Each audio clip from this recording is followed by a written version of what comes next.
Hello, hello, beautiful people of the internet. Hello, Raywen, Trash Comps, Not Delusional, Squigs, Broad Metal Luck 2, Fosty254, Ols Zarin, Good Boy George, hello, hello, Mom Come Quick, Slurgy is here. That's right.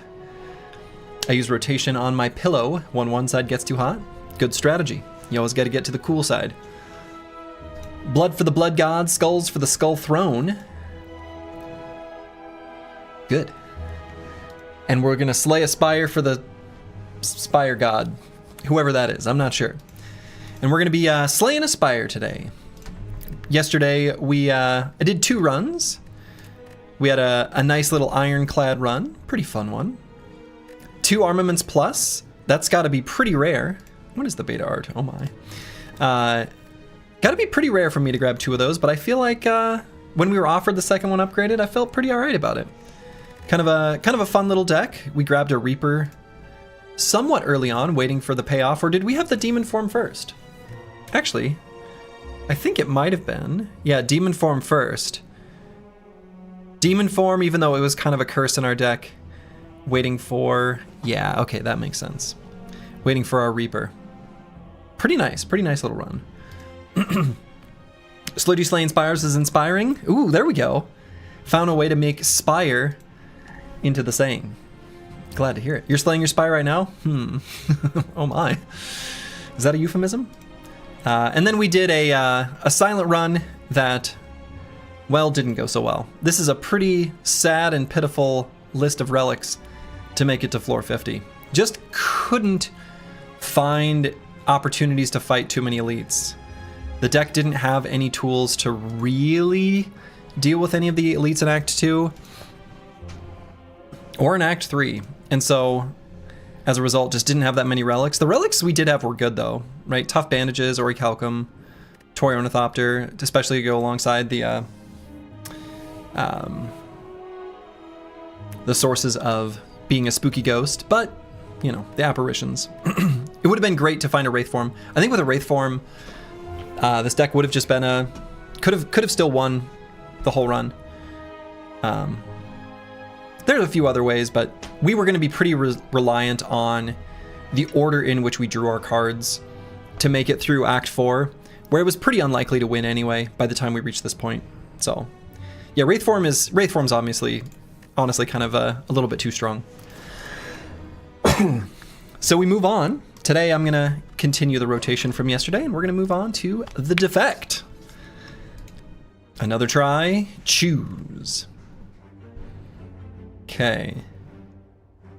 Transform a card, obtain 3 potions, lose all gold to obtain a rare card, or do boss relic swap. I think people like boss relic swap on Defect, and it may be strong, but I kind of just don't like relic swapping on the Defect. I just don't like doing it, even though it's probably the character where you would want to do it most frequently. So, BB run is over? Yeah. Defect starting relic is strong. Yeah, I mean, all the starting relics are strong. I think the Defect one is the one you could most easily justify getting rid of, though. I think that's probably true. Lose all gold to choose a rare card to obtain is okay. I don't love Defect's rare cards at the start of a run. So I suspect the correct choice is actually this last one.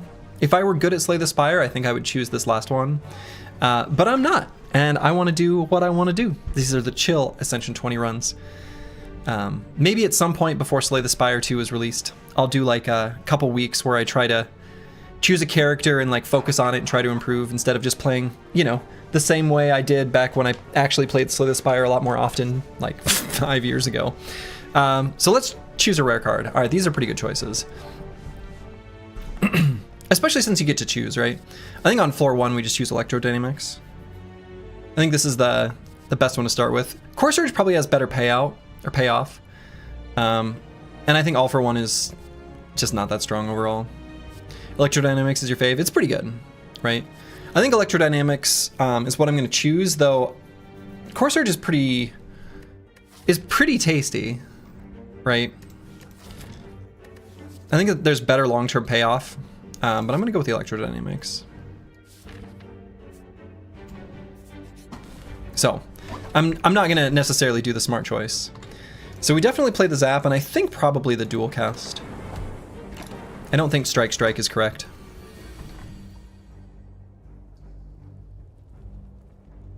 And I think just one defend, and then we should be able to finish him next turn. Most likely. There it is. Electro is your favorite for consistency throughout the run? Yeah, it's probably the best choice. An early Sunder is pretty alright. Compile Drive is just a great card in general. I'm keen to grab a Sunder. I think if we grab a Sunder, that may unlock this elite fight. Antimian, hello. Kaka. Oof. I think we take 7 instead of 12.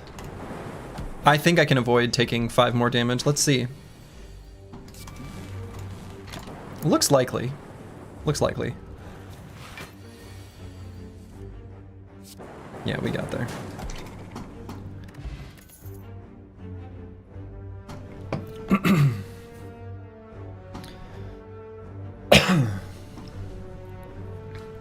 I might grab a Leap. I don't think it's a great card, but I think I'm keen to grab a defensive card for this floor. Again, I think a lot of my decision to get Leap is predicated on the fact that I'd like to take this Elite and potentially more, and I think Leap helps us do that. Leap's always fine. Yeah, but it's also always kind of eh. But I think it's okay to grab now. Yeah, I don't know. I think Melter's a pretty weak card, to be honest. I'm not a believer in Melter. I think even in Act 2, obviously you can tell based on the art of the card what it's trying to tell you, how it can be good in Act 2, but even still. Okay, so here it's either Sweeping Beam or Cool Headed. I don't think we grab Scrape, right? I don't think that's the play. Cool Headed is a potential tool to set up some power late game. We don't really need AoE from the Sweeping Beam with the Electro in play. Broad Metallic 2 likes the beam. I don't know that I really like either that much. The downside to Cool Headed is Cool Headed in a deck that already has Sunder is kind of a feels bad when you draw it.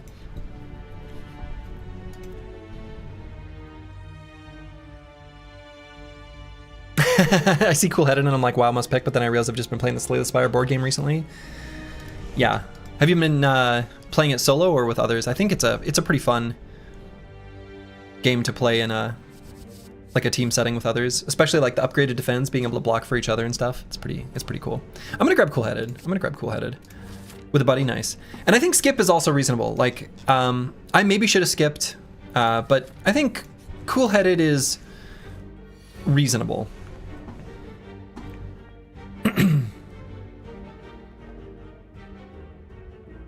Okay, I see a line here that I'm thinking about doing that I don't feel good about, but I think I'm going to do. This fight's gonna go south real fast, right? So once the Spike Slime puts his like junk on us, that next turn is gonna hurt real bad. I'm actually going to do this and straight up Liquid Memories it right now. I think that'll save us enough health. Like, I think that's gonna save us more than 11 health. I'll put it that way, right? It's gonna save us, I think, quite a bit. And I still do want to fight that Elite. So if I do Electro and Dual Cast, is that a kill? If I do Dual Cast, 16... 16 plus 12 plus 3 is 31. Okay, so we can do this. Cool. Ooh, these are tasty. I think it's just Glacier. It's definitely more fun when you have more characters. Yeah, exactly. Yeah, having a couple different characters helps, yeah, smooth out bad draws and stuff. Sir Kells, hello. Yeah, Glacier is a great Glacier's just a great card. See Glacier, pick Glacier. We're not like super great at any of the elites except for sentries. I wonder if it's safer to go this way. If we upgrade the Sunder, I feel pretty good about our ability to fight any elite. And I kind of feel like doing so with this high hit points does mean taking 2 elites is reasonable. Whereas taking 3 is already out of the question. So I'd rather hit the question mark or the fire sooner. Glacier into a blizzard? Nah. 12 cards. Oh no. Okay. I would take a cold snap. I would take a skim. Would I take a skim?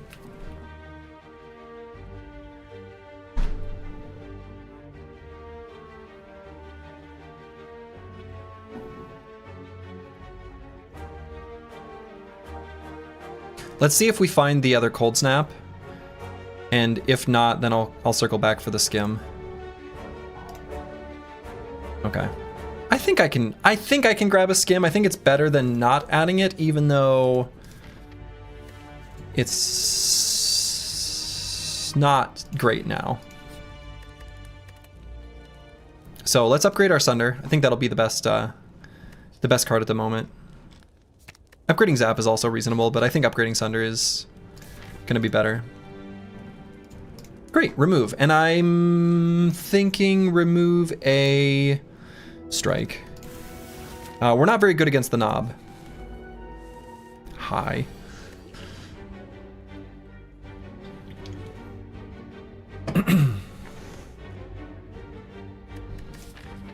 Colorless pot, probably something we use in the next fight. Colorless for vulnerable? Man.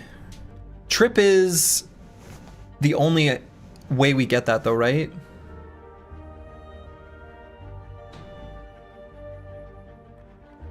Yeah, I think we're gonna save the colorless pot because it's more likely to be relevant where we can play it on a turn where we could choose the best offensive or defensive option and shuffle it back into our deck when we fight sentries or Lagavulin. So I think we're just gonna take a bunch of damage. We're gonna take a bunch of damage, right? The exact amount, well, we'll see.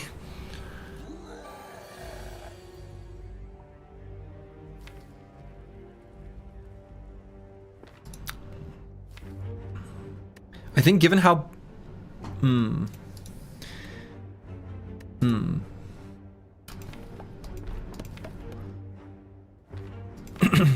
So we're definitely getting hit for 8, then 24. I kind of think it might be worth playing the cool-headed. We've got 2 playables. I guess we're going to be able to play all our energy next turn.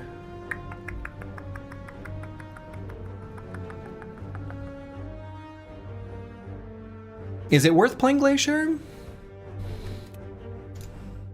I think it's probably worth playing Glacier. I'm just deciding if I want to also play the cool-headed.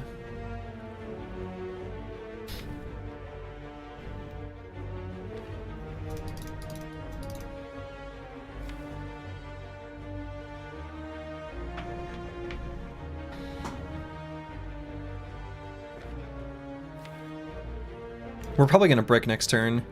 It probably is the Glacier. We'll full block this turn. And then next turn we'll get hit for pretty big, but we're still reducing it, right? From 24 to 21. Or well, no. From 24 to 23, basically.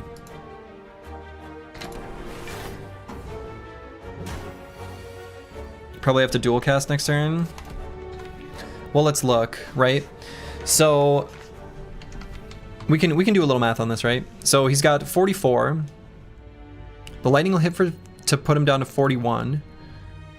And so then we have Electro, which the reason I wanted to play cool-headed was specifically to not be in this situation.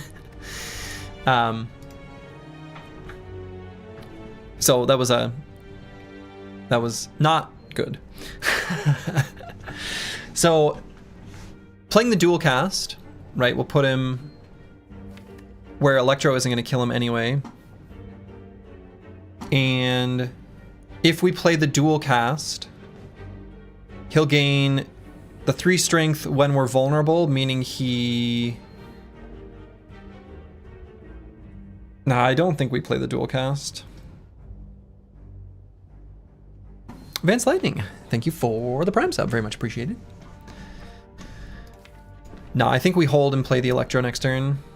And we're gonna get hit next turn as well. So I think we're gonna take 28 this turn. Well, we're gonna take 24 this turn. 24 this turn, and then we'll be able to block for an additional 3 from evoking the Frost. Makes Sundering out. Well, that's true. But the downside is we're gonna be putting all this back in our draw pile.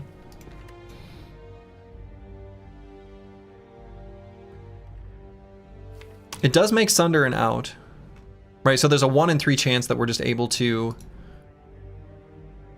essentially 1 in 3, close enough, right? A little bit less. No, I think I'm gonna play the worst case scenario line. So I'm gonna play the Electrodynamics and just the strike.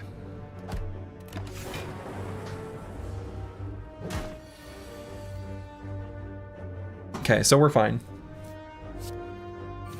We've got Sunder next turn, so we can do kind of whatever we want. In fact, let's just leap as a flex, right? It's a statement, right? We're making a statement. All right, 10 health is pretty not great for the next fight.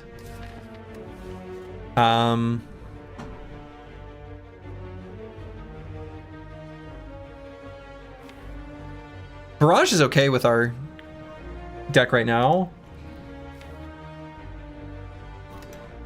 Cold Snap All is fine, Self-Repair is fine, but I'm worried about this fight right now. If we didn't have 10 health going into this elite, I would grab Self-Repair. Given that we do, I'm not going to. I think I'm gonna grab Barrage. No, I mean Cold Snap is fine. Even Barrage is not that great, but I kind of feel like Barrage will be pretty good with our deck as it is right now. Also the Akabeko. Ooh, Bag of Prep is good. So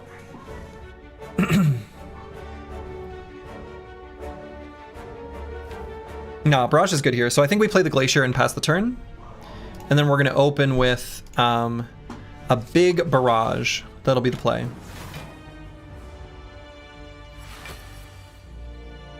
So I could skim to find it, but I kind of think the next draw is actually totally reasonable.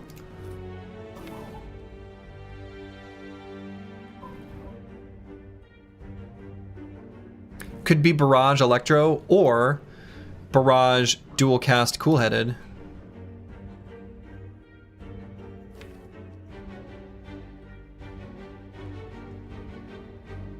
And I like putting the Barrage back in the draw pile. So I think I'm just gonna end turn here.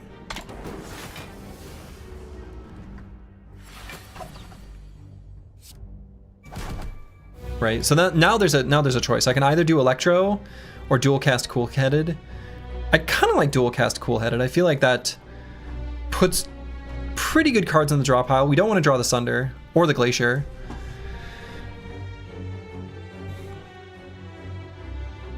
Or any of the block cards. Really, so actually now that I think about it, the only cards we even want to draw are the 3 strikes, Barrage, and Zap. So maybe Cool-Headed isn't the play, and I just put all this back in our draw pile. And on next turn, we're most likely going to play our Colorless Pot. Yeah, so we're going to play the Colorless Pot. What do we have here?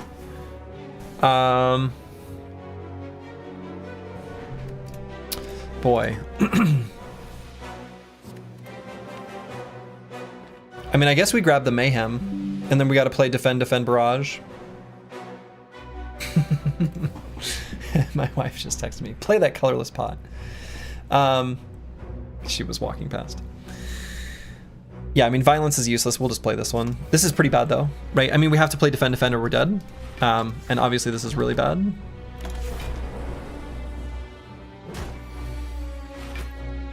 Okay. So we're alive. Glacier, for sure. Like, Glacier has to be played. So then when we play Glacier, we'll gain 5 plus 4 plus 7 plus 9. So that's plenty.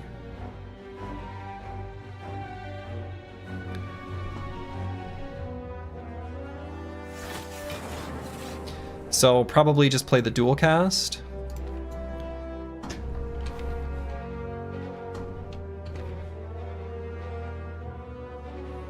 I think so. We don't have that much time, but should be able to kill him before his next turn, most likely. That helps. Let's skim, see what we draw.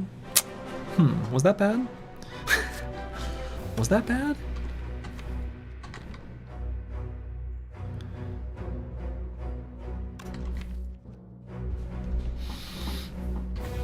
So let's think about the next turn, though, because there's nothing here that kills him.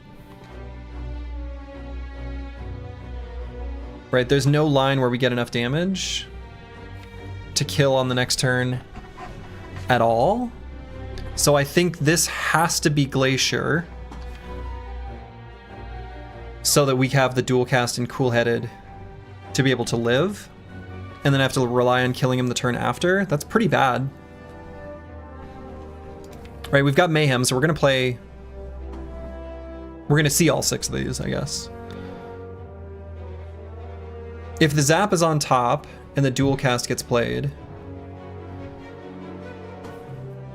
Right, so if the Zap is on top, what's the worst case scenario? Or if we play the Zap? Worst case scenario is Strike gets played. We can invoke or evoke to do 10 plus 7 plus 1. So actually we still live even if we play the Zap under the worst case scenario where Mayhem hits the Strike. So I guess it is Zap. So should be able to full block on this turn. Yeah, that works. So we can evoke here. In fact, we can do the cool-headed first. I kind of like doing that.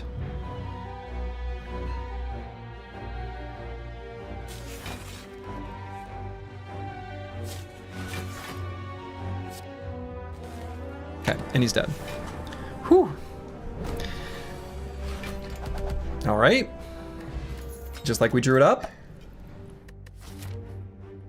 All right, have to beeline to this campfire. If that question mark is just a goblin readying a shiv, I'm gonna be so sad. I'm gonna be so sad. Chill, I think, is a pretty good card. It's good going into Act 2. We're in the second half of the act. I like Chill fine.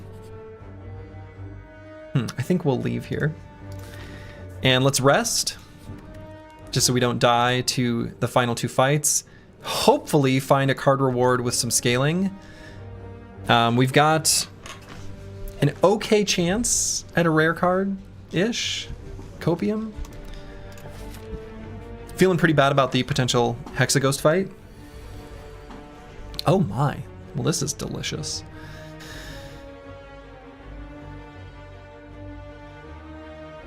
Let's open with a Chill. See what the orb hits. Okay. Let's take out the Fat Gremlin. See you later, nerd. Okay, finish off that fella. And then probably just attack Sneaky Gremlin. Okay.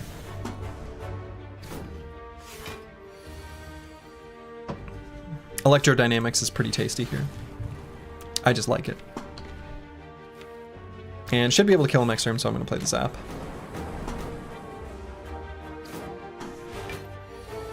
You can try to block, mister, but you can't do it.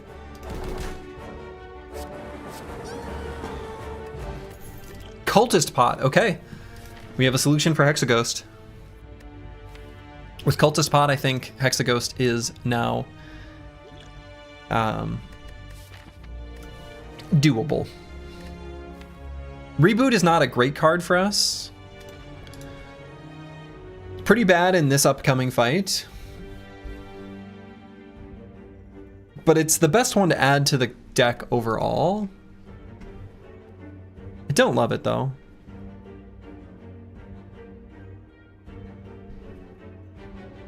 Broad Metal Look 2 thinks skip. I think I agree. Is Steam Barrier bad? No, Steam Barrier's okay.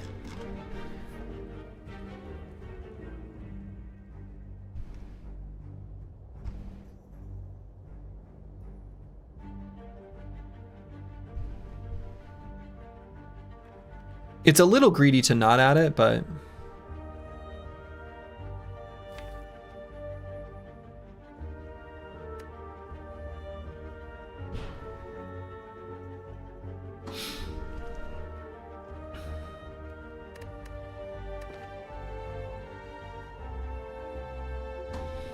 Reboot is draw 4 for 0. True. It also puts statuses back in your deck and doesn't let you find the full assortment of cards though. So like, yeah. You take the skip 100% of the time, I mean reboot, LOL. Maybe need to reboot the brain. Yeah, a lot of times you don't want to shuffle. That's the downside to reboot, is a lot of the time you don't want to shuffle, right? Sometimes you do. It's pretty bad going into this fight, but I think with these potions, actually, I'm okay with Hexaghost.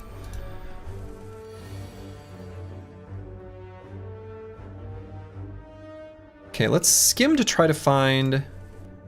Yeah. So if I play Barrage for 36, plus the Lightning, we split him at a really bad number.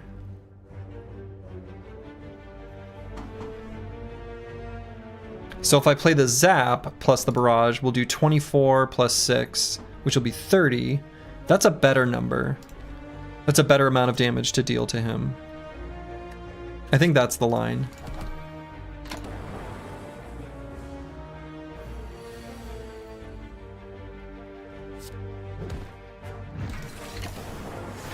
Okay, good fight.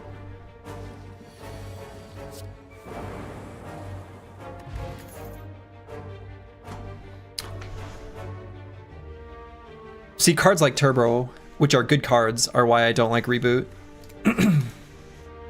I like a Turbo here, though. Turbo to go with, like, Skim. And I think because of Hexaghost's scaling to your max HP, I'm a little bit tempted to greed here and upgrade. Where I'm either going to upgrade maybe Zap, honestly, maybe Chill, maybe Cool-Headed. Can a Claw deck work well? Depends. Are we law-abiding citizens? Electro is a fine upgrade, not really for this fight. I'm going to use probably both potions, but definitely the Cultist Potion. I actually think I'm going to upgrade the Chill. It's not the greatest upgrade for this fight, but it'll be really good into Act 2. Like, really good into Act 2. And especially with the Bag of Prep, it's especially good. It's even fine here, right? So let's play the Ritual. And definitely play the Chill. So I could do Electro, Chill, Strike, leave the Reboot in the deck.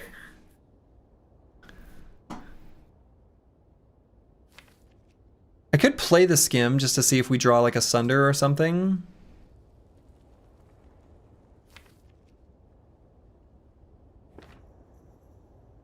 Or even if we draw like our Barrage.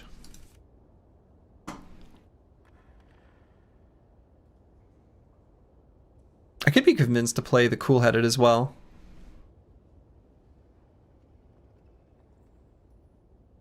You have no idea what you're watching, but you're here for it? Good.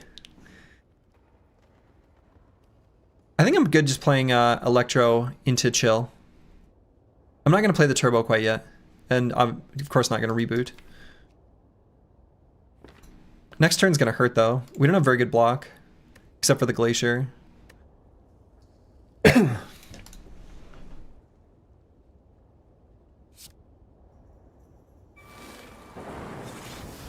It's hard to know what's happening. Yeah, it's true. I could maybe be convinced to reboot now, because I don't think these are great block options for the upcoming fight.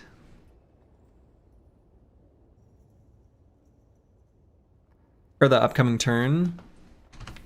But I do like the idea of playing the barrage with this Ekabeko.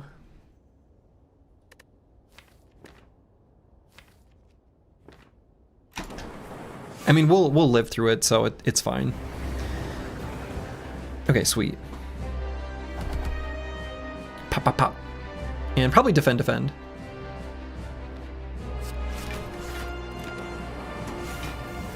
We're gaining strength, right? So as long as we just like leave our orbs evoked. So could play Sunder here. The other option would be dual cast Glacier. Sunder's quite a bit of damage. Dual cast Glacier is going to be a little bit more damage. Right, so dual cast Glacier would be 16 plus 3, so 19. Whereas if we play Sunder, it'll be 34 plus 6, so 40. So about 21 damage. 21 damage to negate 4 and keep 2 Frost Orbs in play.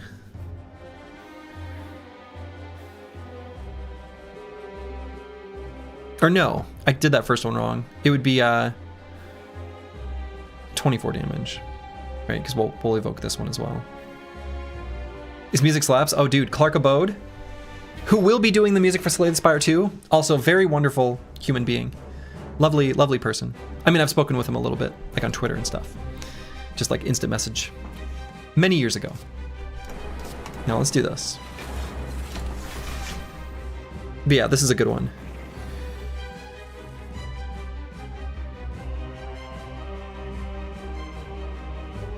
So I'm tempted to do the skim, because I think if we find the barrage, we always want to play it.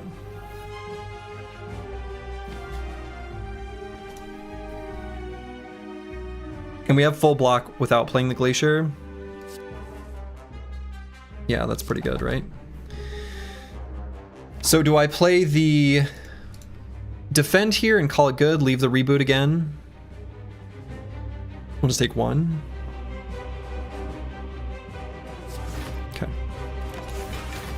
We may end up needing to use the flex pot on barrage next time we see it, but we'll cross that bridge when we come to it. Here I think I'd like just Sunder. Take 2.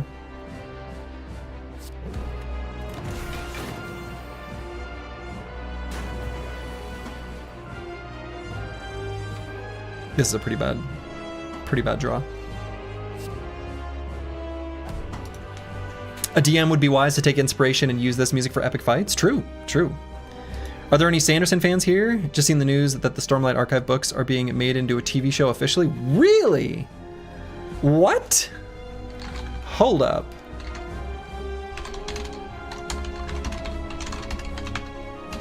Really? Oh, wow. Okay. Cool. That's awesome. All right. That's great. I'm going to share that with my wife right now. Okay. Yeah, I also hope they don't trash it. Let's see, do I play this Zap here? I don't think so.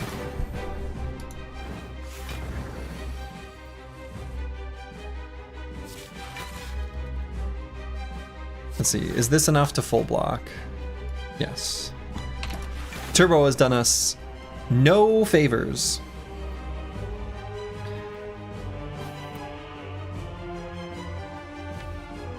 Let's see, so I want to find the barrage. And right now the barrage is going to do just, you know, 4 plus 7, so 11 times 3. It's not enough.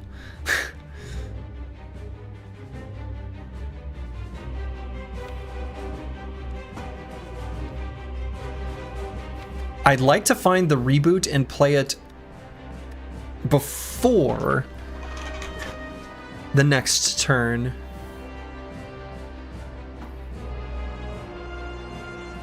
Because he's going to put those burn pluses in our deck. Let's play the skim now. Okay, this is cool. So let's do flex pot, barrage, reboot, and then we'll just see what we draw.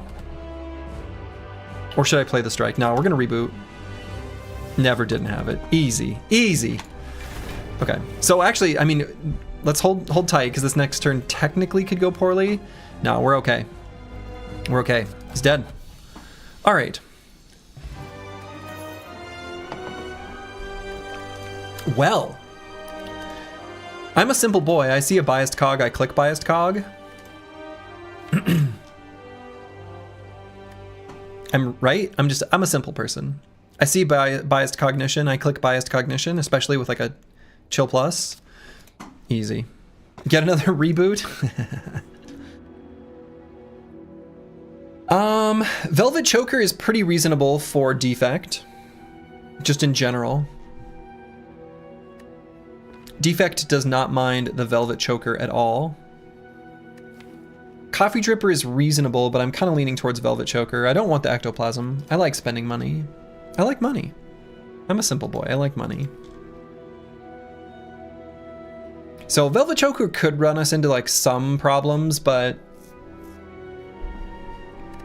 not very likely. And by the time it would, usually it means we're probably set up anyway.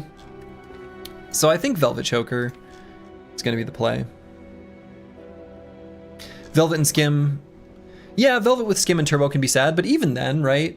So let's say you play your Skim, you play your Turbo, you know, you still get 4 cards to play, and sometimes you can still spend all that energy.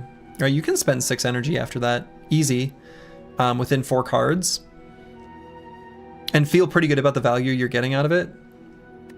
And that's kind of worst case scenario, at least with the deck as is. So I think I'm going to grab the Velvet Choker. But I agree, there are some situations where this is sad. Okay. I like that store so we can get there and do at least a card remove. Maybe find ways to spend our money. We're pretty good at hallway fights. We're pretty okay becoming a spooky ghost, too.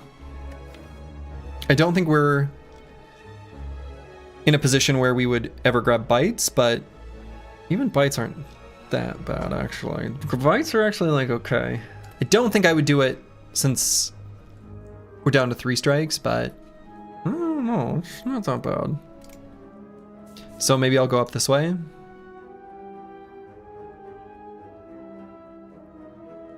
And then we'll see, right? There are choices. We'd like to find some form of artifact by the time we reach the champ. Assuming we're able to do that, and we're able to get the bias cognition upgraded, then I feel pretty good about the champ fight. I think that's sufficient scaling. What does the smoking elite mean? Harder elite? Yeah. Yep. It's the super elite, and it gives you a key so that you can fight the corrupted heart at the end of the run. And with the way I like to play the Spire, we always try to find the corrupted heart. Okay, so chill, leap, reboot.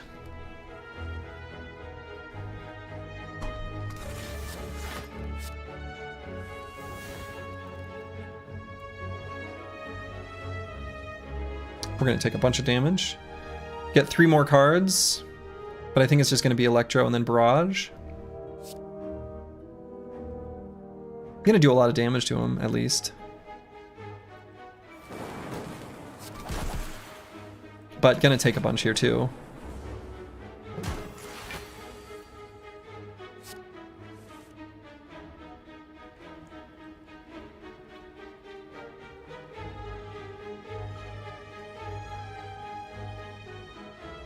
I think I played the Turbo to play everything.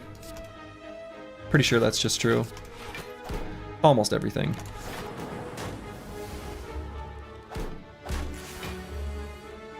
Alright, there's the biased cog.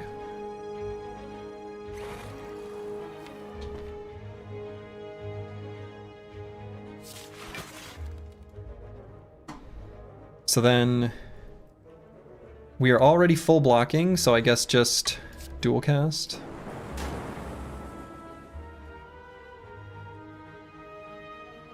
I'll play the leap just to, you know, hit the skies. Hopefully we can kill him this turn. We cannot. Hopefully we can kill him this turn. Is this the run? I think so. Hello, Meta Wrecker. There it is. Sunder. Yeah, some way of gaining artifact would just be incredible. Cool-headed, pretty okay.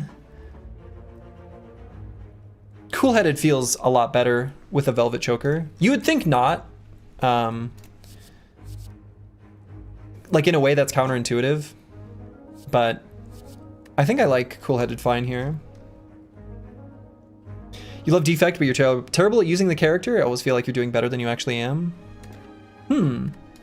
Interesting. Yeah, I think the defect is one of those characters that exact statement, you feel like you're doing better than you actually are, makes a lot of sense, because once you've got things set up, orbs in place, you know, some form of focus or whatever, you know, some sort of engine in place, you feel like it's automatic, like it's running itself and you're really strong. But you do have to get there. I think I'm keen to grab a cool-headed. I think with 4 energy, I like cool-headed a lot more. Ooh, mutagenic strength is kind of cute to go alongside our Akabeko. But transforming 2 cards is really good too. Getting rid of 2 strikes and just like turning him into literally anything else. It's pretty great.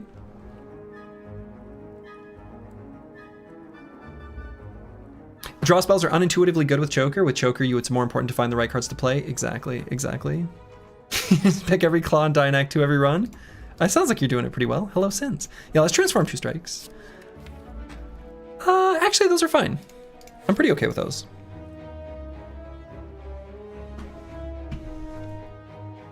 Okay.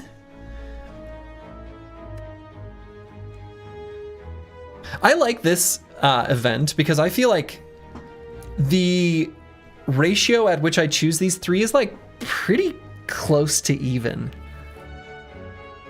Like, I probably choose the first option a little bit less frequently than the other 2, but it still comes up pretty often. Yeah, I think I'm leaning towards transform 2 more cards though.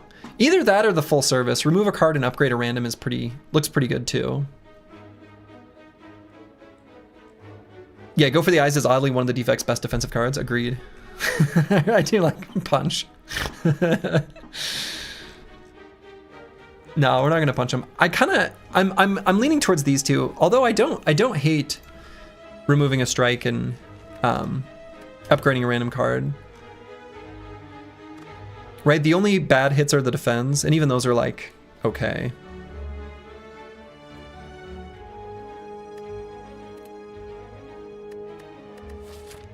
Given the shop coming up, I think I'm gonna spend a little bit less money. I like going to the shop still. So let's transform 2. We'll do strike and a defend. Hyper beam charge battery, okay.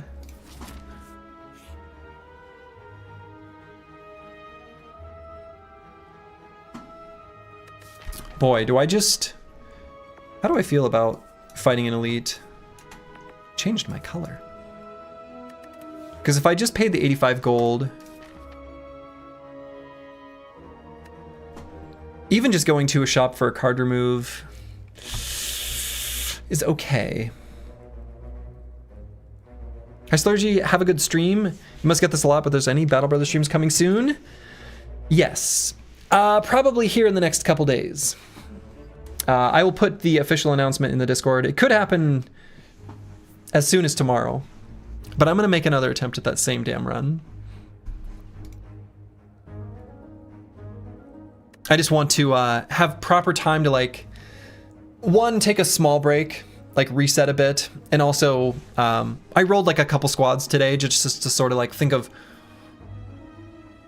what sort of things I would be looking for, thinking about with the new changes. So I might do it as soon as tomorrow. So card removal plus HP recovery. That's true. We do have a meal ticket. We do have the meal ticket. Did you lose the last run? Yeah. Yeah, maybe with the meal ticket. Maybe with the meal ticket, it's better, and we just do the card remove and accept that that's pretty good. More Chav's got to break that record. Yeah. And I am going to pay the 85 gold. I don't think we want the... Okay. Ceramic fish at this point in the run is fine. So... probably just still card remove. That feels correct. Boy, it would have been really sad to see the Clockwork souvenir here. That would have been a tragedy. And I think just defend, right? Yeah. Sounds like you need to get cracking on your... No rush, no rush. There's no... This game seems interesting, but it's such an eyesore. Interesting. You know, to be fair, I think people say that about Battle Brothers too. Let's skim. Let's see, do I just play the Sunder? Peak 2001 graphics. Yeah, what year did this game... I feel like, what year was I playing this? It was pre-pandemic. I remember being in a buddy's house. I don't want to think about it. It's older than I think, and I don't want to realize that. I can't have an existential crisis. I'm in the middle of fighting the Spheric Guardian. Yeah, that's right. I do play Battle Brothers on the low graphic settings. That's right. No, let's draw more. Ooh, I could almost be convinced to zap reboot, but charged battery's okay too.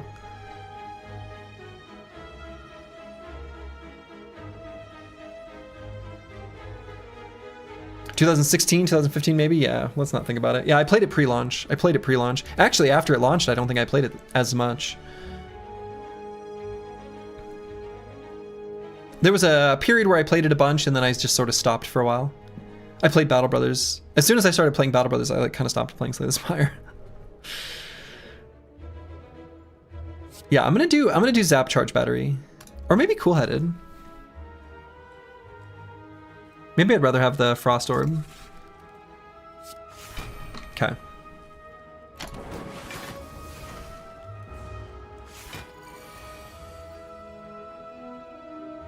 So Barrage pretty good here. Gotta get to that biased cog. There it is. So definitely playing the Barrage. Playing this one. Definitely playing this one. And do I play the Hyper Beam?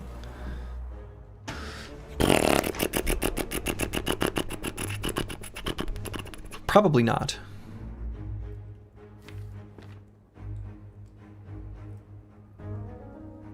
It'll put him to 19.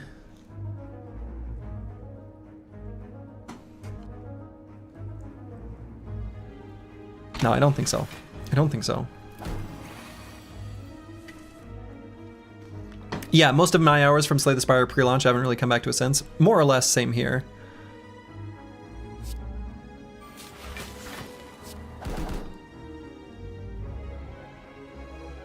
Okay, so this will be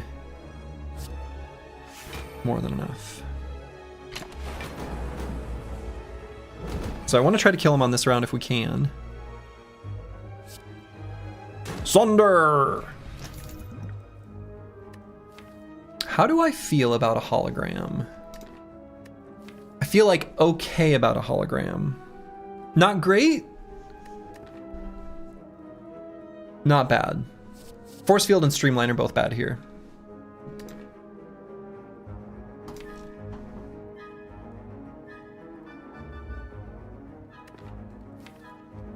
Interestingly, like the last few years, my primary interactions with Slay the Spire have been watching it.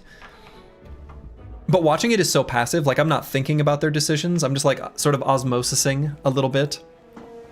And really, to be honest, probably like a lot of you, I pay attention during key moments and then it's sort of background noise, and then I pay attention during key moments, and then it's sort of background noise. Probably relatable. It's a good game for that. Battle Brothers is too. Yeah, I agree that hologram is good in most decks, right? Especially the bigger the deck gets, and especially if you've got an extra energy.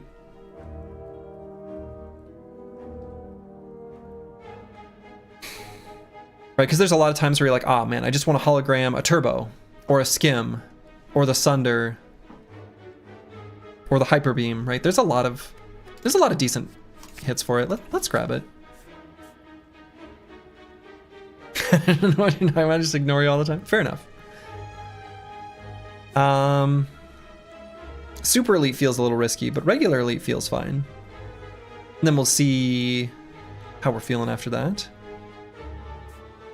Probably won't go for a second Elite, but who knows? Who knows?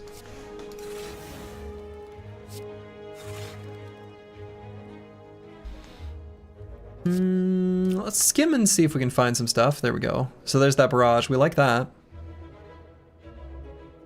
So Bias Cog, barrage, go for the eyes.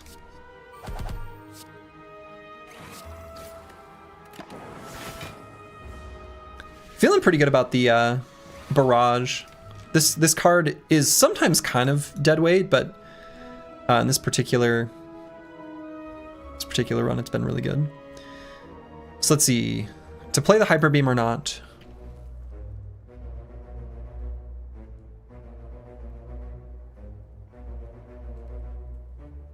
What's in our draw pile? Probably not. I think we just dual cast and then zap.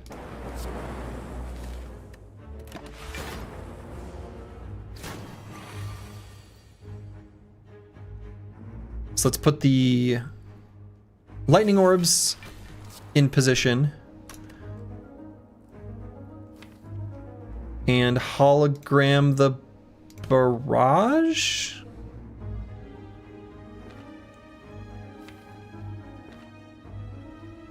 Or play the glacier? Got hologram the barrage. Should almost for sure be able to kill him.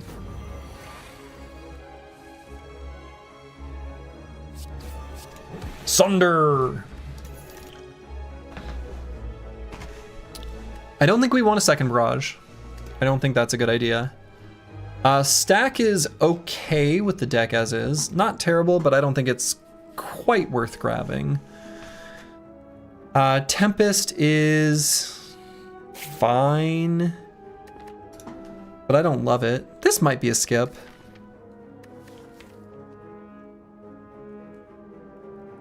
Another source of lightning generation wouldn't be bad. Right? We only have the zap and the electrodynamics. The electrodynamics does make us want to find one other source of lightning generation, right? Does anyone know which perk group Dynamic Duo is in? It's building in the one with the little footprints. I think it's Agility. It's the one that also has Anticipation in it.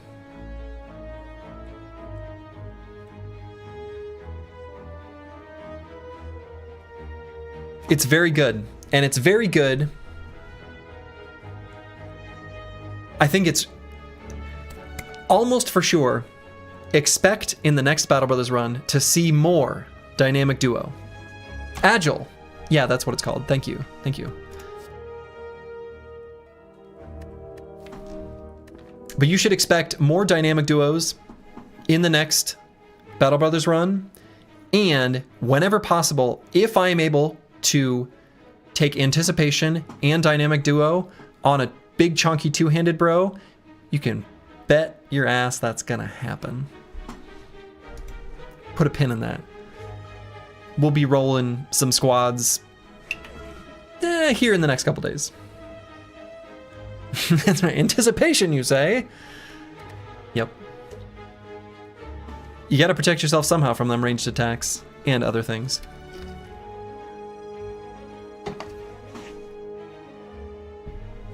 Let's see. Do I grab this Tempest? I mean, one more source of frost, or excuse me, lightning generation, I think is good.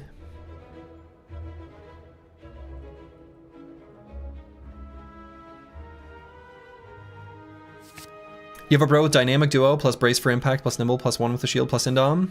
That's delicious. That's delicious. Okay, so we're gonna chill then barrage here for sure. Actually, do I flex pot before the barrage? Make it even better?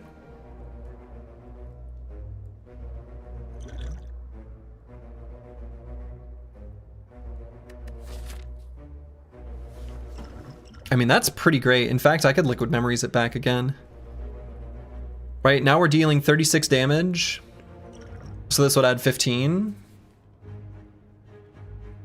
It's pretty good.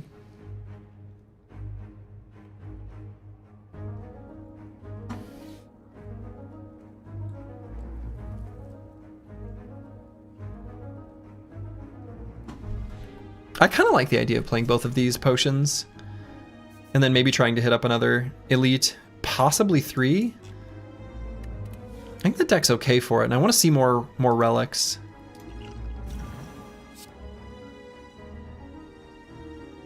Right, so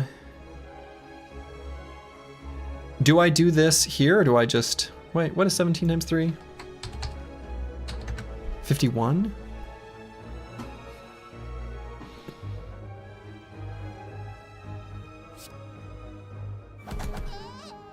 No, let's do it.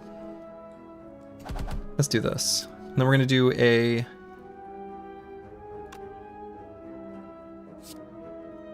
Let's just reboot. 3 energy I think is good enough.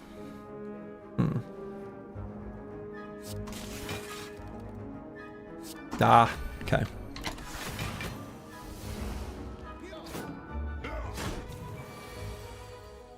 Oh, okay.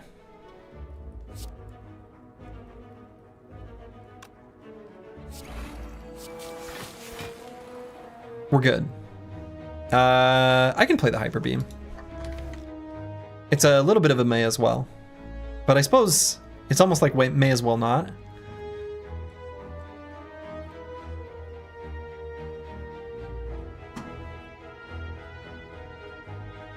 Let's just play it. We haven't played it yet. It's fun. It's a fun card.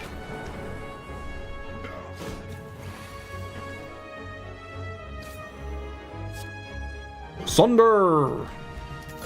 Matryoshka?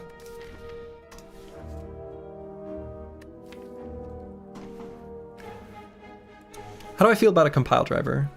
I feel okay about a compile driver. I don't feel like I need a compile driver. I think we skip the compile driver. I think this is a skip. I don't think I take a second Tempest. That doesn't seem right. Don't want to grab another Barrage. How do I feel about any elite that's not Slavers?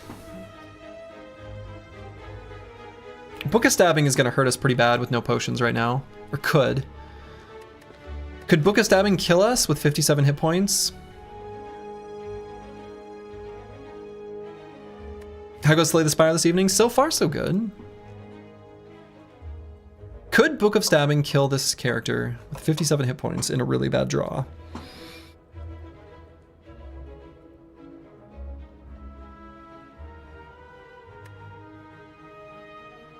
Honestly, maybe.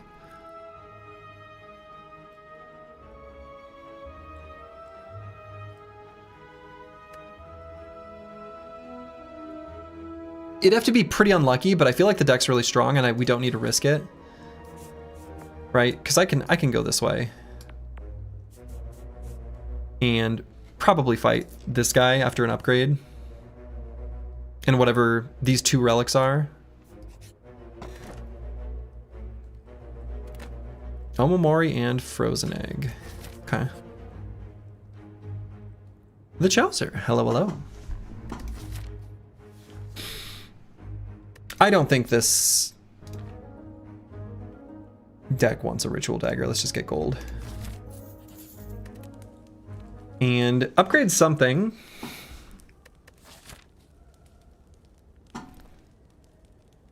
Get a run yesterday where you were carried hard by potions, White Beast, Potion Bell, Sacred Bark, membership card and all the jazz. Oh man, I love that.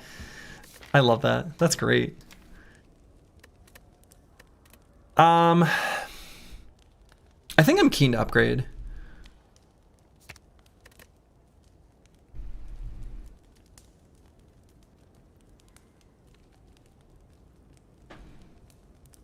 And then take an elite fight. Let's just upgrade the biased cog. When we play it, it'll be important that it's good. Aha, Book of Stabbing. Go for the eyes spotted. Let's start with the cool-headed to see if we get our barrage.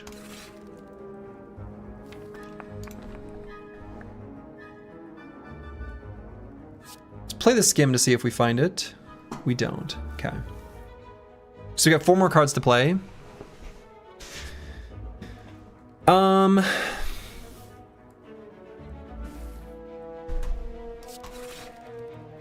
Okay. So chill, go for the eyes, charge battery.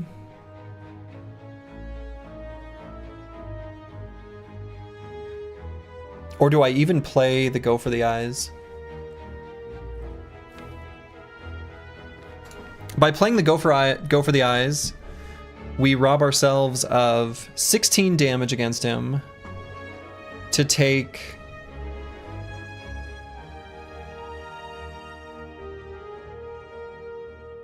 just not quite enough less. I'm not sure.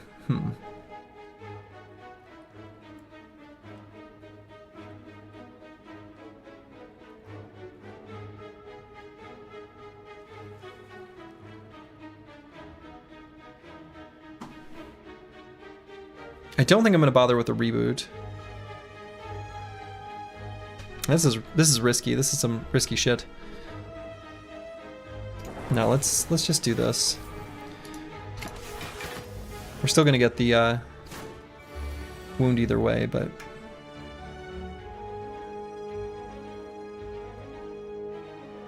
okay. Just playing the Tempest is okay.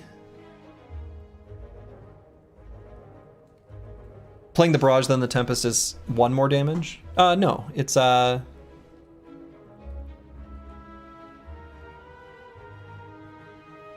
1 more. No. 4 more. 1 more hit. Kept saying that weird. So we're gonna take 6.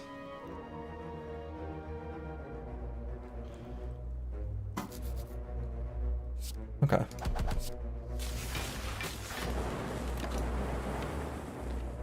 We have Glacier Bias Cog in the draw pile, so yeah.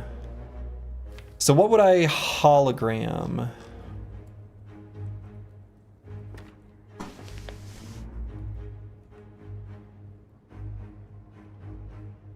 Because we need to get damage on him ASAP. Because we can't get to the point where he's doing the multi-attacks that are bigger than this. So I want to kill him within 3 turns. Right, Bias Cog being on the bottom of our deck was pretty bad here.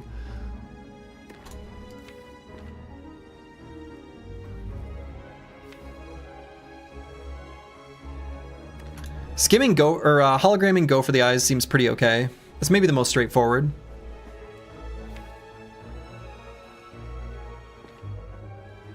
Turbo would be okay too, but I think we'll just go for the eyes.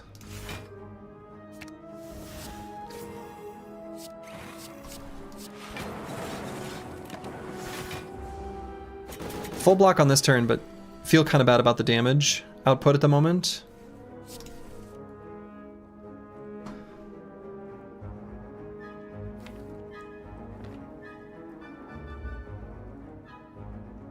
So Zap Glacier.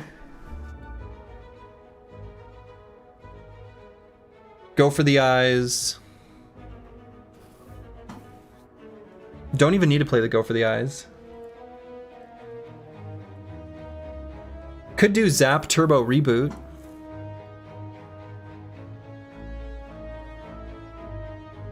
Is that more energy than we even need? Might be.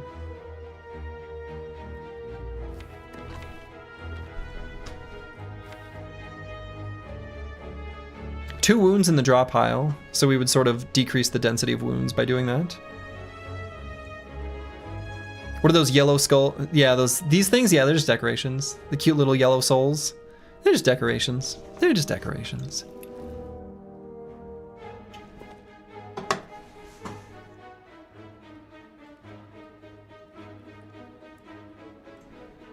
So if I play Zap, Glacier, Turbo, Reboot, we only get 1 more card to play.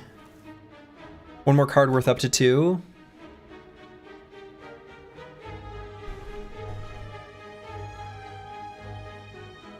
Whereas if I play like Zap, Turbo, Reboot, we have 12 damage on hand, but then we get to play 2 cards.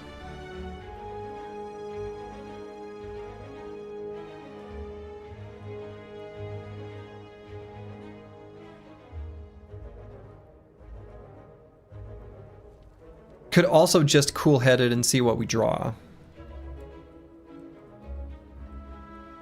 Because cool-headed, go for the eyes, zap.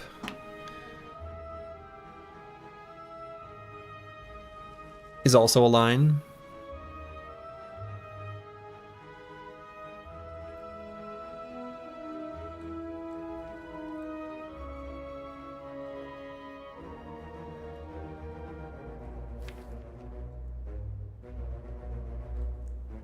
Can't watch Baylor Lord without noticing the dude couldn't stop stimming.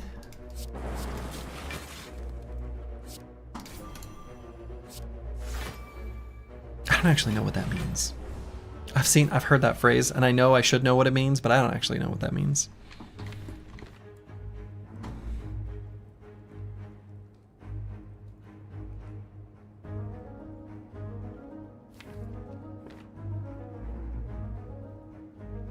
Okay, I'm gonna play the Skim. According to Urban Dictionary, stims or stimming is short for stealth simulation. Almost everyone does it, tapping feet, cracking knuckles, twiddling thumbs, but in autistic people these behaviors are more pronounced and may seem downright strange. Autistic people often engage in stimming when they are stressed to self-regulate and sometimes express emotion. I suppose I probably do that. I think during Battle Brothers battles, I've gone back and watched my streams just occasionally, just to like rewatch battles to sort of see if I made any mistakes or things like that. Like the stressful ones specifically. And one of the things I've noticed in myself is I do this funny thing where I like start rubbing my face a bunch. As soon as I'm in a stressful battle, there's a lot of weird face rubbing and stuff. I don't know. It's totally subconscious. Like I don't realize I'm doing it. But I'm rewatching this fight and being like, okay, Slurgy, pay attention to the Chosen. But as I'm rewatching it and like thinking about the strategic lines that, you know, what other options did I not consider or things like that, I'm like just looking at myself, just like touching my face and shit. So, yeah. I have this mental health issue where I don't talk about mental health issues all the time.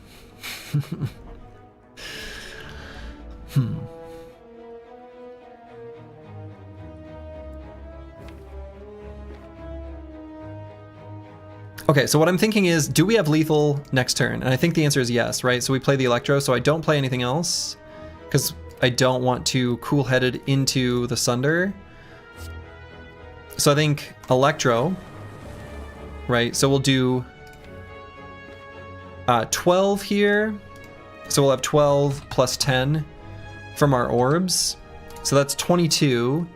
22 plus 32 is 54. So don't need to play the barrage this turn either, which is good because we're taking a bajillion damage.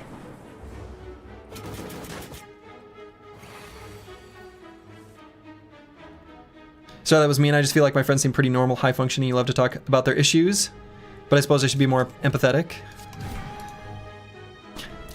I didn't know how to respond to it because I don't know your intent behind that statement, so I just accepted it. I don't think you meant it maliciously. But no, I think it is good and healthy in general to talk about mental health. And a big asterisk there is a stream sure as hell ain't the right place. I can't help you, and no one else here can either. But talking about mental health, I think, is good. Just not on Twitch. There's a lot of good and important conversations we should have, but not on Twitch. Do I want a rainbow? Spire Slurgy, how'd our girl Silent end up last night? You know, she met a donut and a dodecahedron. Is Deca even actually a dodecahedron? Anyway, she's dead now. Agree, get Slurgy to mediate. Oh boy.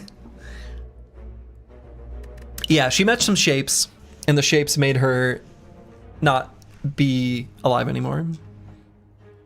How do you deal with the crushing weight of being bald? Actually, it's very light. I don't have this hair weighing me down.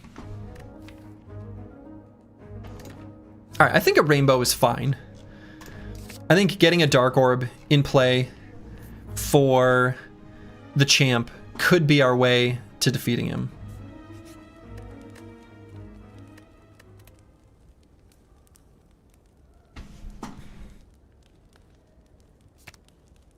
Getting rid of exhaust on the rainbow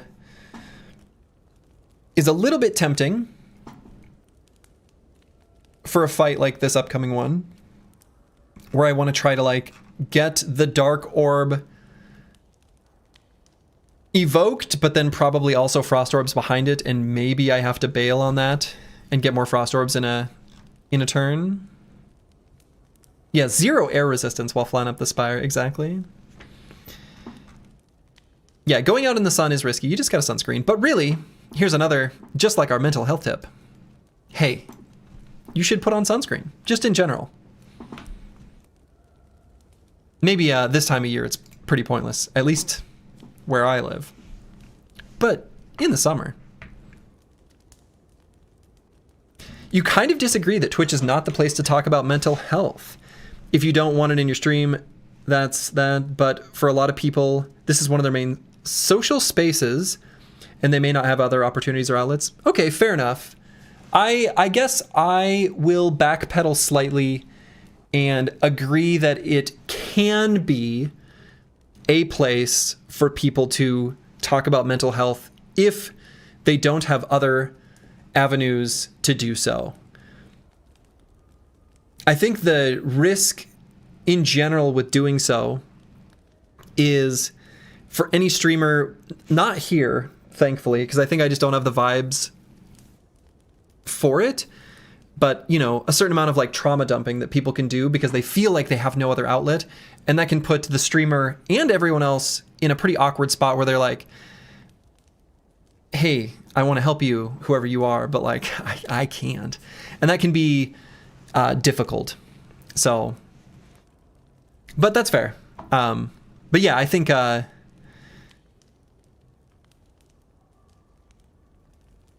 don't want to hear, really. Just because I'm not... I have the personality type where I want to help, and I know that I can't. So, I just kind of would rather not. So, I want to talk more about the Chatter's issues with his father, though.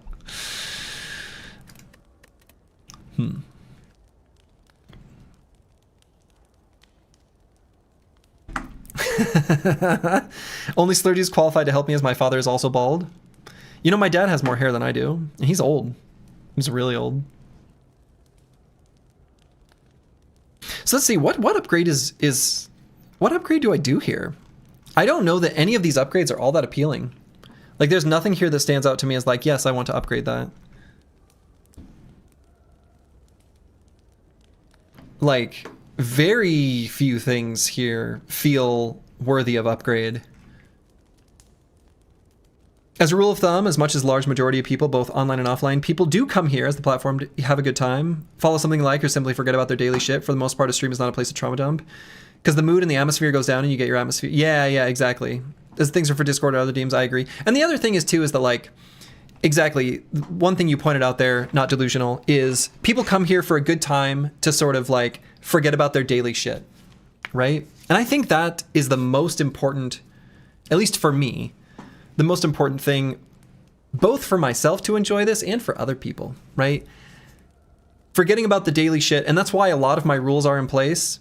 And believe me, there are events happening in the world right where I live, And I actually have written out something that I've thought about putting on Discord, and I sit there and I look at it and I'm like, I'm not going to send this. And I sit there and look at it and I'm like, I'm not going to send this. Like, I don't know. Obviously, I get a little more, you know, this is a dictatorship. I can do what I want. But that's why I have all the, like, no politics rules and other such things. But is what it is.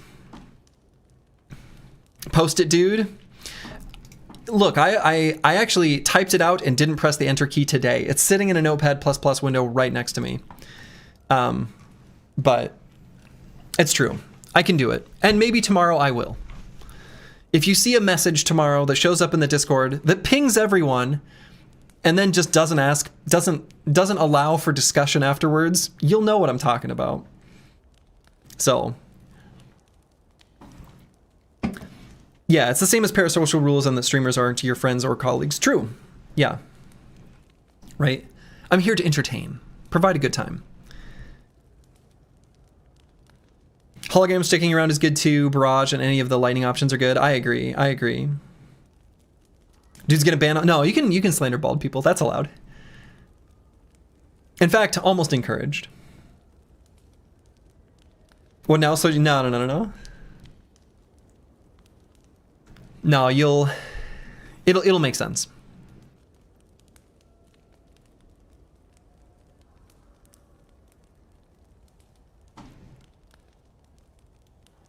The only thing worse than bald people are gingers. Oh no. My whole family is doomed. You know, honestly, even upgrading Zap isn't terrible. Parasocial is crazy. Just remember, slowly things of us. No. I know you're all actual people.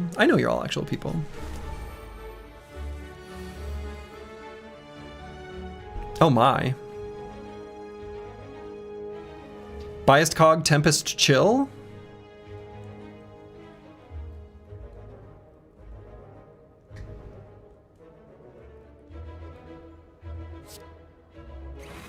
I think so.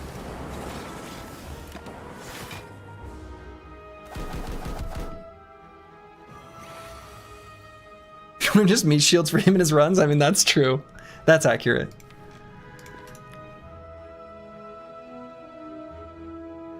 Let's see, so I play the Go for the Eyes for sure. And this prevents more damage. Actually, is that true? I said for sure, and now I doubt myself.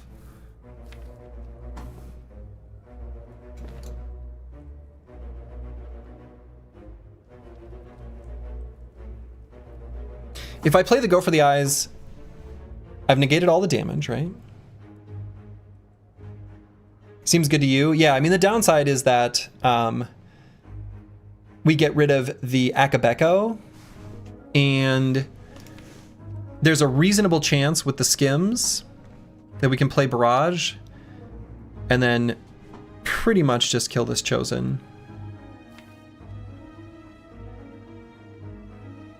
But the Electrodynamics pretty much gets us there too. I think this is fine. And I don't think I'm going to play the Zap.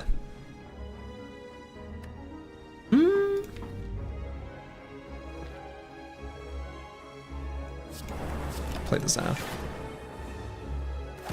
Taking Revenge on them Barbarian Chosen? That's right. That's right. Alright, Electro for sure. And so Bird is dead. And if I play something, Chosen is dead. Hologram the Zap?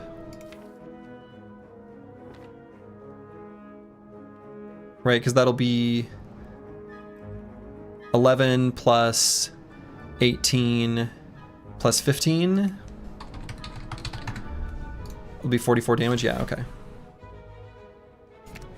So he's dead next turn anyway. Actually, I can just do this then. And he's dead this turn. Yeah, watch out for the Survival Instinct stacks. Yeah. Yeah. Ooh, Bullseye Plus. Bullseye Plus? That's all right. Isn't it? I think so.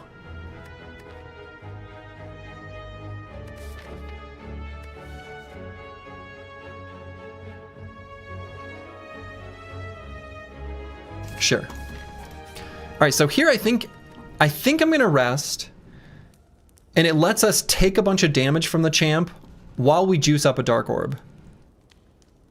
What's Lock On? So Lock On makes targets receive 50% more damage from orbs. So in this case, that would be the Dark Orb or Lightning Orb. Yeah, I think I kind of like resting here just to set up a Dark Orb a little more safely.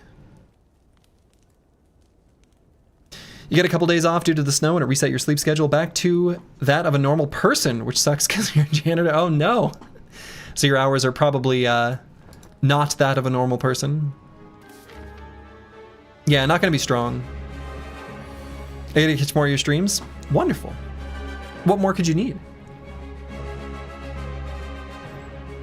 Okay, so I'm not going to worry about the Akabeko here. Bullseye, Electro, Chill, Leap.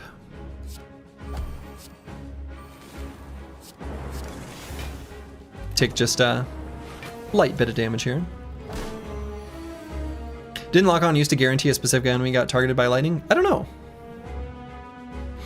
Okay, so if I play the rainbow now,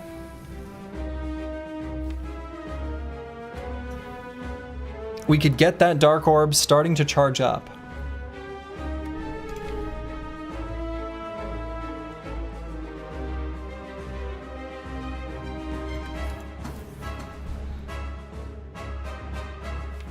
We still have the Glacier and Biased Cog in our drop pile. How long will this take? Honestly, once Biased Cog is in play, not that long. Kind of makes me tempted to hologram the Bullseye and apply 3 more Lock On to put 5, so that by the time we play the Dark Orb, we're likely to just keep those stacks, because I think it'll be about 6 turns from now that we'll be able to dual cast that Dark Orb. So I'm okay doing that.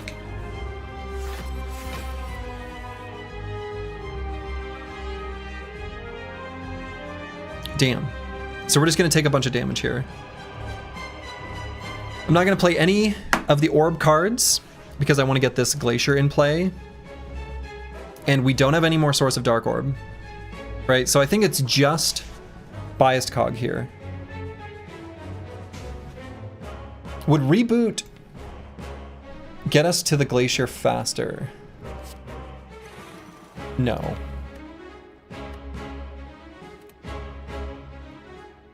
But it could get us to 2 Cool Headeds, which kind of accomplishes the same thing. Or even some of these block cards, which could be good right now. We're only taking 14.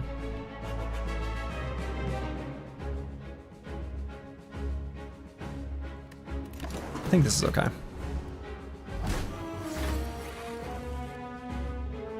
Okay, so 2 Cool Headeds. That works just the same as a Glacier. Or 1. It's not like we need it in front or anything.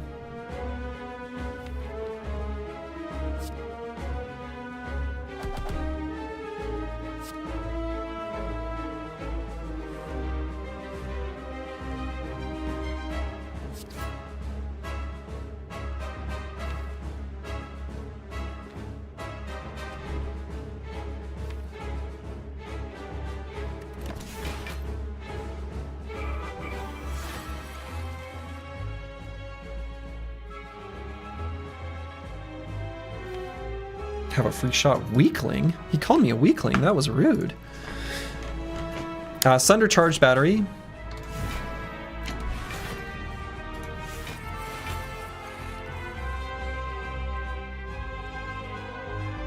Barrage Dual Cast Cool Headed Leap. Let's Cool Headed first and see if we get the Bullseye. Okay. So Bullseye, Barrage, Leap.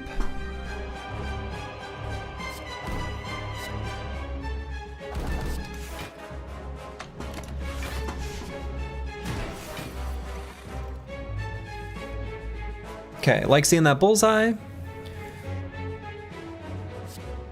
So we've got 6 Lock On him, right?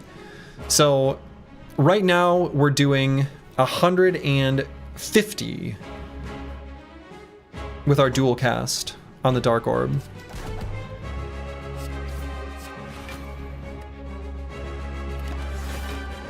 As soon as he gets to 220, he'll do his like, I'm mad.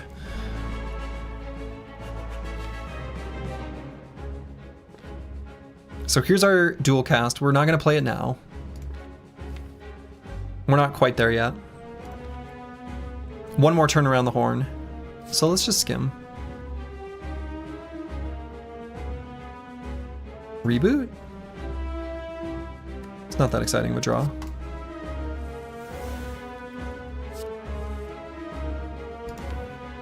Okay. Will Dark Orb ever get large enough though? It'll get close enough, right? Because we can, once we get him close to 220, that's when we're going to play it.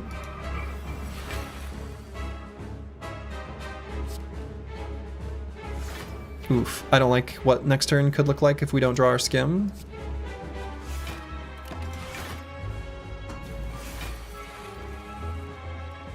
Did draw the skim. Okay.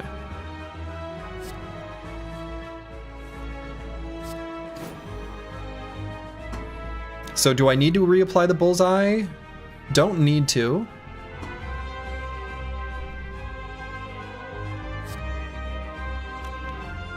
But may as well. So then barrage, defend, leap.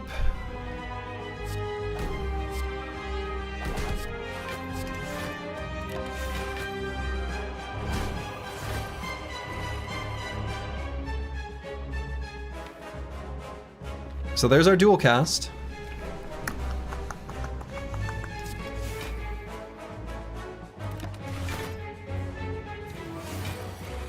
Okay, and then he's debuffing. Very nice. So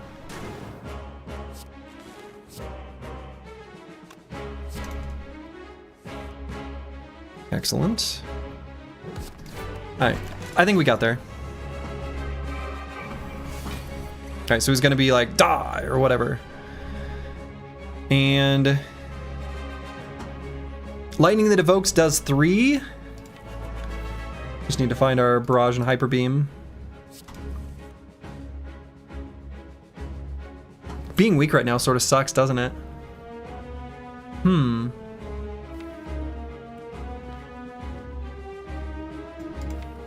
Uh-oh.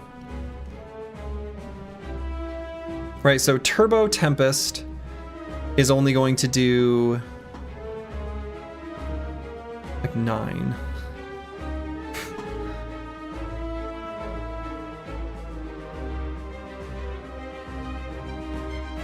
Glacier dual cast, Turbo Hyper Beam. Oh boy. Yeah, we got 10 damage from the potion. Oh, I guess he has locked on now too. So hold on. That's more damage than I'm thinking. It's more damage than I'm thinking because of the potion. Right, so even Turbo Tempest.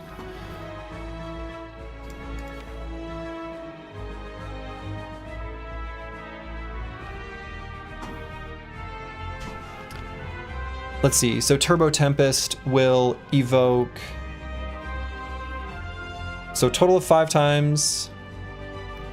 So 3 lightning orbs for 3 damage multiplied by 1.5, but actually just goes to 4. So 3 times 4, so 12. Ooh, I don't know.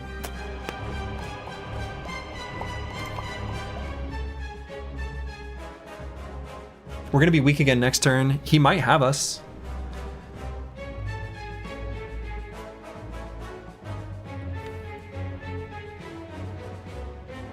Even after the potion, I might have flubbed this and just missed the amount of damage necessary.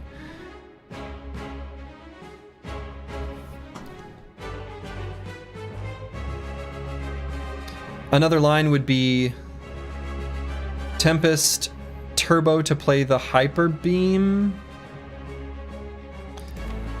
But we have the Zap next turn, which actually will deal 3 damage. Again, because lock on.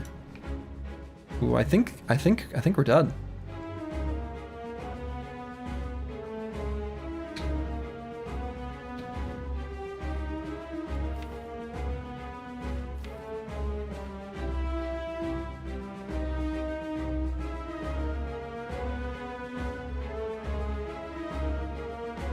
Yeah, I think so.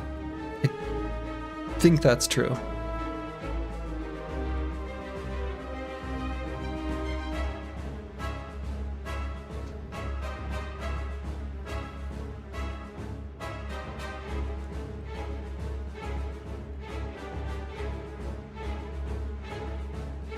Well.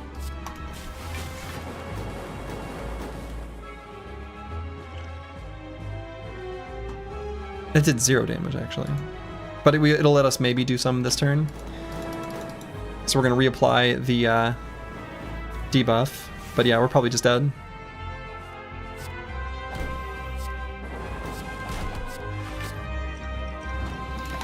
Damn!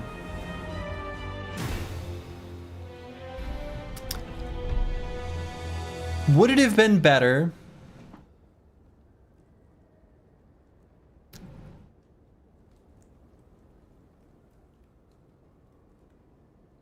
Yeah, it probably would have been better to get a little bit more damage before starting to charge up the Dark Orb. I kind of thought that the amount of damage that we would do would be putting him at 220 at a similar time to when the Dark Orb was like sort of fully charged up. But actually the Dark Orb was played like a little bit earlier than I would have liked. So maybe on the first turn around the horn, it wasn't right to play the Rainbow and probably should have waited till the shuffle. Got formidable approached, right? Yeah. Yeah, I think probably the right play there was not to play the Rainbow on the first way through. Just came back, yeah.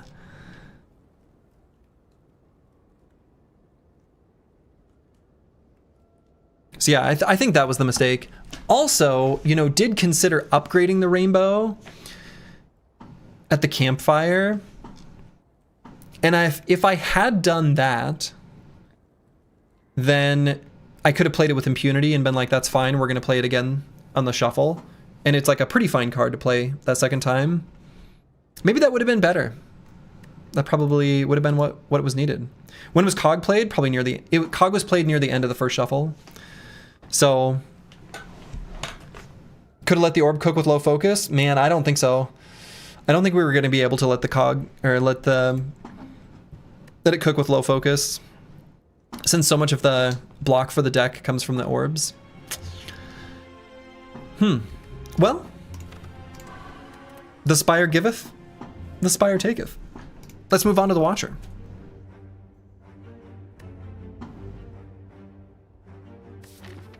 Purple lady, purple lady. Okay. Watcher is very strong. Easy to screw up, but really strong. She's really good at the Act 1 elites. I kind of feel like if we just transform 2 defends or a strike and a defend for losing max HP, that's totally fine. See a bunch of card rewards.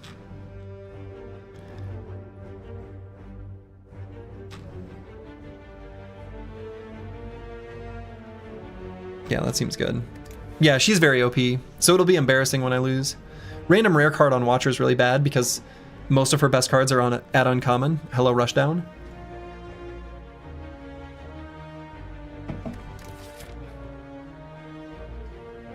Yeah, let's just transform 2. And I could do 2 defends. Honestly, maybe 2 defends is right. But a strike and a defend maybe feels a little bit smoother. Fasting and pray. Okay.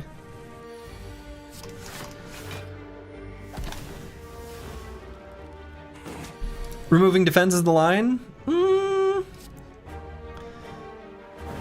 think so?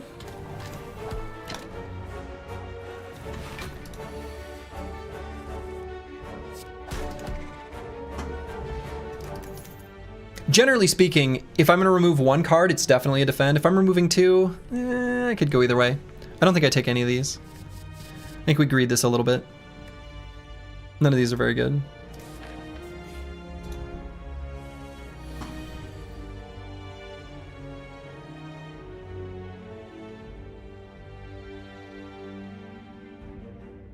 Yeah, on 2 I do 1 of each. I think that's where I like it.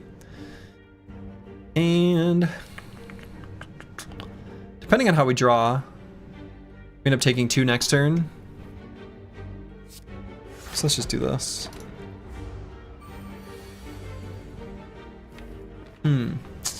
Let's take 1.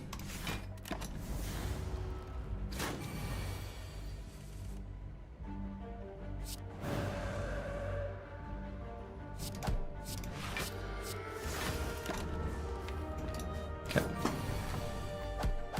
Good fight. All right.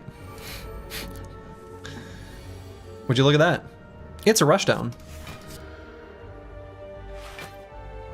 Not gonna play it on this combat though.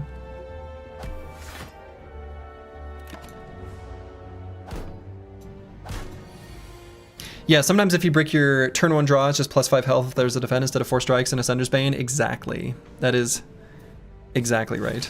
That's why I think, again, if I'm removing 1 card, it's a defend. If I'm removing 2 cards, that changes things.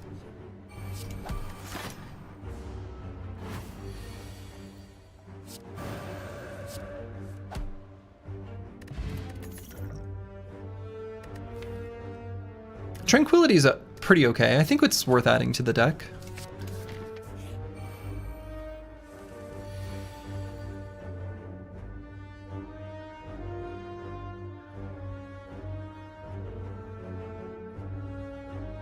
Ugh. This is kind of gross.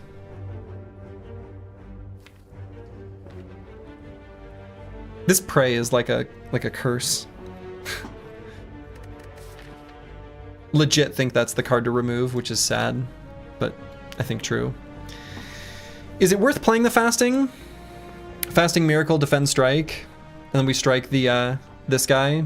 That way we can actually kill him next turn. Kind of think that's the line. I don't really like it.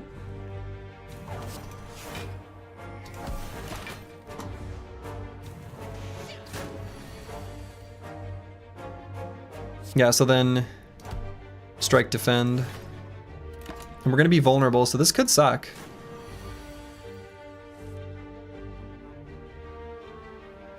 It sucks. Let's play the block pot.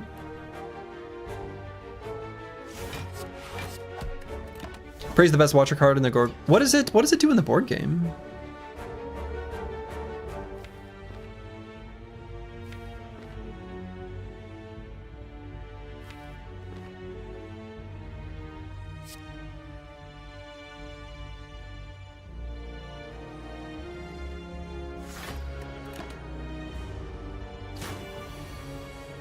Oh yeah, I do remember that Watcher has been substantially reworked. I just don't remember what she's like.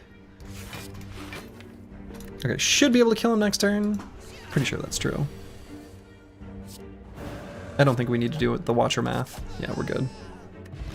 Upgraded its pay 1 energy to draw 2 cards and get 2 mantra energy. That seems good.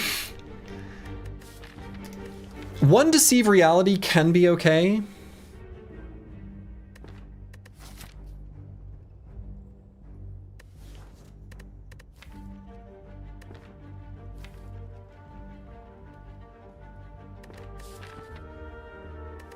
I think 1 Deceive Reality can be okay.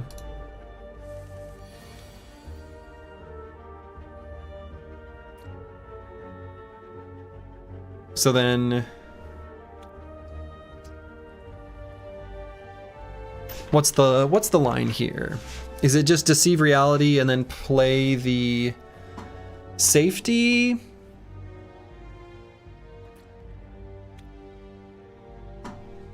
And then it still isn't quite full blocking. It's too short.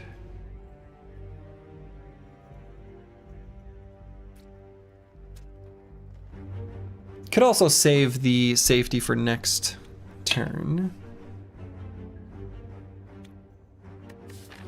I don't want to take a bunch of damage because I kind of want to... I wanted this combat to be low or no damage so I could upgrade Eruption and fight this elite.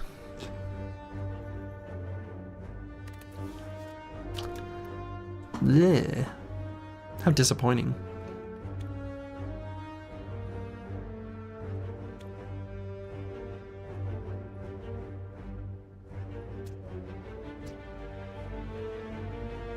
No, my intuition is saying just play like this. We'll keep the safety for next time.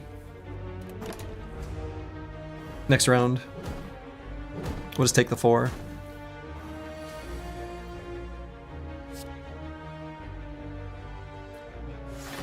So we play this one, this one.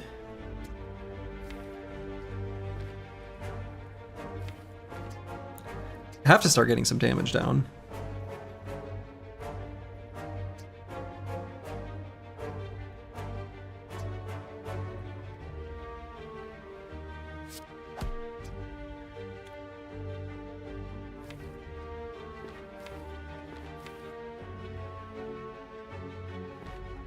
Sort of sucks, but I think I'm gonna play the Miracle for the strike, and then just for next turn to be able to kill this guy and then block with Vigilance.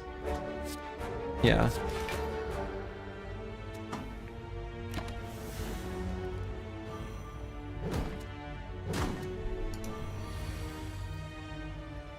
Excuse me? So this is full blocking.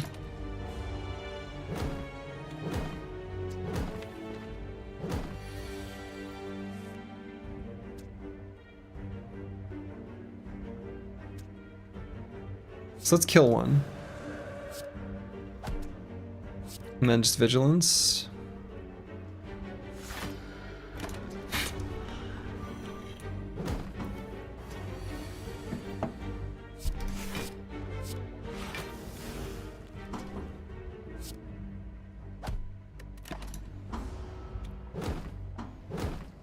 Not a very clean little fight against these little dudes. Not a very clean fight.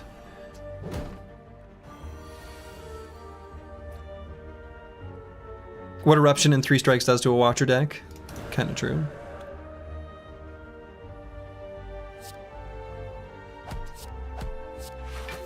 Okay. I don't have that much experience with Watcher, just in general. Haven't played her as much. Just Lucky's kind of cute, especially with the fasting. I'm reluctant to add too much though, because like the deck is just like a Runic Pyramid and a Runic Pyramid, a card upgrade, and a Bag of Prep away from being infinite. Oh, and then like, okay, not quite, but we would need a 1 cost Source of Calm. So I'm really reluctant to add anything.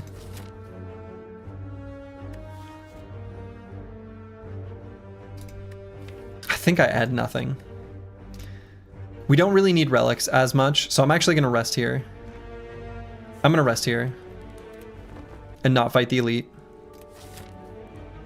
We've got options to fight more later, depending on what these card rewards are.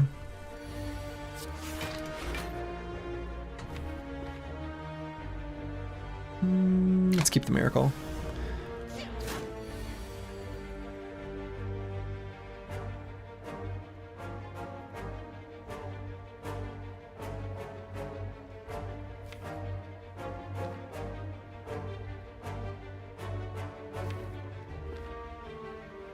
With fasting, how close is this guy to just being dead next turn? I guess we have the Tranquility here too. So I'm kind of tempted to do like fasting Deceive Reality.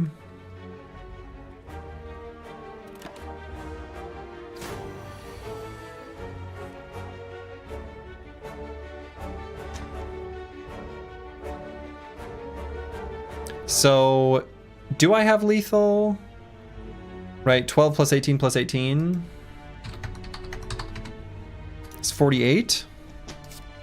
Do I have lethal? This is Watcher, of course I have lethal. All right, skill pot, that's unfortunate to see. Flurry of Blows is like okay right now. Same thought as Just Lucky though. I'm gonna greed Thin Deck it.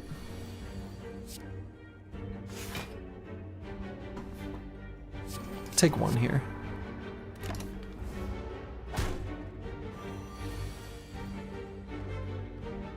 gonna take 16 here.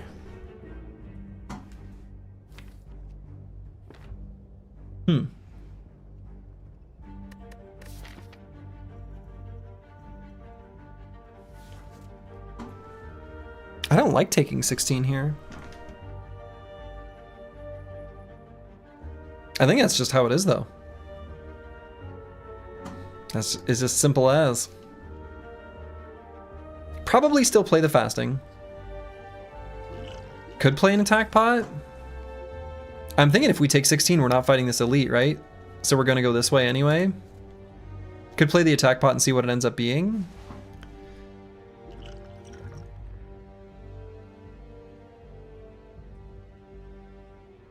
These aren't very good. They're not gonna let us erupt and do anything worthwhile.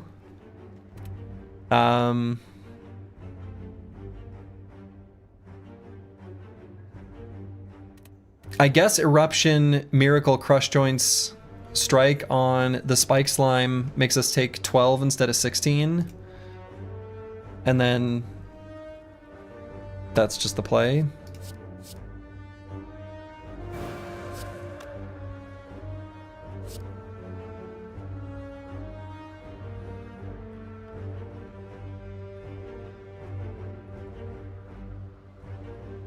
Who's your favorite character? I don't know. Probably either Ironclad or Silent.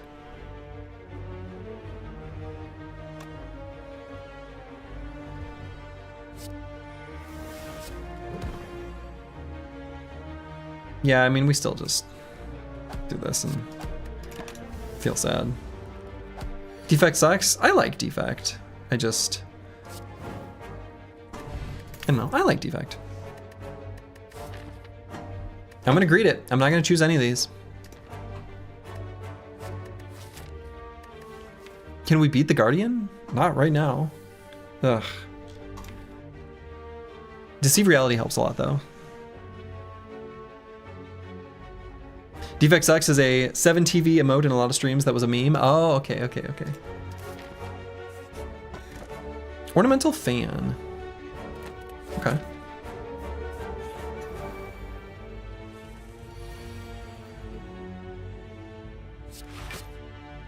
Had a lot of Eruption in opening hand nonsense going on. I don't like it. I don't like that. This has been a particularly cursed feeling run.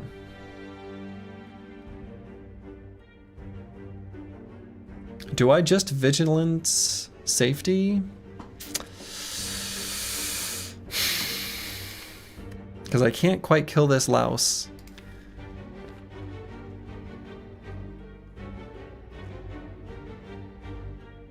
I could Fasting Strike it. I don't like that. But I don't like this guy. Ah! It's terrible.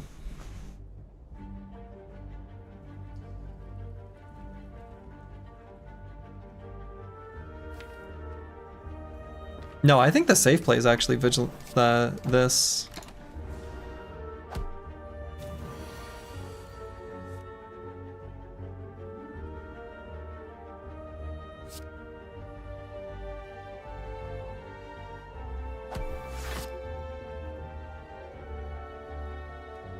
I don't think I take damage anymore.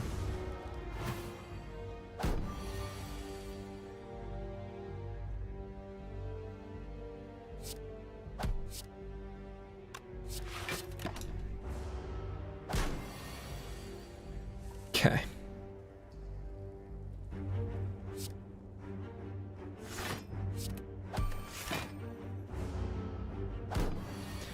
This has been a very cursed Act 1.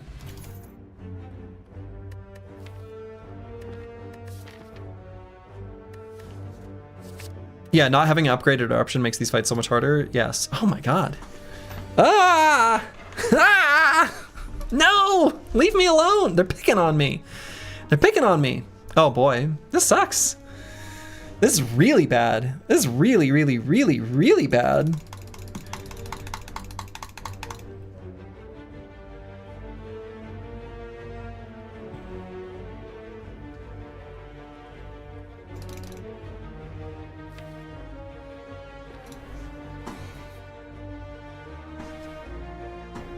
So, yeah, like I said, I mean, yeah, you're not wrong, Trash Comps. You're not wrong.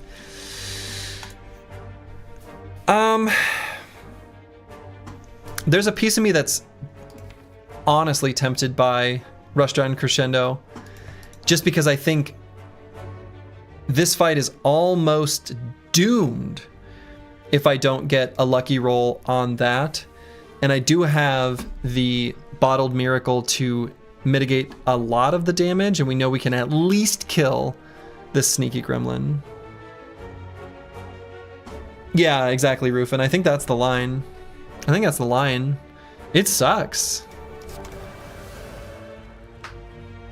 So, yeah, it's pretty bad. All right, so we can at least make this lethal. That's fine. And then play the Bottled Miracle and then just block as much as possible. And are we dead?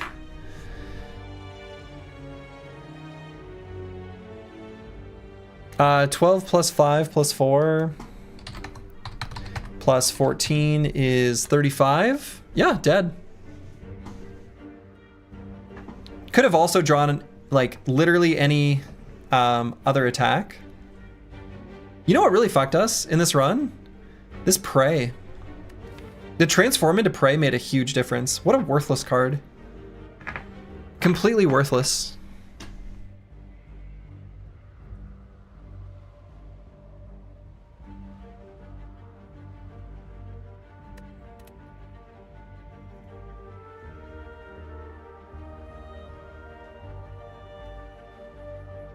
Yeah, well.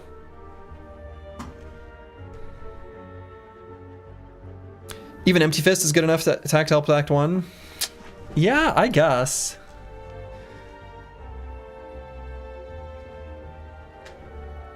I think the Prey is what really fucked us. Just this got in the way so much. It made it so that some of those early fights went bad and then wasn't able to upgrade the Eruption. I don't know, I guess it's a lesson learned. Speaking of good Watcher cards, yeah, I think that's just the lesson learned. I don't have a ton of Watcher experience, so I think I don't know. Was playing maybe a little bit too much forcing, too greedy. Were we offered it? I think we were offered. Actually, the attack card I should have taken was probably the Just Lucky. That one should have been taken for sure. Yeah, fasting can be good, but like...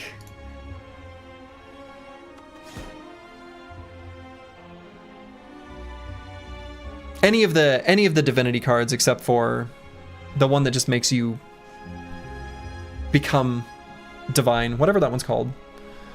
I can't even remember. What is that card called? Is there a way to look at the cards? There probably is. Compendium? Card library. Purple. It's a rare one. I'm thinking of Blasphemy. Yeah, Blasphemy.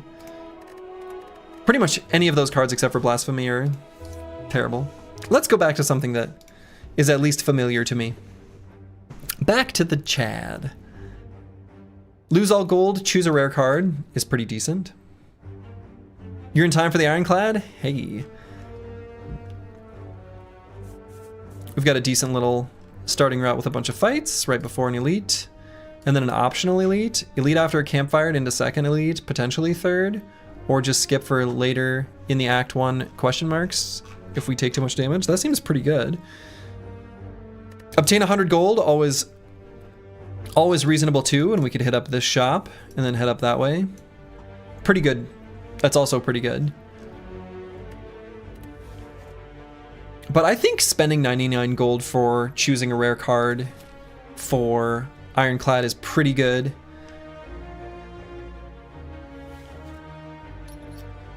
Yeah, and it's pretty good for literally the 3 cards that are on screen right now. Caca! I'm leaning lightly towards Immolate over Bludgeon, but Bludgeon's pretty damn good. But I think Immolate just a little bit smoother with the AoE. Yeah, these are both really good cards. And I'm curious what would a strong player at Slay the Spire do? Like what would, in this exact scenario, I am genuinely curious of what What someone else would pick? Because it's one of these two for sure. Ironclad AoE kind of sucks, yeah. Other than Immolate. I don't know, Whirlwind's alright. Baron Von Poten, hello. Yeah, I'm leaning towards Immolate, but I'm not sure if it's actually correct, is basically my conclusion. You think it's Fiendfire? Whoa, really? I don't think I would ever pick Fiendfire there.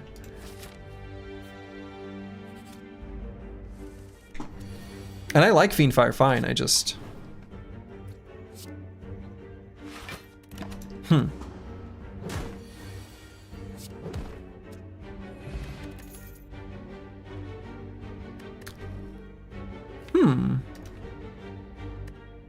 Disarm and Combust both seem good here. Current meta is that Clad is Watcher Light can pretty much what you just did and greed his way through Act 1. And then Force Infinite later acts. Yeah, I mean, that sounds right. I just feel like Fiendfire, it's hard to get you there because you have to draw right? I'd much rather rely on like a Second Wind or something like that. There's a lot of other tools. True Grits, Second Winds. I don't know. I'm dubious of Fiendfire as a tool to get there, unless you've got like draw order manipulation that you can find as well. Like I kind of feel like just an Immolate lets you greed to find better ways of more smoothly removing cards to get the Forced Infinites.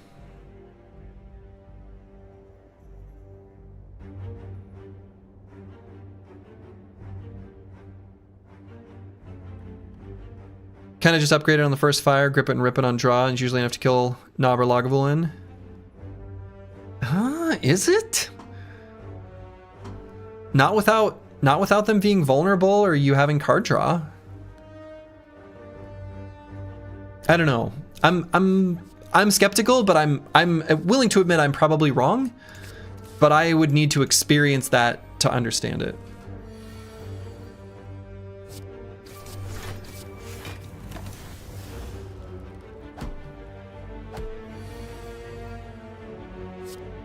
That doesn't quite mesh with my current incorrect and poor understanding of the game.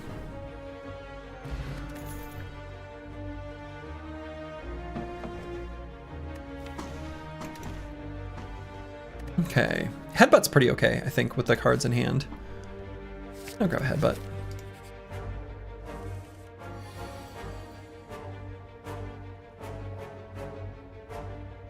Let's see.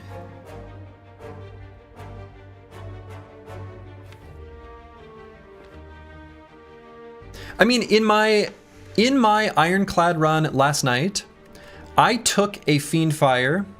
Can I see my... Well, whatever. Let's go to the... this gets saved, right? In the run last night, I grabbed a Fiendfire. When did I grab the Fiendfire? Was it at the end of Act 1? Yeah. And I played it literally twice the entire rest of the run. It was like a dead card.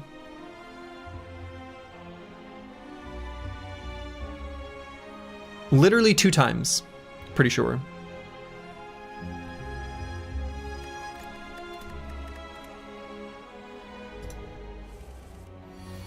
But in that run, I found other tools that let me manage the cards, and I ended up getting an infinite later. That's how I pretty much won the rest of the run.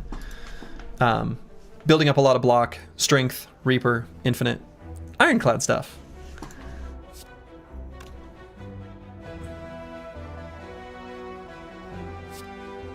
So let's just do Immolate Defend here.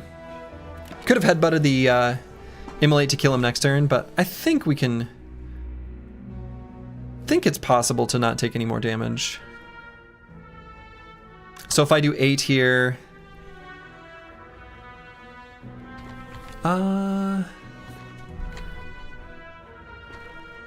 if I do 8 here, I've got 27 next turn. So... that should be enough.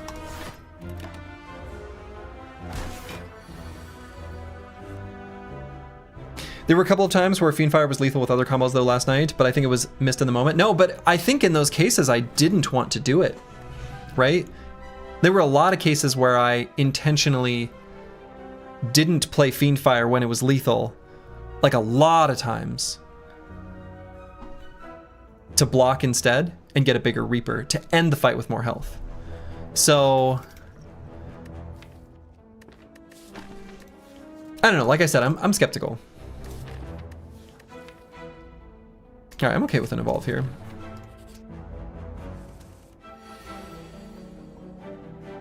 You were accounting for those? Yeah, I mean, maybe so. Okay, so 15 plus 6 plus 10 is 31. Damn. Offering Dark Embrace, there's so many ways to build around it and just nuke. Yeah, for sure. Right, and we didn't get those. Didn't get offered either of those cards last night. Yeah, or Pyramid, right?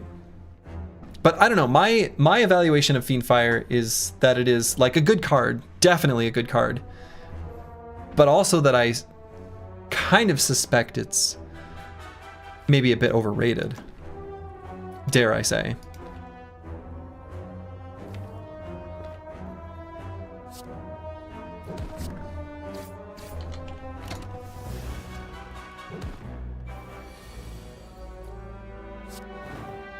You inspired me to play this game again. You just died in Act 2. I hold you fully responsible. Good.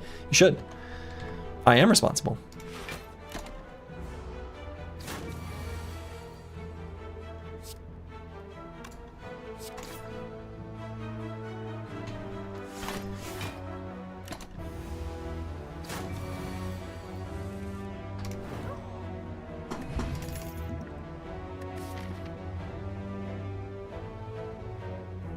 Okay, I'm still feeling okay about this elite fight, most likely.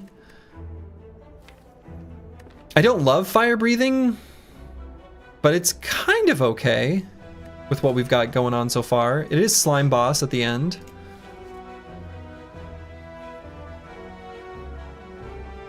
Generally speaking, I like rage, but I hate speaking for the pros because I am not one of them. You just watch a lot, but I'm pretty sure they would pick friendly fire there, or fiend fire there. And if not, it would be bulge or bludgeon. I would be shocked if it were Fiend Fire. I really would. I thought it would have been between Bludgeon and Immolate for sure.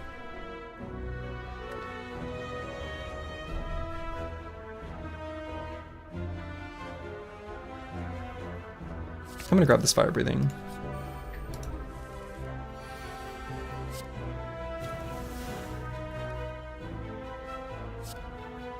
And I think we can block through the looter and still kill him. Oof. Fire breathing is one of the most satisfying payoffs. Sure does. Sure does.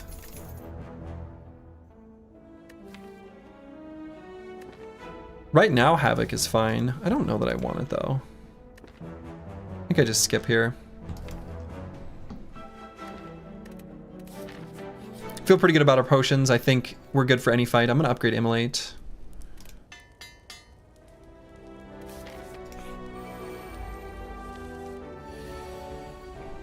Okay.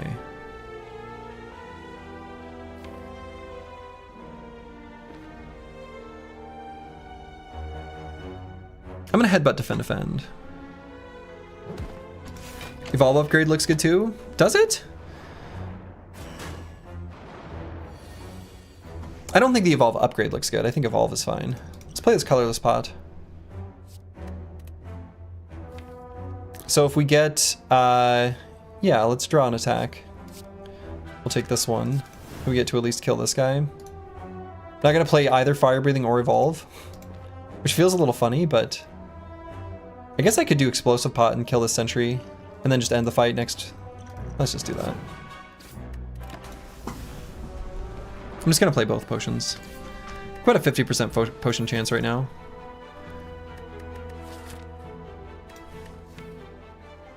I'm not an Inflame lover.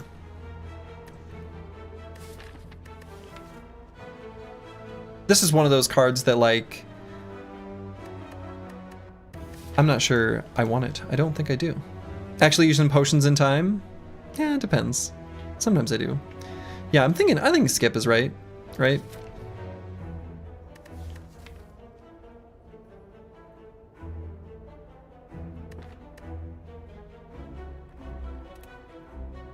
Body Slam also can be okay, but meh. And I think upgrade here, and then we'll go to this elite.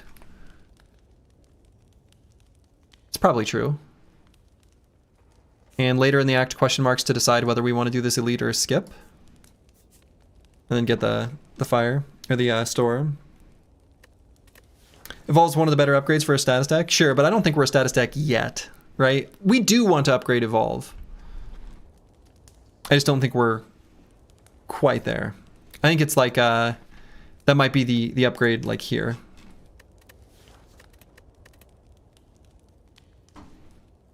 I think I'm just gonna upgrade Bash.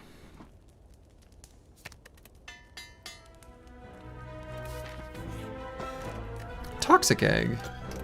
Great. It's the knob.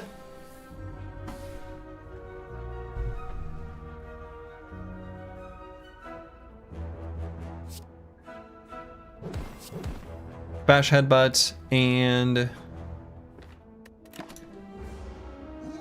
not sure if we can kill on the turn where we take 24 or not. Should pretty reliably be able to with Centennial Puzzle proccing. Right, I think with Bash Strike, yeah, we got there. Alright, so we're only gonna take 8. Pretty nice. Mummified Hand?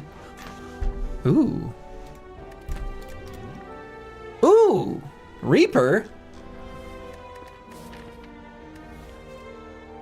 Yeah, I like Reaper. I love healing up to full. Honestly, Spot Weakness and Armaments plus fine too, but I'm gonna grab the Reaper.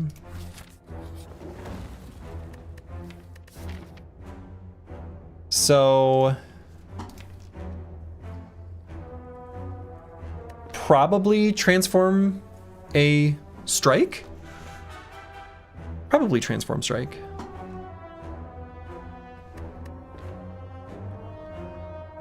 If only you could get the Spot Weakness with... I know, right? It's like, can I take 2, please? Can I take 2? Clothesline. Okay.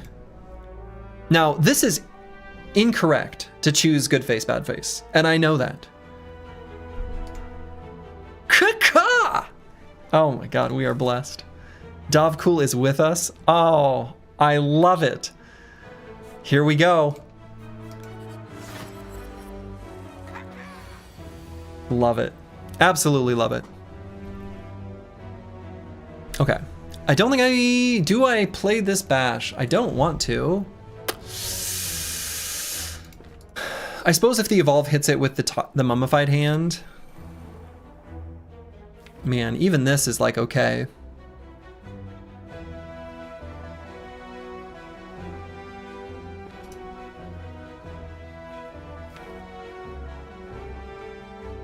No, I probably play the Bash. I think that's true. Because there's no other line that opens, that wakes him up, that's gonna do meaningfully more damage that doesn't leave him with a status effect. We got the Clothesline in the draw pile. No, I think I open with this. I think I open with that, but I don't feel good about it.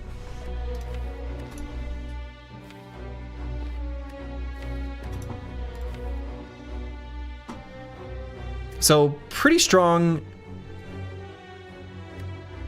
attack cards here. I kind of am thinking about maybe doing the Swift Pot here. We'll have a 30 and then 40, so yeah, 58%. Oh, that's cute that shows it that way. I kind of want to use one potion. I actually think the Swift Pot is fine.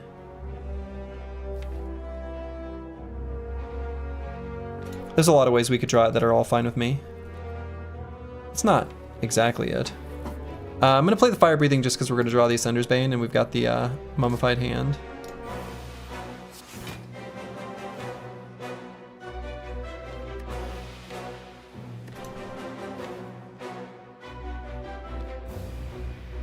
I don't think there's anything I want to headbutt, really. Except that I want to put 5 cards in my draw pile so that I get to play the Immolate twice. So I am going to headbutt something.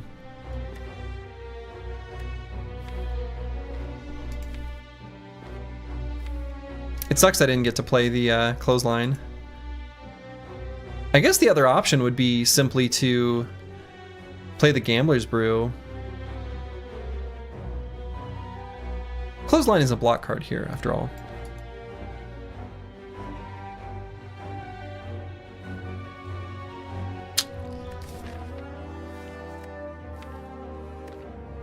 Man.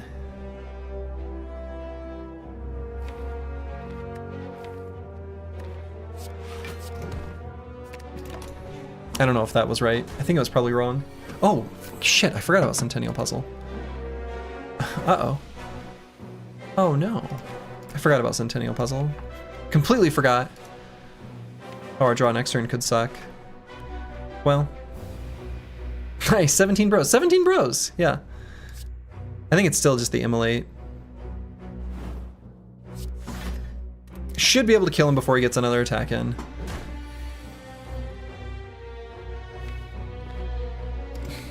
Headbutt, please.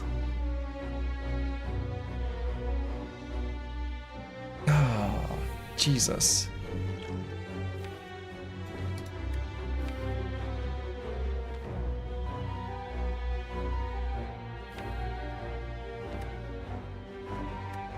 So 9 plus 4 plus 26 is 39.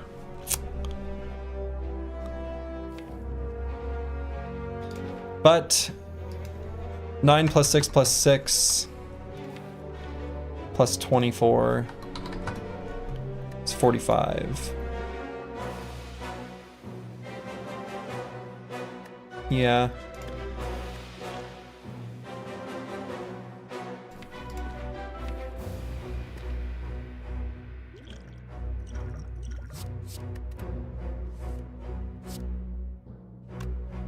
I got rid of one of the strikes. No! Well, okay, we're just gonna rely on at least getting a other source of damage alongside it. Not to belabor the point, but that was a Fiend Fire Plus. Instead, that was 105 damage. Oh, yeah. I have no doubt it would have been good there, right?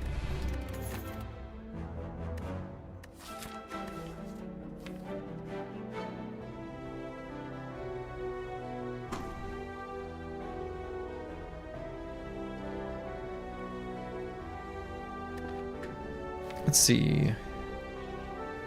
True Grit Plus is like okay. Upgraded True Grit is amazing. I think it's okay.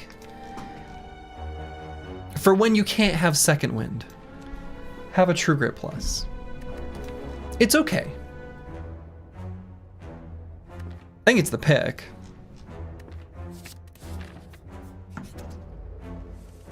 Caca! Love it. Defend, defend, fire breathing, and see what it makes free.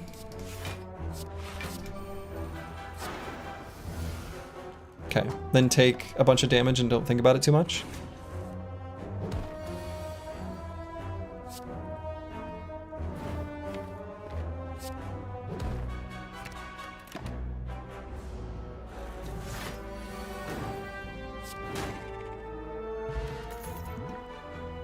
Dark Embrace. See Dark Embrace, pick Dark Embrace. Pretty sure. Hello all, how are we slaying today? We're slaying all right. We're slaying all right.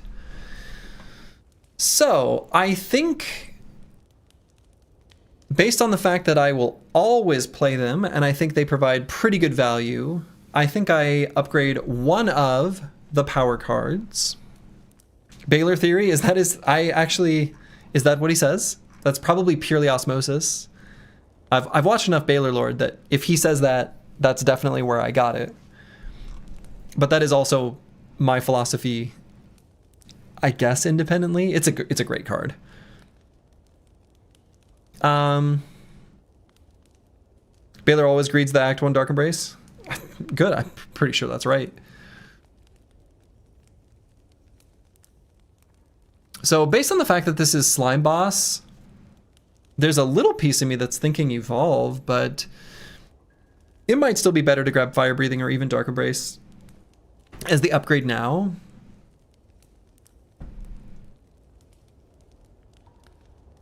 I think just for this fight, Fire Breathing is a little bit better. Just for this fight.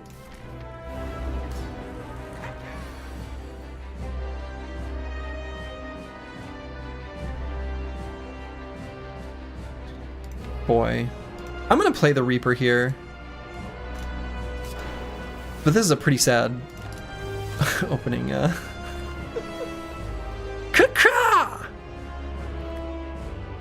So let's see. If I immolate...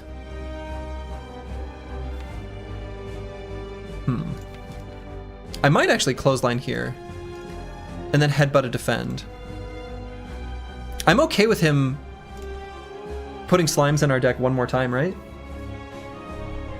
And in fact, that's really good, playing the headbutt, because then we have 10 cards in our draw pile. No, we're gonna draw with Centennial Puzzle. Damn! Again.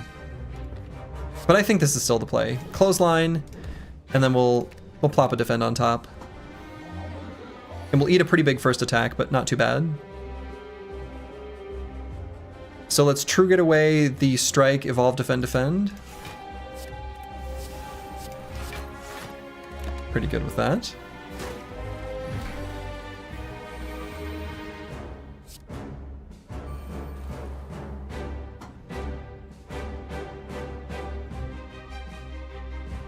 So I want him to slime us again.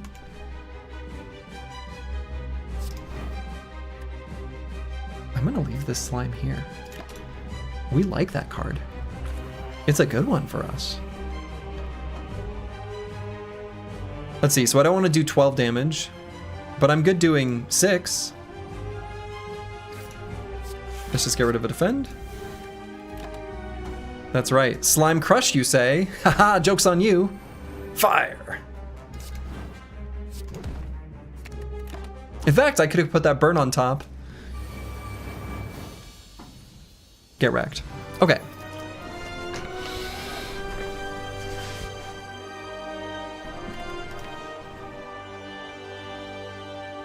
Corruption.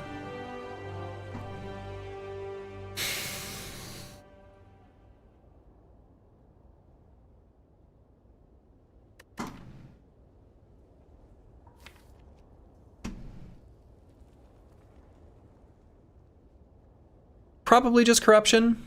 Corruption's really nice with the mummified hand.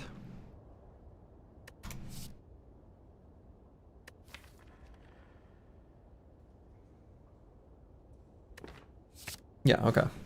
I think that's just correct. So we're definitely not choosing the Velvet Choker. We're definitely not choosing Mark of Pain. I think we're just choosing Runic Pyramid.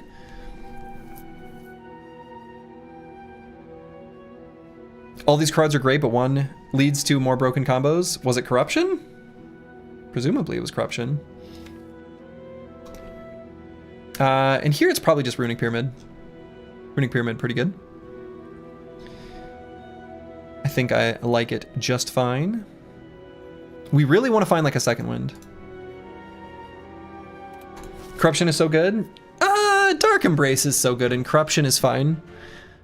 I actually think Dark Embrace is more generically good than Corruption. Corruption is like sometimes bad, actually, but it's usually good, but sometimes bad.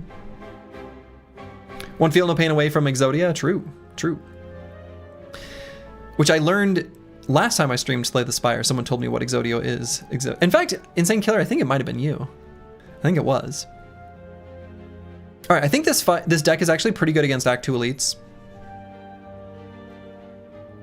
I think it's sufficiently good against Act 2 elites.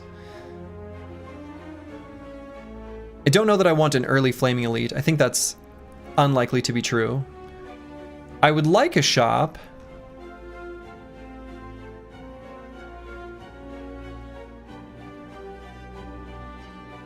So I think I'm keen to go like this path. And then here we get to decide 1 or 2 elites or 0.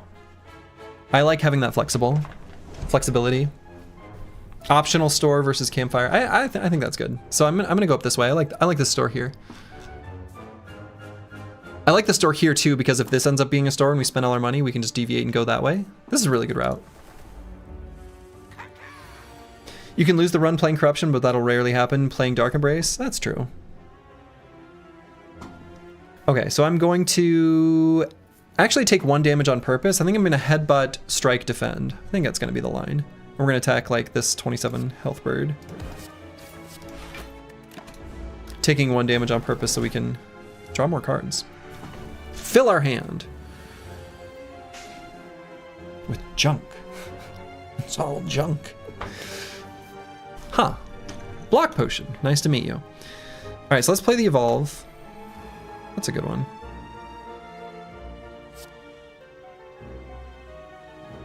Let's weaken that guy also for next turn. And True Grit, defend, plus block potion makes us only take 1. We just gotta find these cards and then it's over.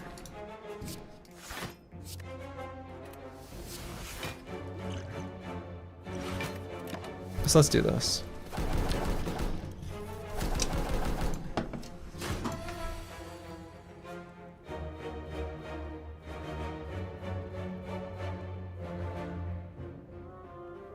Okay, so we're gonna disarm here for sure.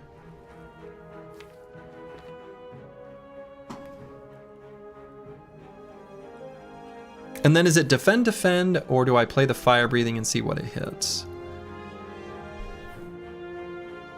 Probably defend, defend. So I think let's just anti-strength, defend, defend. Unfortunately, there's nothing for the...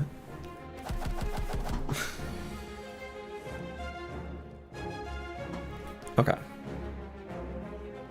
So let's do... Why is this guy attacking me for so much? Why is he being mean? He's being mean, he's picking on me. Let's just hope that this hits corruption. Oh my god. Okay, that's ridiculous. Do I play the Dark Embrace to play the defend to draw a card? Yeah. Oh yeah. Oh yeah. Oh yeah. Oh yeah. Emily doesn't kill the middle? It does. Who gives a shit? We don't even need to.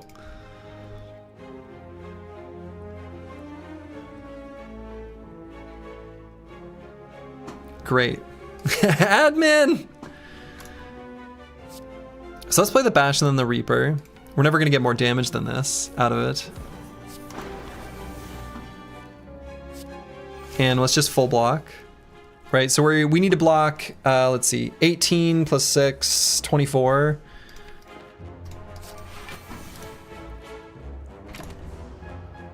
Okay, so then we can play the Immolate, then the Defend, and then they're all dead.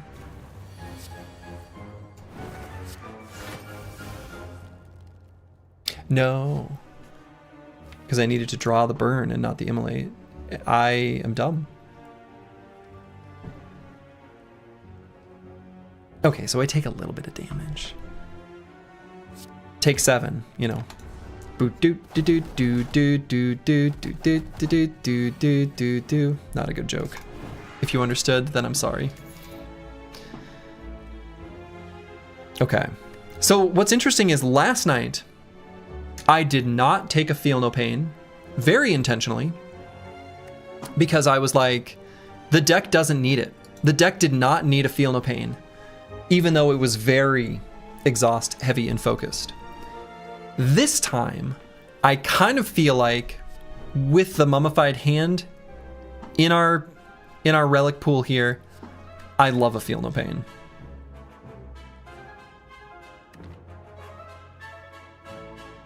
Armaments Plus also pretty good. Armaments Plus being pretty good with the Runic Pyramid. But let's go Feel No Pain. Feel like Feel No Pain? Feel like Feel No Pain.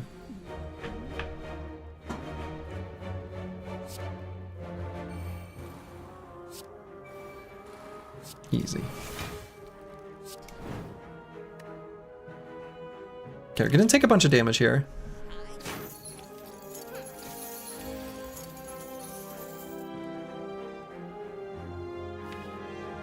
I want to find our Reaper.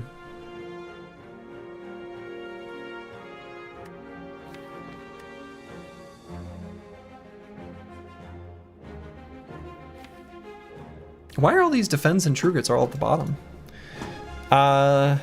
Let's see. Clothesline into defend probably blocks. Well, I mean, it does block the most. It's the only block, but I think that's still going to be the play. There's the corruption.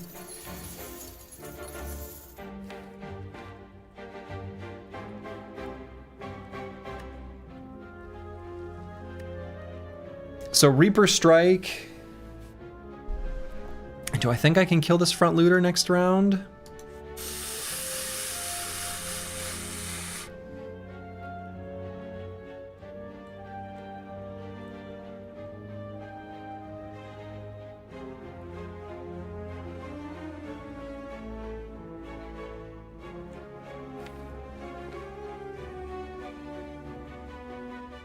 I don't want to get looted. It feels bad. I don't want to use the dupe pod either.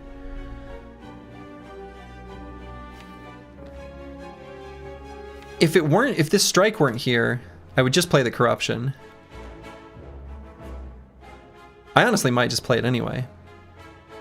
And then play the defend and see what we draw.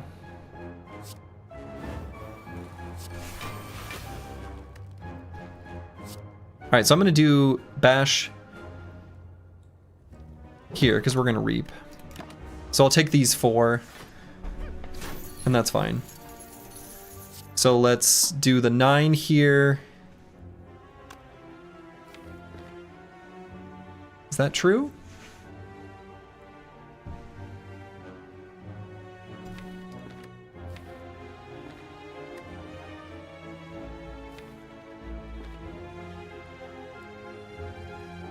No, I think I can get there purely through the fire breathing. So fire breathing is an important part of this. So I'm going to play the fire breathing and then the Reaper, and we just need to get to this burn, which I think we can guarantee to happen.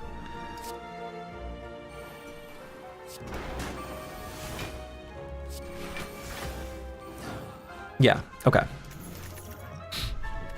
Burning Pact Plus. Yeah.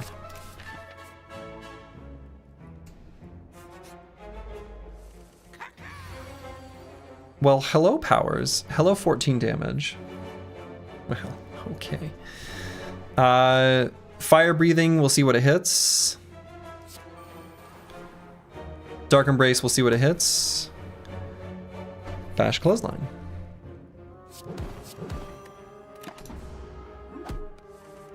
Slanderbot, hello, hello.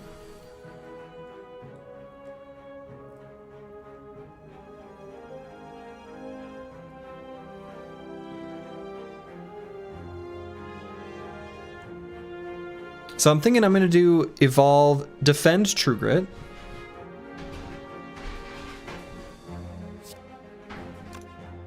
We'll see what the Evolve hits. Could also do just Corruption, Defend True Grit. Maybe that's just the play.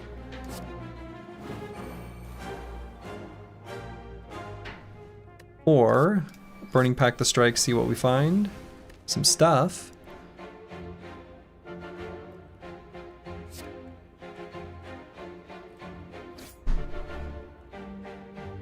So let's True Grit away the headbutt. Play defend. Pass the turn. We gotta get some stuff in play. We gotta get some stuff in play.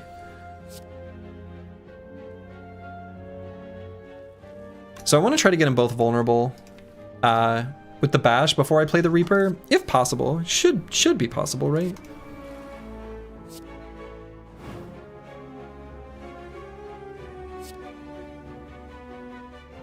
Maybe not. Maybe not anymore. Oh, maybe. Mystic is gonna heal.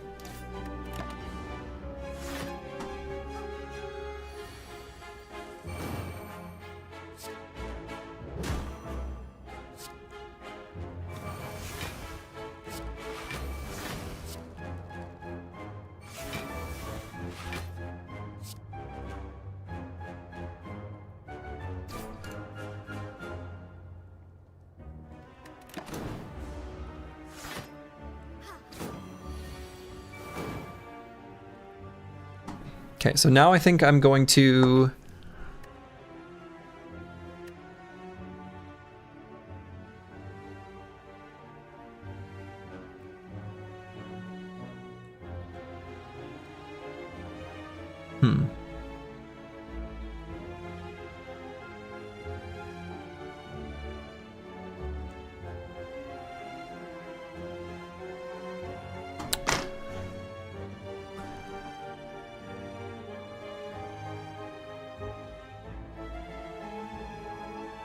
I think there was a better way. There was definitely a better way to do this. I just sit down and think about the better way to do it, but it wasn't what I just did.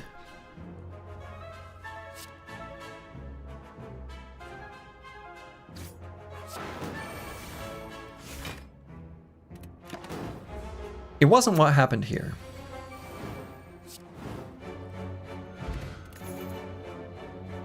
Another disarm plus. Even Shrug It Off plus is fine. Disarm plus feels like it solves more fights. Right? I feel like that helps us against Time Eater.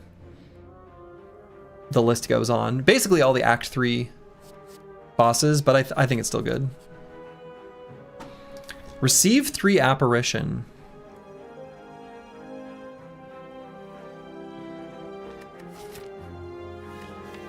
Slightly risky.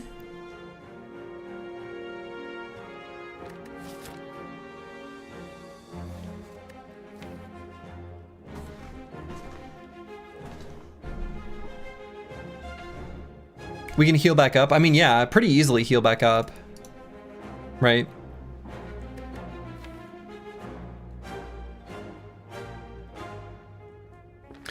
Yeah, I don't know. I think this is fine. That's very unlikely to bite us. And I'm gonna go to the shop. Apotheosis plus.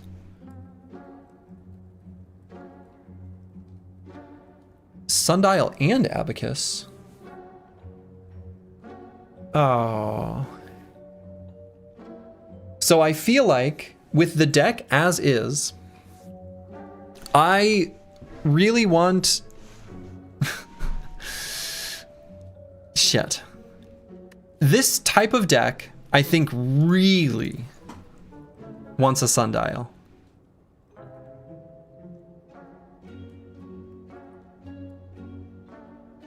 Cannot afford the Sundial and car remove. Don't want to not have the Sundial. Honestly, even Abacus is crazy good.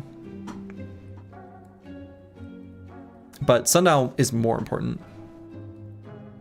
Damn. I'm going to buy the Sundial instead of the card remove. And I think that's correct.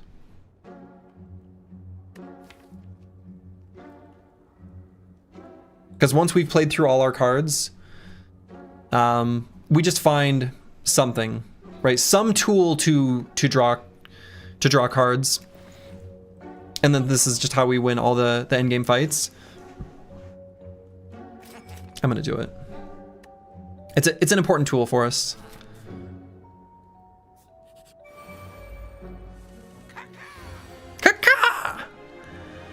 All right, definitely playing the Feel No Pain.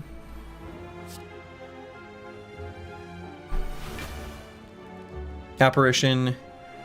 And I think I'm just gonna play the 2 strikes. I wanna draw the cards.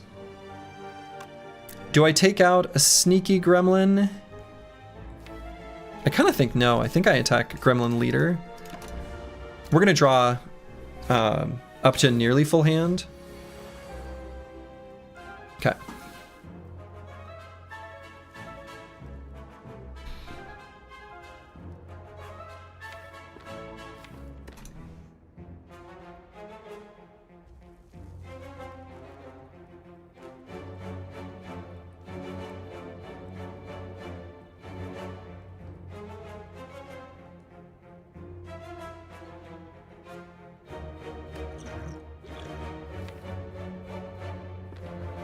I want to make enough room to draw 5 next turn.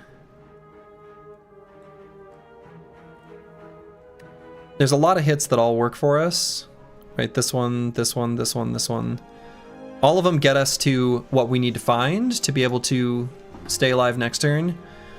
But we need to draw down as much as possible, so I think the play might actually just be Corruption, defend, disarm. And then we play this strike. I don't have to play the disarm. Would it be better to not do it? I think it's better to not do it.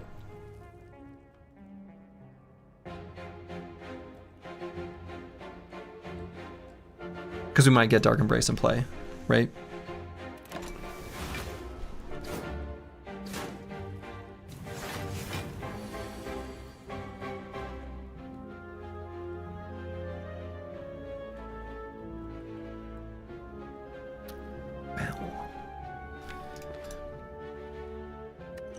So we can duplication potion the Reaper.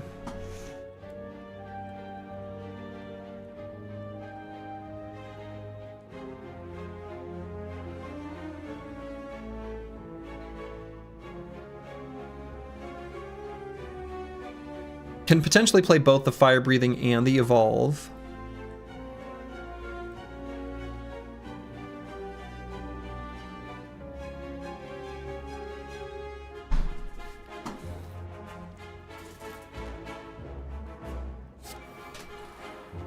All right, that hit the Reaper. So should I play the Headbutt first and then the Evolve? And then we can play the Bash.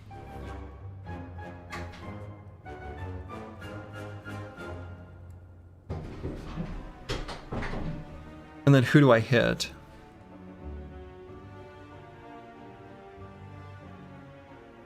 Or do I just True Grit the Headbutt?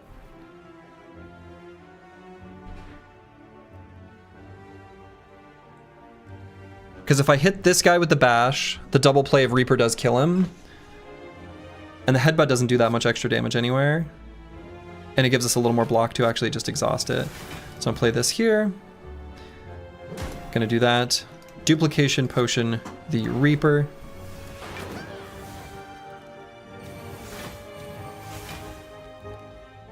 Okay.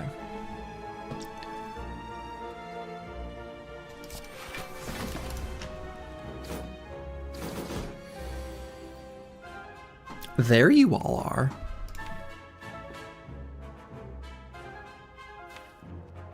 Need to get to this Dark Embrace.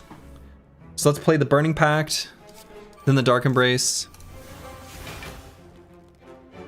Hopefully the Immolate, right? So I guess I could play the Strike first, and then whatever it hits is fine.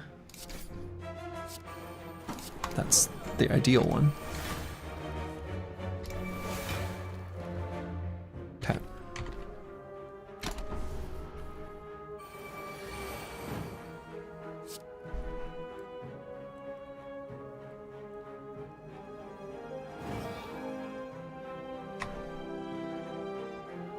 And we can take 5 damage and still heal it up with the Burning Blood. So let's do this on this turn.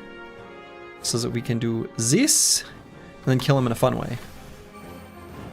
Oh, maybe I shouldn't have. I shouldn't have done that because I should have left Sundial on 2. That was stupid. That was stupid. Demon Form. Yeah, we take Demon Form here. We absolutely take Demon Form here with a Reaper in hand. Okay. Let's collect all the powers. They're all ours. The powers are ours. All right, so yeah, sticking to this route seems good. We can probably fight that elite when we reach him. Cool. Loving the apparitions with the Toxic Egg. So probably just Clothesline Strike.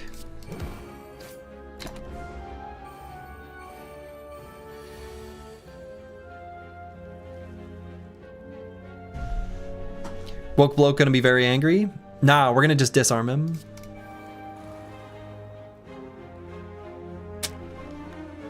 It's not what I wanted that to hit. Which arm? True. And I'm gonna keep this apparition in hand.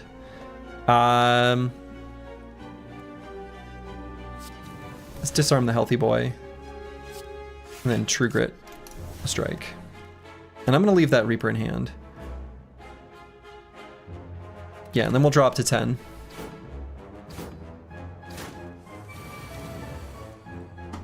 Here they are. So let's play This one.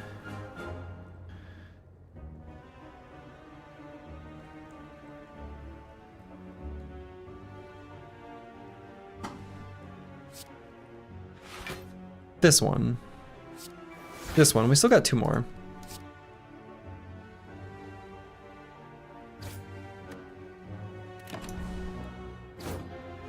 Dark Paladin 037. Hello, hello.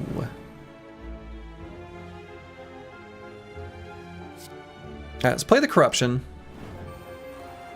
Hey, it hit the Dark Embrace. Let's play the Dark Embrace. And probably just play the Apparition. Play some of this stuff.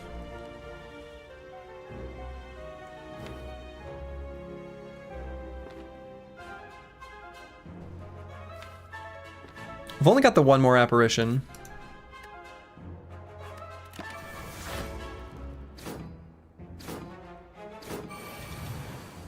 So we're gonna have to kill him the turn after this one. Which I don't think should be a problem. Don't actually have to play the Reaper because we're gonna heal in full anyway. So I could just Immolate. Headbutt the Immolate for next turn. Sure. I guess that's good enough. Maybe I want to play the Reaper though, you know? Maybe I want to play the Reaper.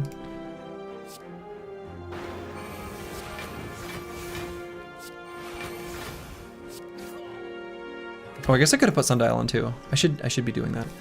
Okay, do I want Explosive Pot or Power Pot?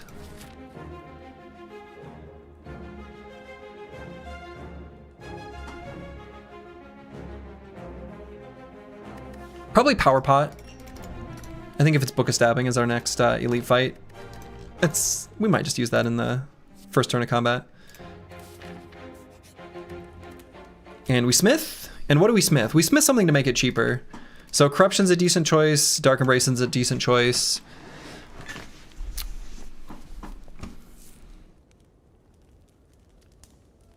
Which one actually matters more? Maybe the Corruption.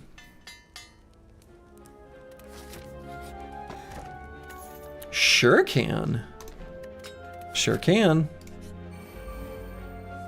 Book of Stabbing. So let's play this Power Pot.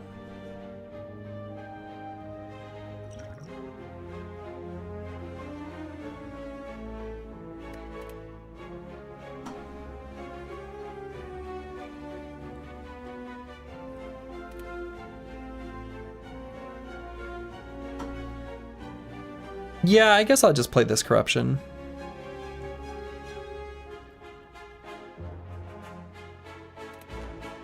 Sure.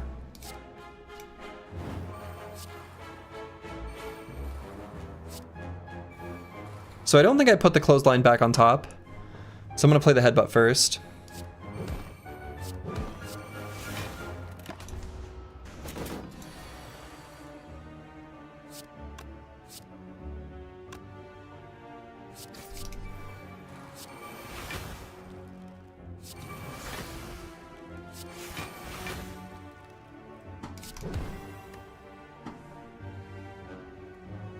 We'll play the Fire Breathing.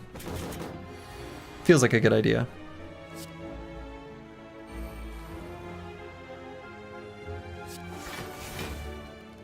We can trigger away the Corruption. Beta card art is so good. Oh yeah, I've got it here pretty randomly. Apologies to those who, you know, I'm ruining your Slay the Spire experience. If you're a Slay the Spire purist, I apologize. I like some of the beta art. I choose it selectively. There are specific beta arts that just call to me, and I can't explain it. My immersion.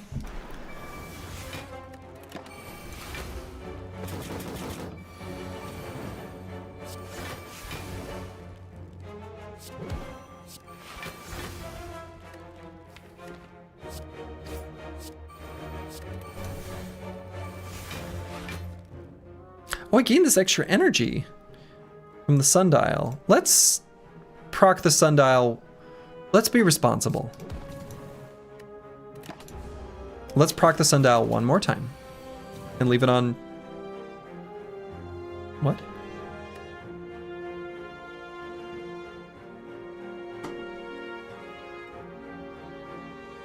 Do I understand why I did that? I don't think I do.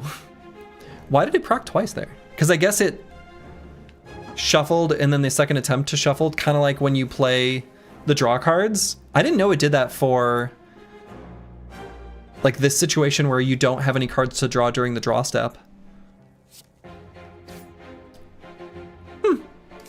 Well, now I learned. Now I learned, I guess. Nunchaku. Ghostly Armor can be an okay tool to either play or not play and let Dark Embrace draw you an extra card in certain situations. And 13 block for 1 energy is pretty good value. Is it worth adding and risking not running into an apparition? It's pretty close to being okay.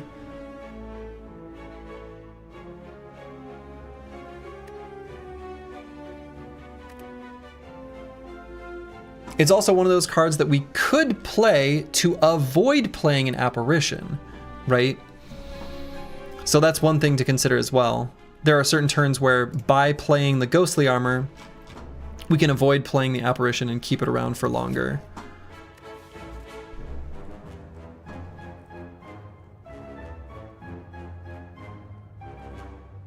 I think it's just good enough. I do. Okay, so let's go to more elites. So we're gonna fight one of these two. Which route is better? I kind of like this route for the late Act 2 question marks. We could get the arena fight here. Do I like that better than second campfire? What would I upgrade even? Dark Embrace? Which is like fine. Not that exciting though.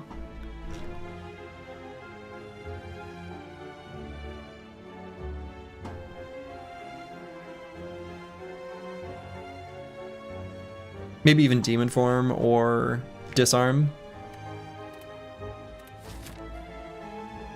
Let's roll the bones with the question marks. Question marks are fun. I guess was this route also? No, it's just a one. Okay, we'll open with a Feel No Pain, Corruption, Disarm, and leave these? And leave these. Unless I just play the Reaper.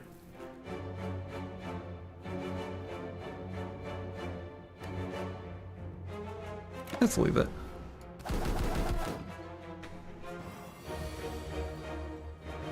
Dark Embrace.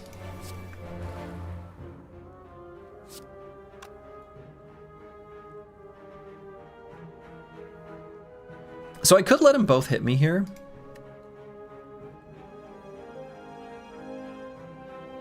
And I don't think that's that ridiculous.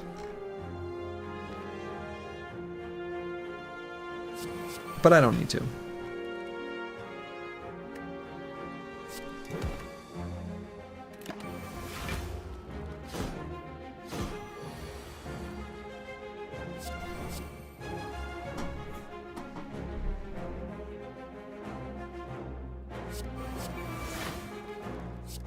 Okay, so let's get a bash in here.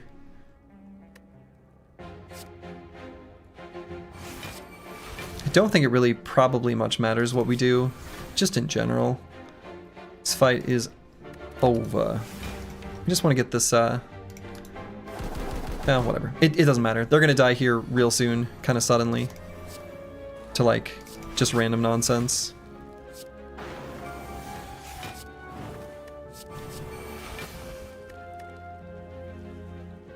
Still alive at the moment. Kind of incredible. Not anymore. I guess I could have charged up Nunchaku. Sentinel Plus is pretty okay with what we've got going on. Rage Plus is one of those cards that makes you want to not play Corruption and just get infinites where you can rely on that. Because like right now, I kind of feel like we need either calipers or a barricade to feel complete. Sentinel Plus is pretty fine. Helps us play a bunch of attack cards.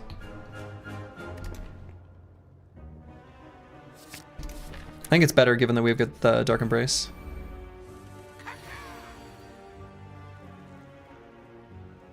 Okay, let's immolate and get rid of these stinky gremlins. Immolate, disarm.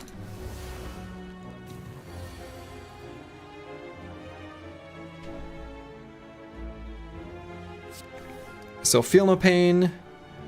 Then I'll just play the bash and this defend.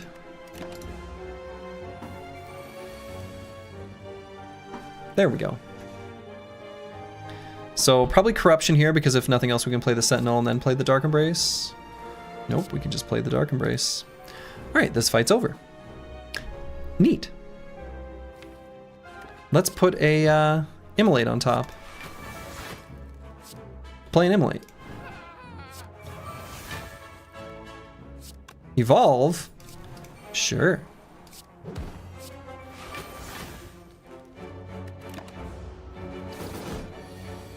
So let's get a Sundial and a little bit of Nunchaku, I guess. It's the right thing to do.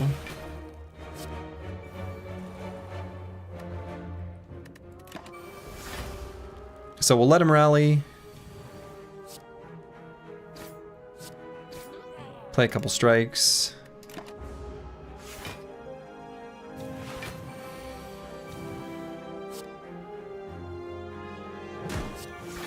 And that's pretty much, that's good enough for me, I think.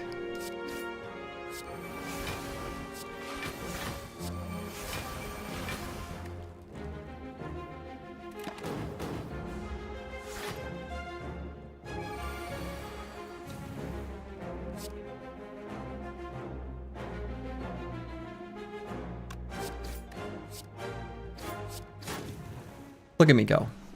Charging up my Sundial and Nunchaku like a responsible boy.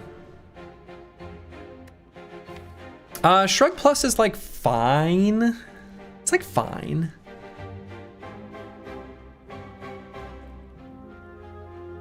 These cards really are a lot better with the plus symbol next to them.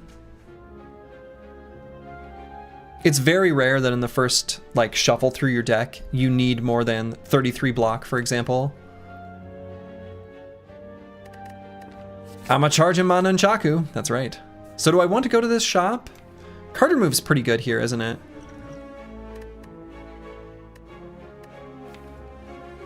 Just getting rid of the strikes is pretty high value. Maybe I like the shop instead of the question marks. We have enough money. I think that's true. Clockwork Souvenir. Also Anchor. Anchor weirdly kind of appealing here.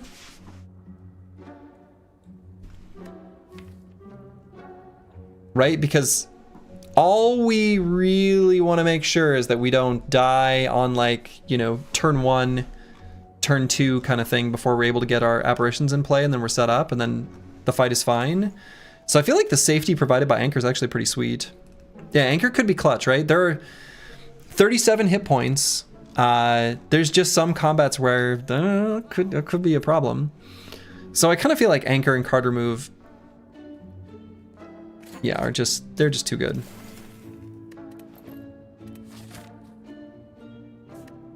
Actually, and one thing I wasn't looking for but maybe should have, it would be some sort of card that, you know, Flash of Steel or something like that.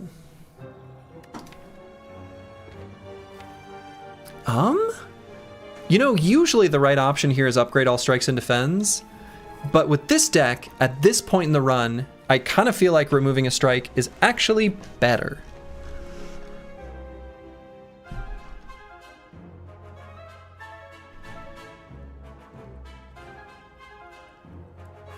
Just need to find our apparitions and other goodies.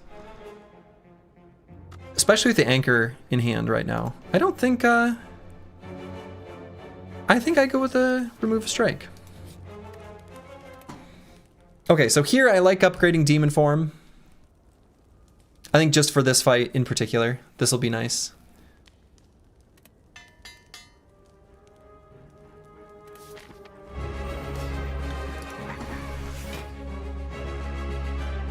Cool. So let's play the demon form. And do I play the bash? Sure.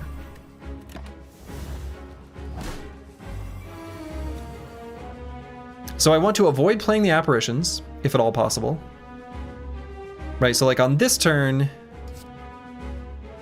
we can reasonably avoid it, I think.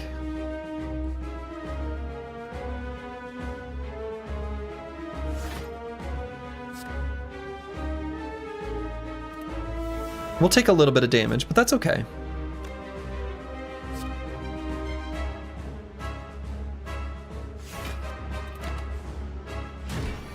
Just 10. 10 little baby damage.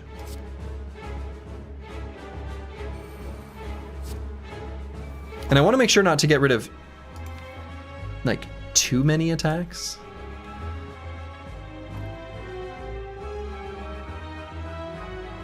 Because I could accidentally screw myself. Such a thing is possible. I think we can get rid of that one, though.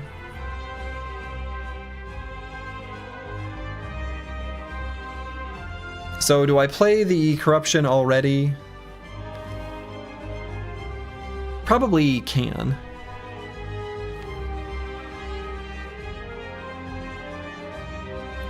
I'd like to maybe try to put it off for just a smidge. Let the strength build.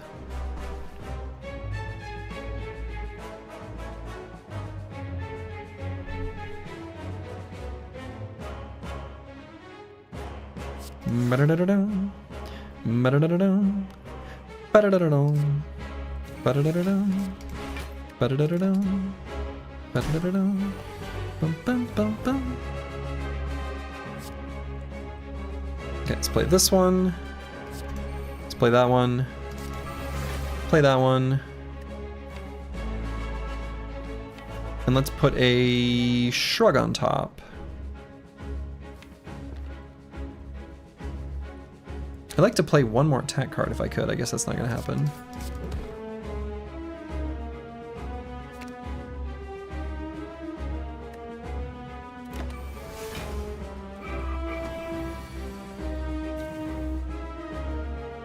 Ooh, can I block through this?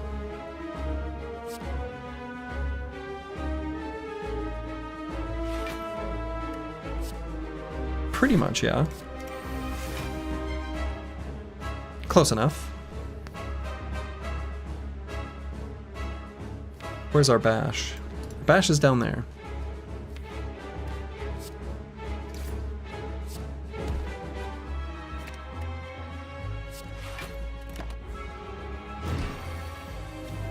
Okay, just slow playing this so that we can, you know, build up sufficient strength. This might kind of be unnecessary.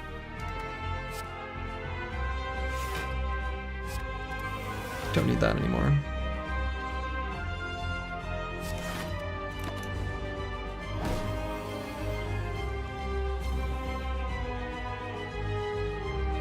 Alright, so now I'm gonna bash him. And I could just play the Reaper now in full heal.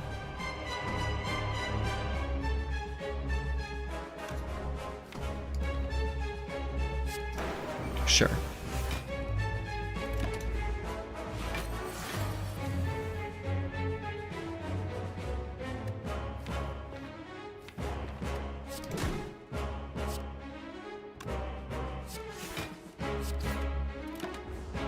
Still have all of our apparitions. Have not needed them. Kind of fun.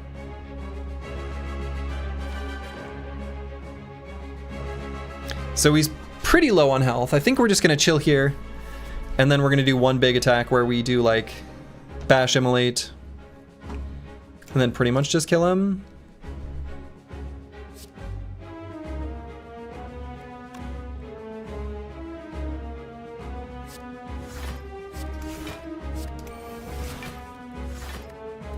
So we're gonna hold off for just one more turn.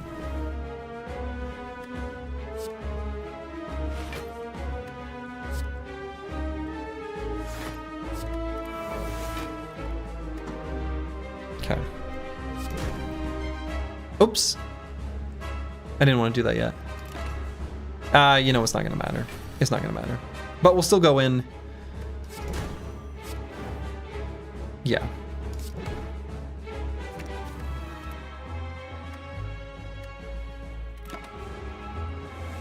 Not gonna do a very good job of charging up our Nunchaku or Sundial responsibly.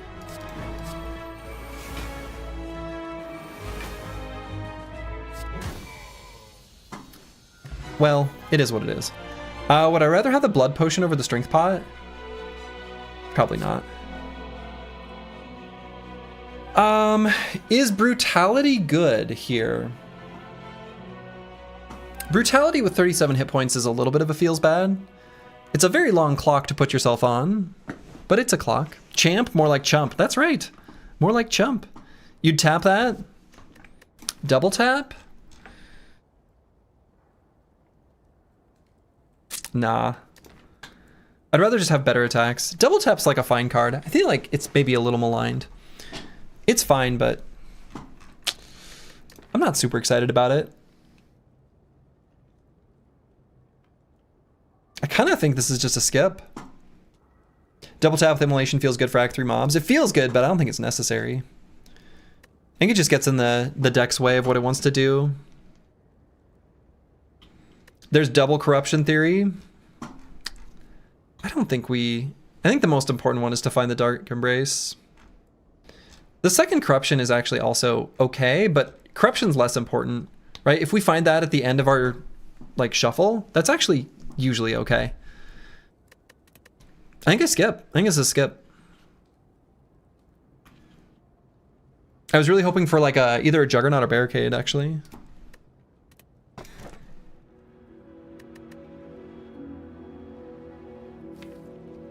We could set 2 strikes free, or just get more relics with Black Star.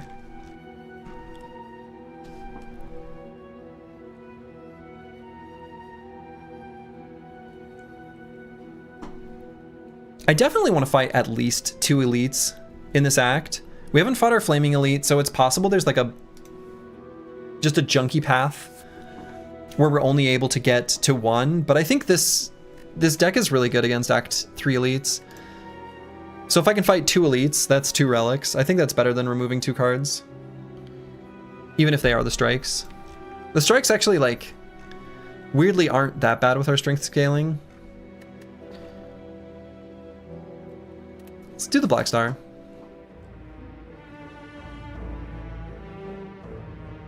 So here's our Burning Elite. Right, so this part of the path is set.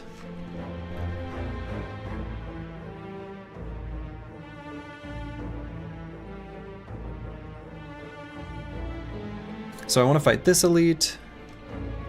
And I think I mostly just want to see card rewards. Right? I want to see card rewards because I just want to see... There's a handful of cards we still want to add to the deck that we'd be pretty happy to see. Alright, so this is going to be a 3 elite act, so that's good. I'm feeling good about the Black Star then. And we're fighting the Woke Bloke. And I'm not too afraid of the Woke Bloke with the disarms and the apparitions.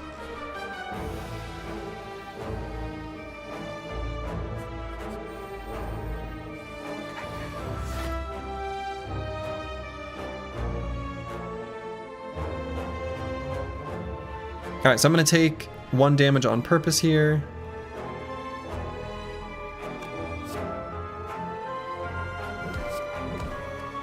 Just fill our hand.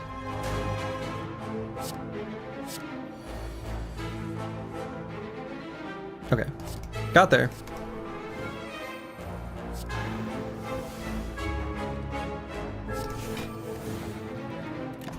They're all dead.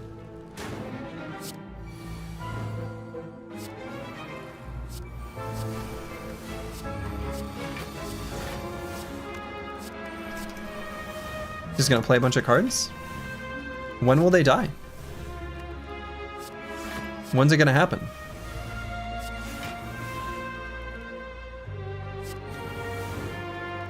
There it is.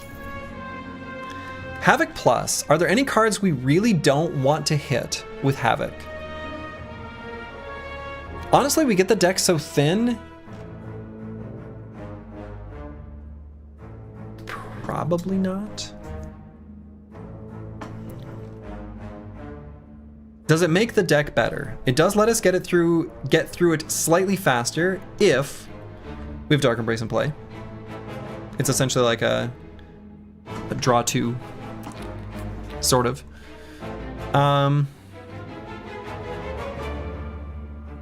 It could hit Disarm and hit it on a target we don't want to hit it on.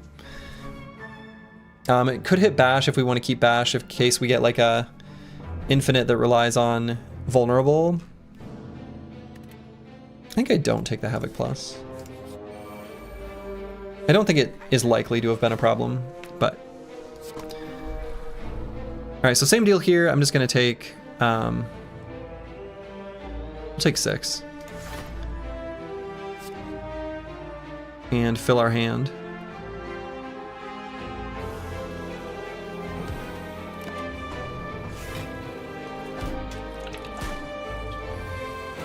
Centennial Puzzle is so good.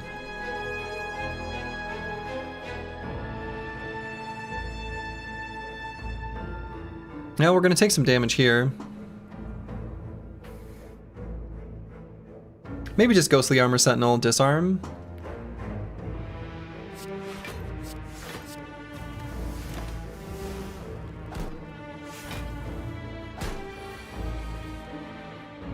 Alright, there they are. There they are.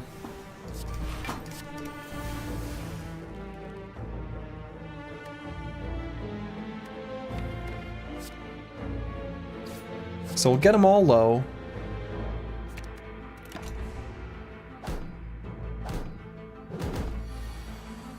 Make sure to play our Reaper in here because that's fun and responsible.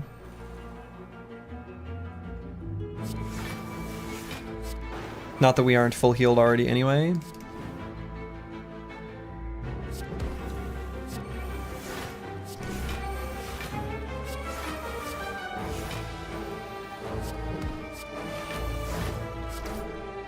Okay.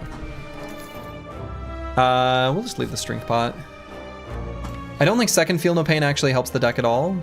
Intimidate doesn't, Thunderclap doesn't. We'll just leave it.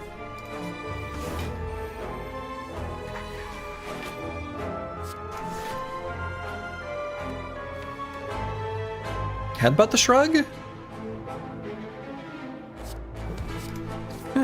Sure.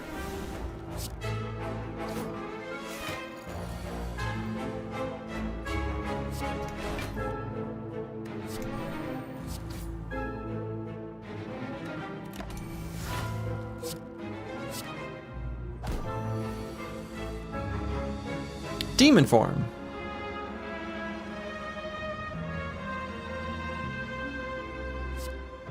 We're almost ready for you, Demon Form. We need just a moment.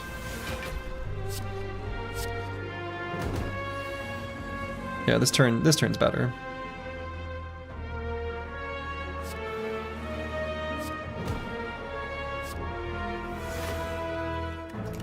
Okay, then we play Corruption and nothing else matters. This fight is over.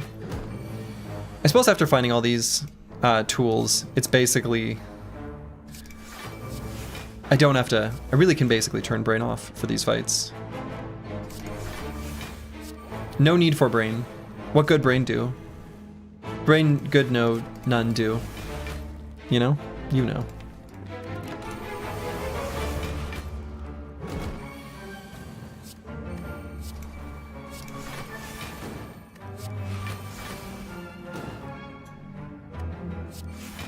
Yeah, Brain, small brain, big number. Small brain, big number. It's pretty great. Fruit juice. We want to drink a fruit juice. Bloodletting. Do we like bloodletting? Bloodletting, actually pretty good to draw early for Centennial Puzzle. Pretty good to draw late to just play a bunch of stuff when we exhaust it.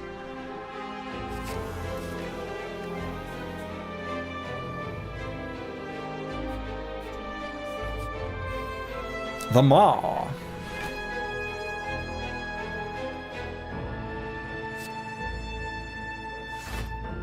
With brain damage, you could make a good banner. Thank you. Okay, I'm just gonna play a little bit of defense to clear out some space. Good. Gonna let Art of War sit there though. Draw cards.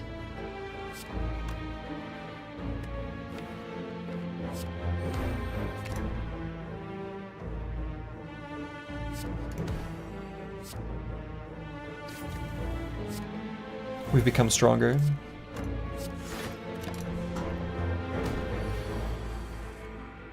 There we go. There's some cool stuff. Let's do this one. Ooh.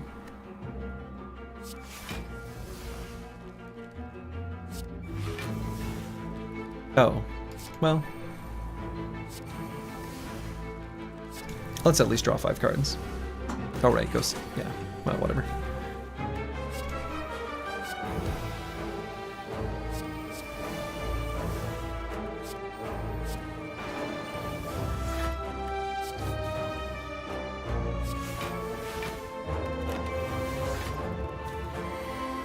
Okay. The Maw is just a big stinking pile of hit points. That's all the Maw is. That's the thing he's testing your deck for. Do you have damage? If so, you're fine.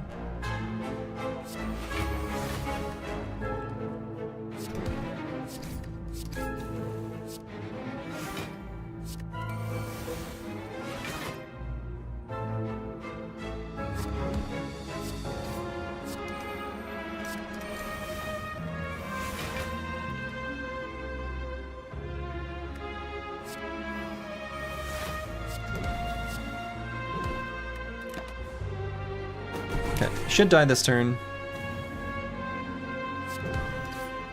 And does. Explosive pot, sure. We'll drink the fruit juice.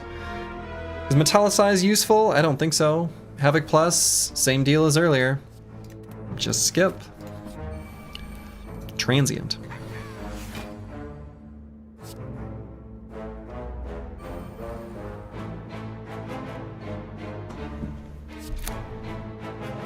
You know, let's eat this first attack.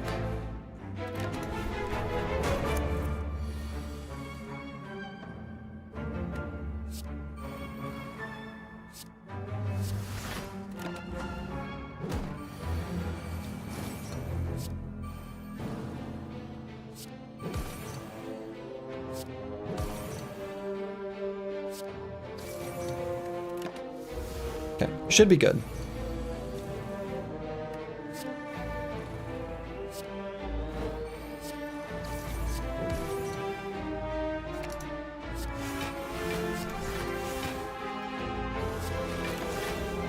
So I'm gonna play the Reaper at some point near the end of combat.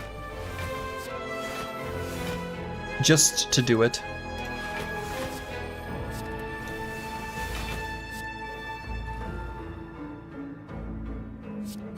Could now be that time?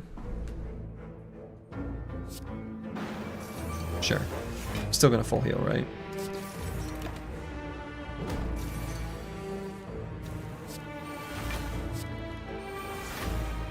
Our numbers look good. Let's do that one. Make our numbers look extra good. Entrench.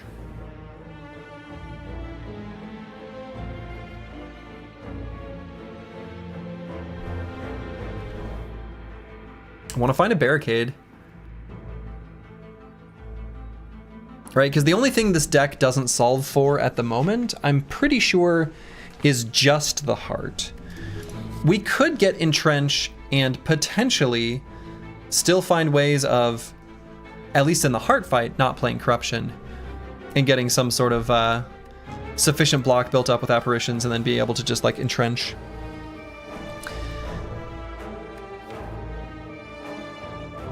Sword Boomerang? Sword Boomerang's not terrible, actually, right? Sword Boomerang is not a ridiculous choice. The deck's strength scaling currently has no outlet, just like a tool to heal us with Reaper. We're gonna see enough card rewards. It's likely we'll find something slightly better than Sword Boomerang. I think Entrench, slightly better.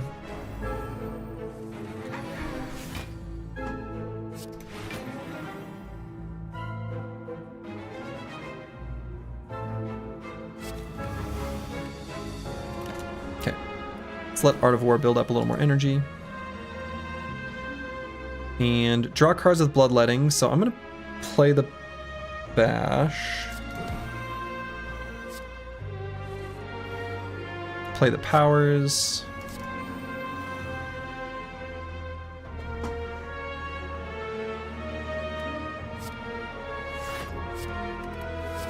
Let's just draw up to 5 cards.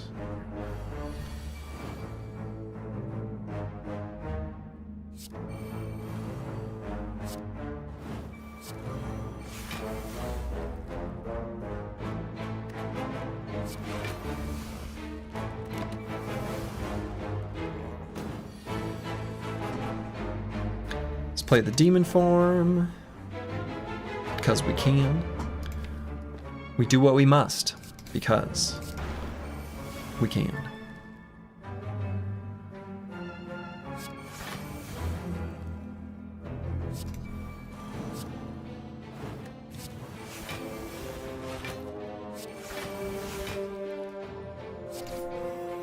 Okay, we'll take our little sliver of damage here. Keep the apparitions available. You know?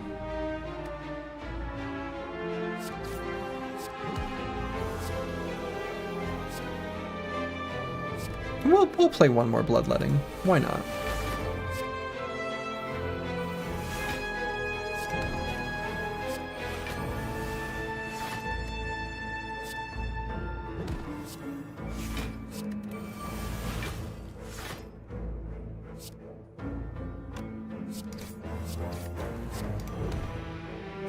Put a strike on top.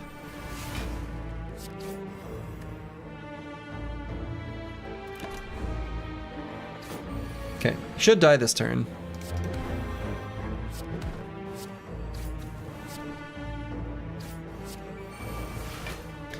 If I wanted him to die this turn. He'll die this next turn.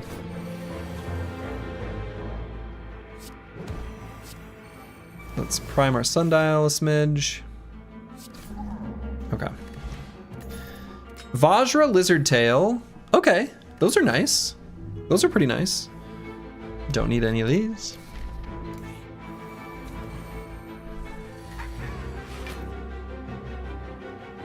Could Bloodletting to draw our cards now. Let's do that. Could make it so we only take 1 damage. Haha.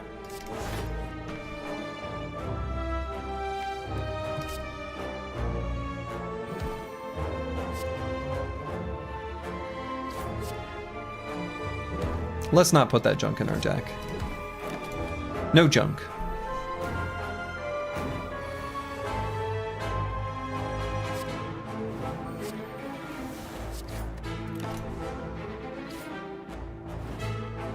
These hallway fights are pretty much just a formality. Like, there's no taking damage that's gonna happen here.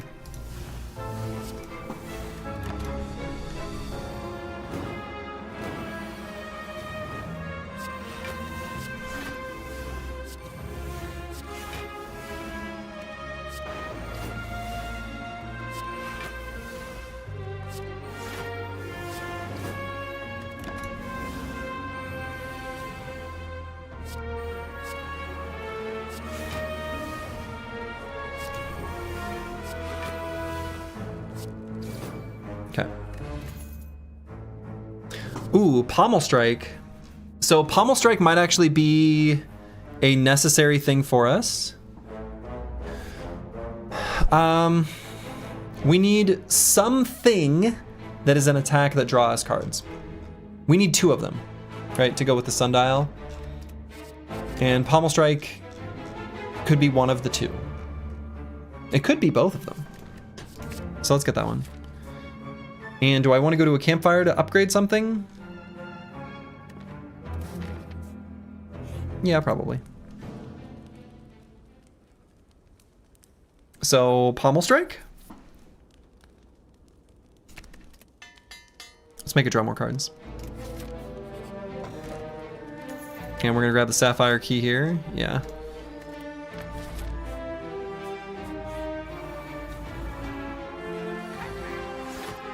Darklings?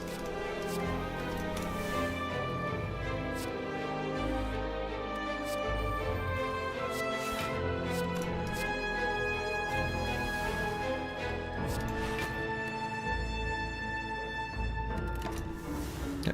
Take just a smidge of damage. Nope, just kidding. My math was off. We took no damage.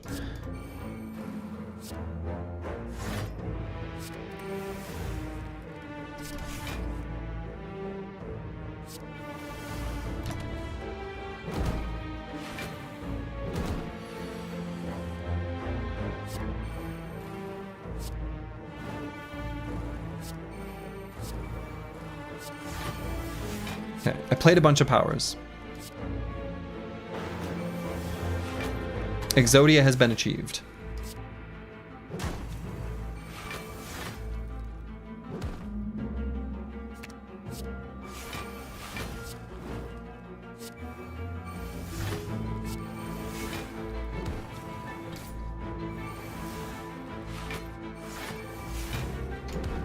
Okay. Don't need any of these.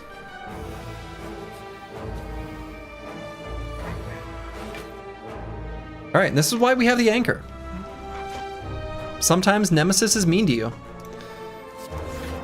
So this will draw us up to 10, because we're gonna draw 1 to replace here, then we'll damage, and then we'll draw 5. Okay, so fire breathing can work here. Demon form is important to get in play. So let's just play both of those and play the bloodletting. Probably we want to churn a little bit, find our good stuff. Yeah, like these things.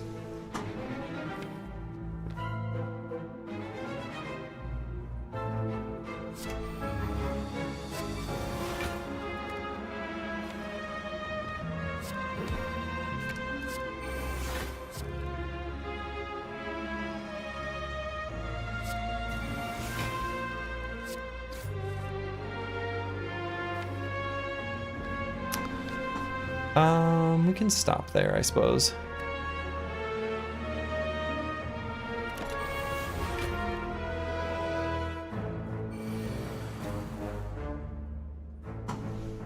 Okay. So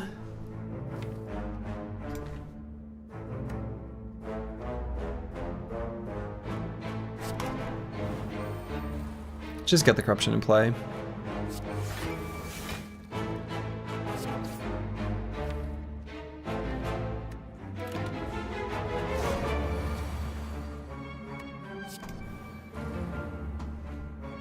And play the bash just to have him vulnerable for next turn.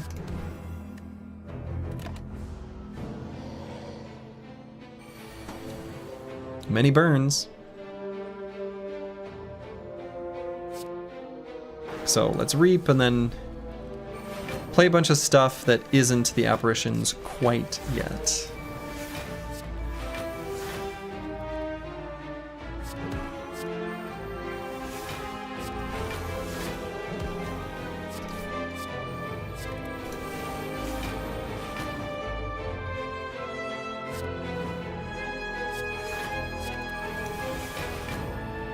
Okay. Bottled Flame, Kunai. Oh my. Blessing of the Forge, add a card to your deck. Second Pommel Strike is here. So with second Pommel Strike and Sundial, we have done it. We have achieved what we need to achieve.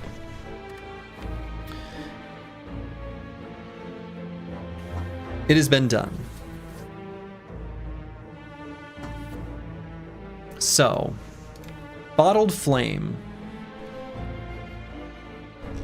Skip? Or do I just Bottled Flame one of the Pommel Strikes? Abacus waiting room. No, Abacus was in a store on the same same shop as Sundial. So unfortunately, a sacrifice had to be made, and Abacus is not here. Hello, Japanese export.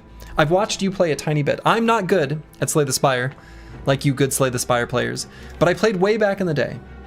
And I'm just like sort of re-immersing myself in preparation for Slay the Spire 2, because I will definitely be playing Slay the Spire 2. So, yeah, we're gonna grab the second Pommel Strike. And I don't know, I don't think the Blessing of the Forged, I don't think none of this, the potion doesn't really matter. We're never gonna play the Explosive Pot, so I guess I'll grab this. And Bottled Flame, I don't even think I take. I think I just leave it behind.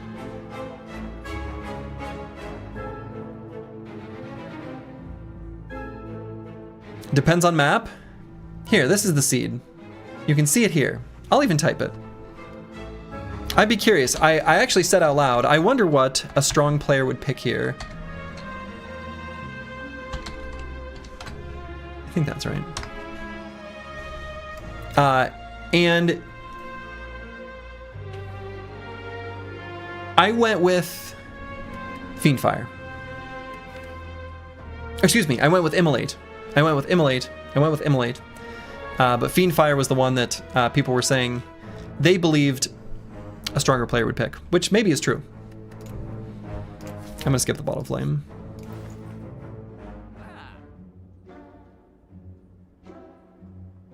Do you have RNG fix? I do, actually, I think. Yep, I do. Okay, so Second Wind here is pretty interesting.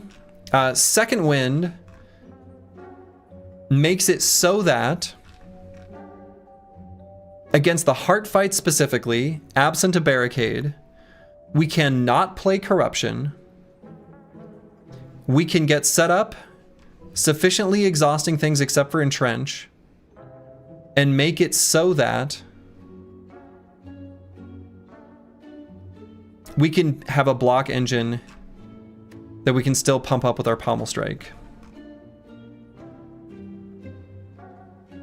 There's a fire before the first elite, so the thing can be green. What? Oh, okay, I see. If not, then maybe you need to take the MO. There's a fire before the first elite, so the thing can be... Oh, so you're saying so you can upgrade it.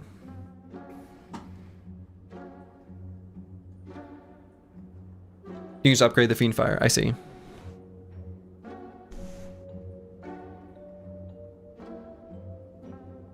Is Master Strategy? No, Master Strategy is good.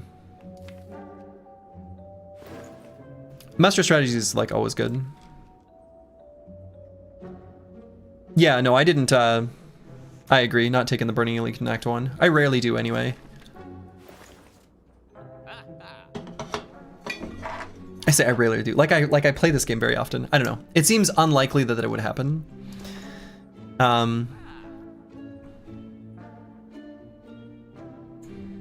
So, I don't know, I'm kind of leaning towards, honestly, Second Wind.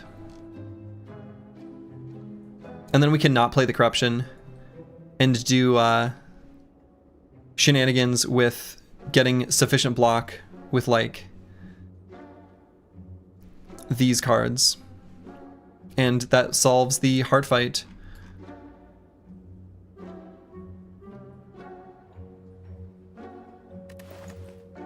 Otherwise, we can not worry about it. So then I'm gonna get rid of Strike. Because I can.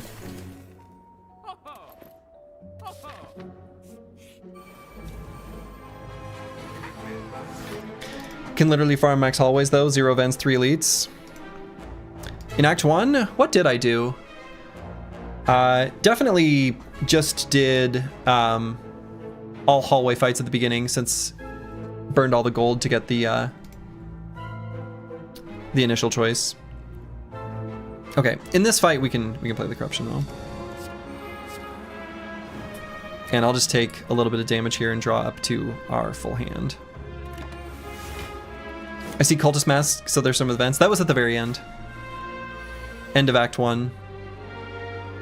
And don't get me wrong, choosing this is incorrect, but Kaka is actually already a meme here from a different game, so felt inescapable. Nature's BF, thank you for the raid. I am not familiar. Hello, hello. Welcome in, one and all. I'm normally a streamer of the game Battle Brothers, but I'm playing a little bit of Slay the Spire to, you know, just juice my excitement for Slay the Spire 2.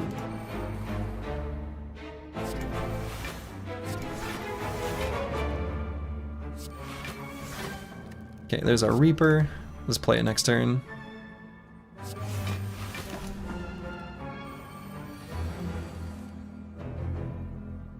Did Life Coach rope you in? Is that to me?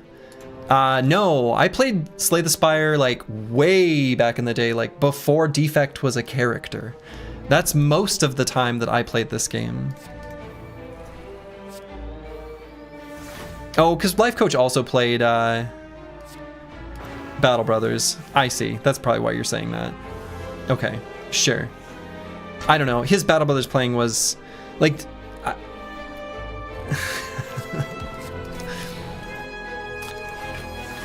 I don't need to comment. Yeah, playing Slay the Spire to ease the pain of the end of the last... Yeah, I do like challenge runs in Battle Brothers that are pretty pretty silly. Pretty silly. Okay, so let's... You know what? Let's just do our second wind. And we're close. We're close.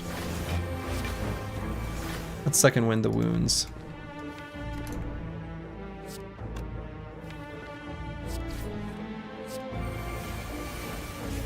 His playing was very entertaining. His playing was very entertaining.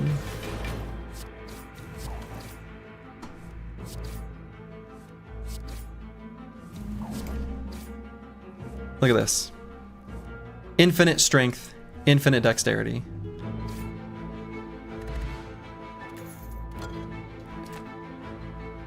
Ornamental fan? Oh, okay. Well, cool. Any reason to take the colorless pot? Don't even need the blessing of the forge, really. It's kind of broken? Yeah, we're...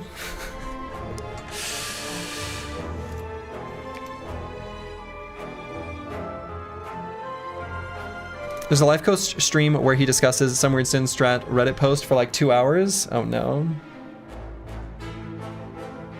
It's block positive with app, so you can scale dex/strength to 50. With app. I don't know what app is.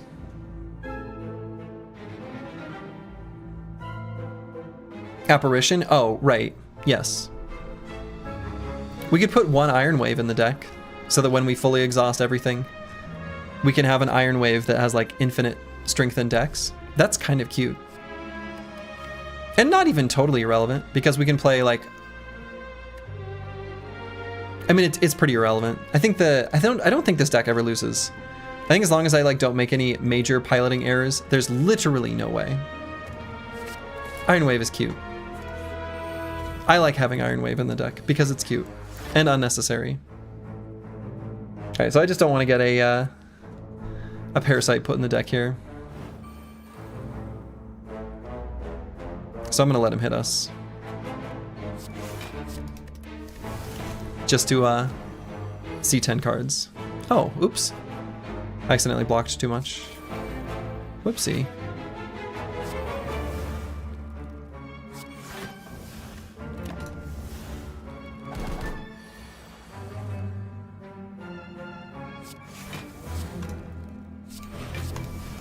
Okay.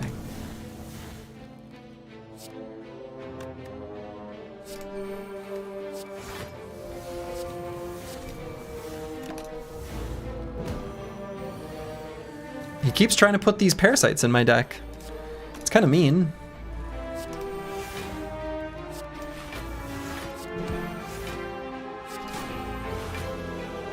Kind of mean.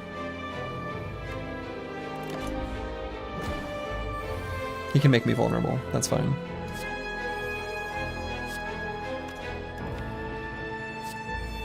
I was gonna say, I'm pretty sure there's one apparition still sitting there.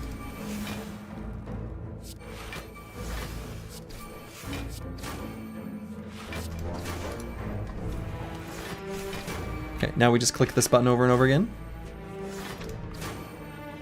But periodically, if we want, we can do this. Yeah? You know? How neat is that? Okay. Elixir? I don't know. Blessing of the Forge, Elixir. Neither of these really matter. In fact, I don't know. Maybe I should... Maybe the Elixir could be better than Blessing of the Forge. It's possible. We don't need any of these.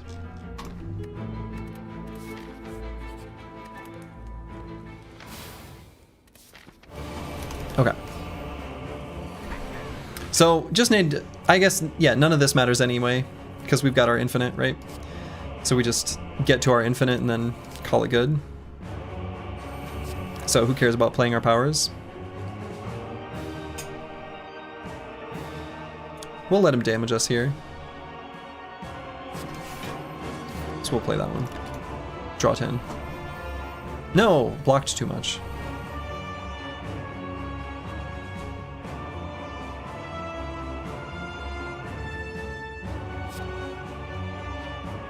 Wait a minute.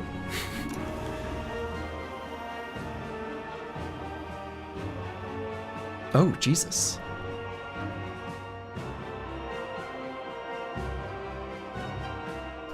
That's a lot of damage. We're not dead, but that's really close, actually. Closer than I would like. Okay. There's Dark Embrace and Corruption.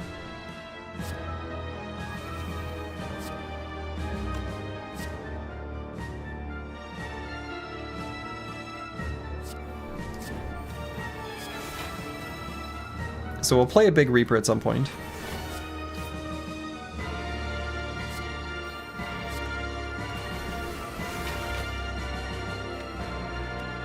Just want to find our demon friend.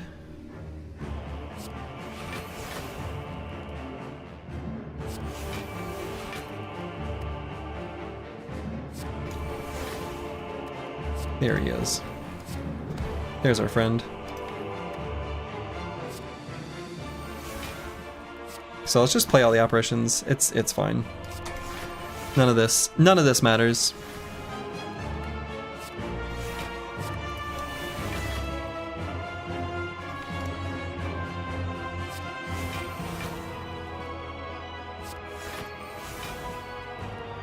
Nice, let's play a Pommel Strike so that we can draw it.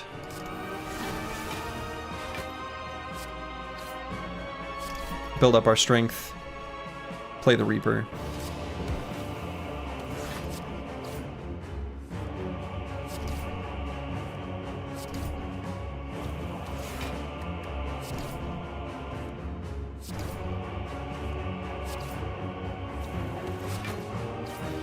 Okay.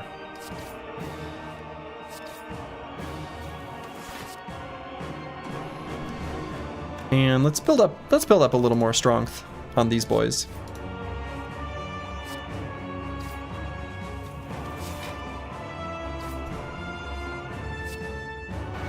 Okay, let's full heal.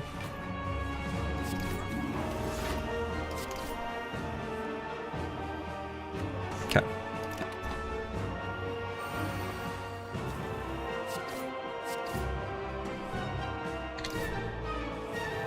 Good fight, Mr. Woke Bloke.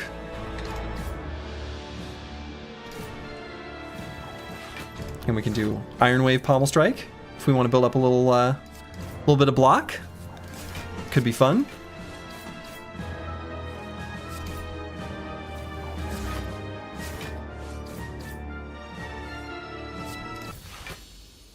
All right, and the next elite is Donu Deka.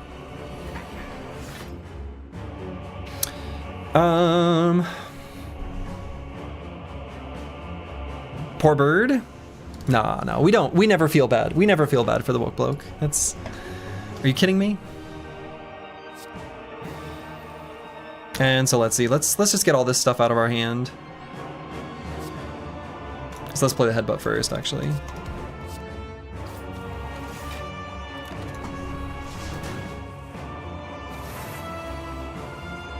Okay, there's all of the apparitions.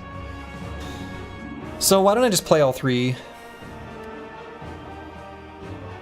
And we just need to get rid of Deca so we don't get any of those silly dazes in the deck.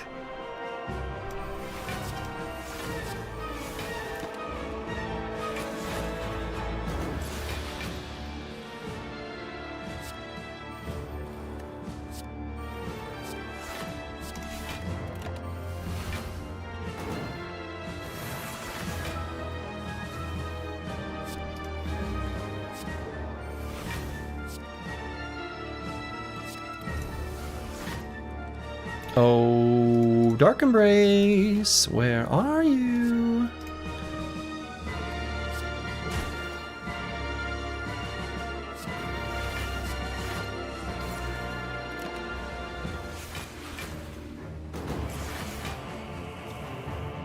There it is. Might need to still do Dark Embrace Second Wind here, though. Took us like the rest of the draws to get there.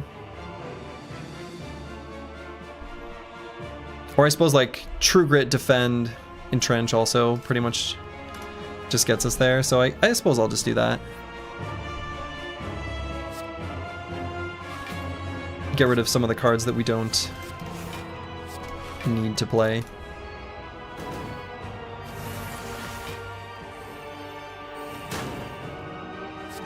Okay, so let's play this one first. And this one.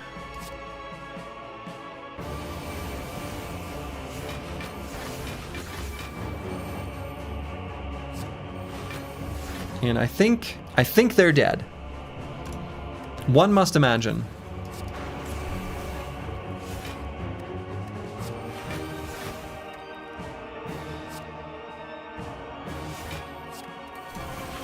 Funny thing is that in the 3-year-old Life Coach VOD, he's reading a 1-year-old Some Weird Sins win streak analysis, and back then it was seen impressive to beat Monolith in 200 days with Gladiator Origin 3 times in a row. Wow. Actually, I think back then, Sins' constraints were... I added a bunch more from what he did. Not a bunch more, but like... I added more stuff.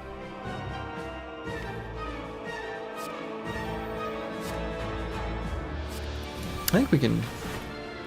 Can I get this thin enough? I think I can. Just thin enough. He also didn't allow rerolls of cheese. Yeah. I just mean like some of the additional things that I added. Like for example, I mean most of the things are the same, but no repairing items for resale. There's a few other ones. They're not huge impact though. And I tried to show a variety of different strategies, like different builds. I tried to demonstrate that, and I also tried to make it so that we came out the other side of Monolith in better shape than we went in. That didn't always happen. But, you know, that just by gaining that Emperor's Countenance or Embrace or whichever piece that is, that you're actually better than, you know, maybe the permanent injury on the Indom tank or something like that. But yeah, I tried to also show like a different variety of different builds and things like that to basically say, you don't have to have one specific strategy to be able to accomplish this. You just have to have a coherent set of builds and things you're trying to do. And as long as you do that, you can get there. And then I built Spear Bros in like half the runs because, well, I'm Slurgy. Okay, so I think the most important upgrade actually here is probably Evolve, because if we get that in our opening hand against either the Elites or the Heart, that helps us smooth out, you know, get to the rest of our stuff on our deck faster. So probably just upgrade Evolve.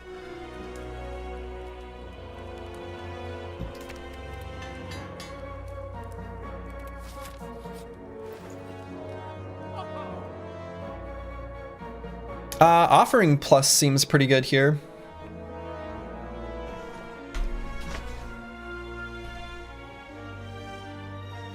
So I take it? Anything else I want to do? The true number one? Yeah, offering pretty great. Hard to go wrong with an offering.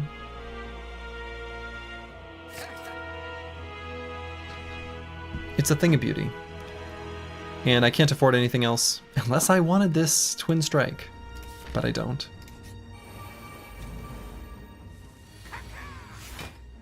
Okay, so let's just make sure we find either some form of block and or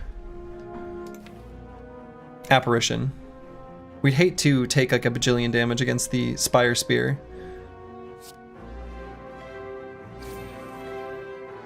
Okay, so I'm gonna leave all the block in hand. Let's see, so Ghostly Armor's gonna go away. And let's make it so we take damage to fill up our hand. So may as well play 2 cards, but I can't block. So I guess I just play the Bash. Or would I rather play the Disarm? I guess it doesn't matter. Well, maybe it matters. This is the only thing that like could get us, right?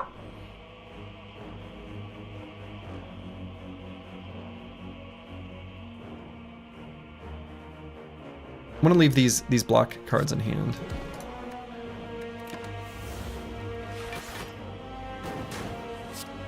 There we go. Okay. We play this one. And now we're good. So probably get enough energy for next turn, so play whatever. Do you have Run Resumer, by the way? No, I don't know what that is. What is that?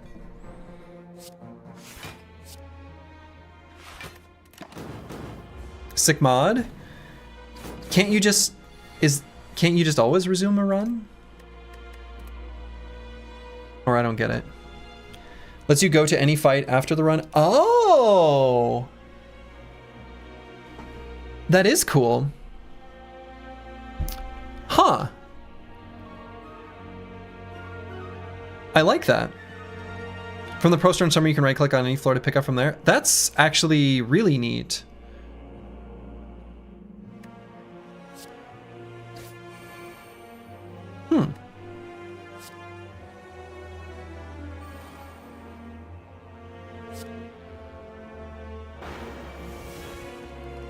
That's actually, like, great. I like that a lot.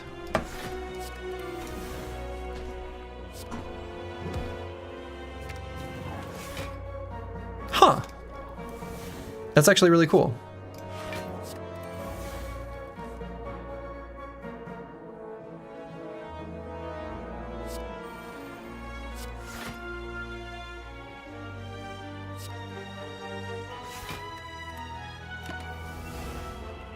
I was gonna say my line in this fight is just Clothesline Disarm turn 1. Or Bash Disarm, probably better. What did I play? I'm trying to remember. I don't actually remember 100%. You played the Pommel? Yeah, I didn't think the initial cards through fully. But yes, I definitely should not have played the Pommel, right? Because the Pommel could be an extra card the turn after, right? Yeah, Pommel's just minus, yeah. Yeah, Run is pretty immortal and it's chill, that's true. But I'm not above screwing this up. I'm capable. Some people, you know, you gotta believe in something, and I believe I could still screw this up if I really put my mind to it, you know?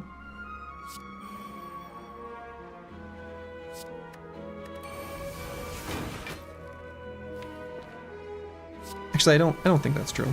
I think we already won this fight, and then we probably just win the next one.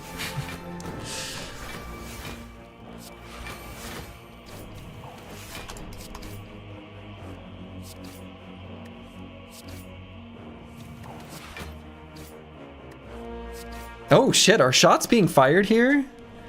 Am I gonna have to call a referee? Are people being rude in my chat? You did just throw a PB streak on the most broken run of all time? Oh no, that's like rotating PB or like on a specific character, or what was it? That sucks. That sucks a lot. Defect PB? Damn, that hurts, that hurts.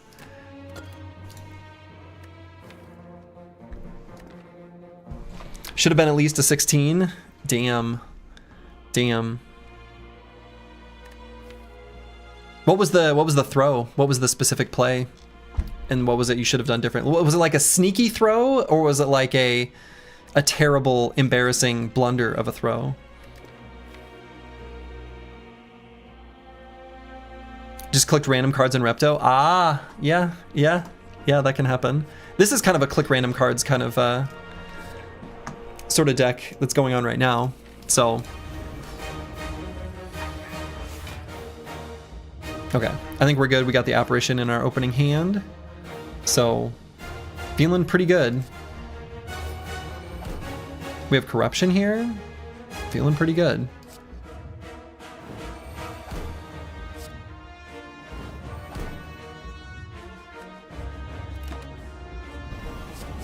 You had a really stupid infinite run, but did not have recycle, so it's not immortal.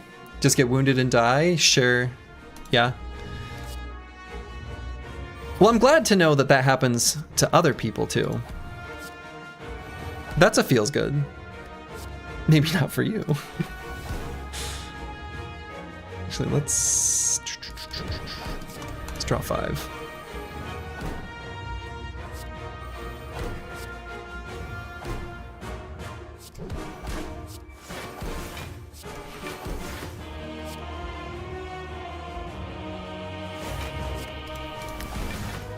No, that's good. That's fair.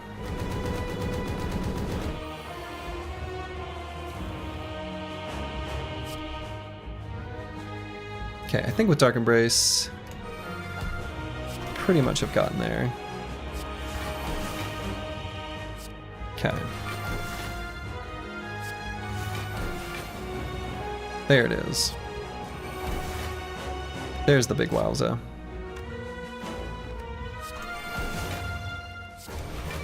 Yeah, I think the infinite is fully here.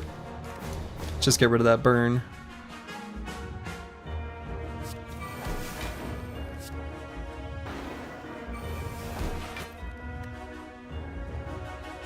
And let's get rid of a strike. Get out of here. Get out of my sight. Get out of my sight, strike.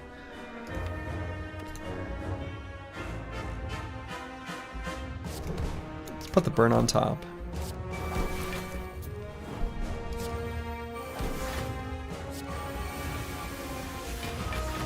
Would have rather lost on a hard run though. Yeah, sure. I did. I just streamed Slay the Spire, not for the first time, but for the first time in a long time. I've only done it a couple times. I did one yesterday, and I had a silent run that I going into the Act 3 bosses. I had like my relic bar was pitiful because I just couldn't quite fight. Like the elites safely. So I had like 9 relics, and you know, 2 of those are boss relics, and one of them was from the flaming elite, and like one of them was picked up from a store or something, 1 or 2. And it was a very like sitting and calculating turns kind of run. It was really fun, but there were a lot of fights where it's like, okay, there is one line where we can live. Like I'd sit there and figure it out. And it's like, and it's a 50-50 shot. And we did it like a few times in a row. And it was a really fun one. So I wasn't upset when it died. But it was still a little bittersweet.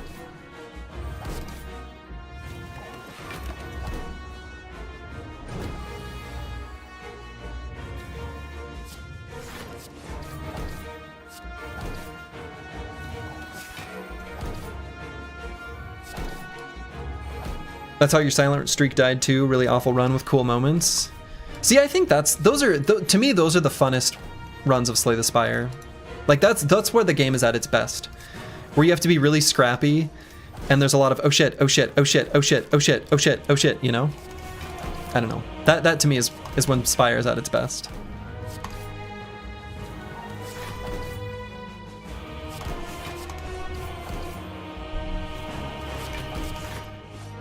The Iron Wave of the Gods? I know, right? Look at this Iron Wave. 2333? It's a beautiful thing. It's a beautiful Iron Wave.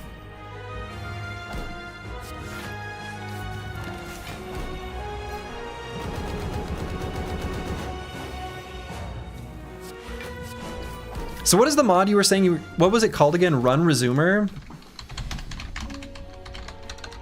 Is that what it was called? Oh, I can't enter SAS. Slay the Spire, run resume. Okay, and is it just the version from the workshop that I should go with? That sounds like a really cool idea. Because there were, if I had the mod, I assume it doesn't work after the fact, right? Like, will it work on a run I've already done?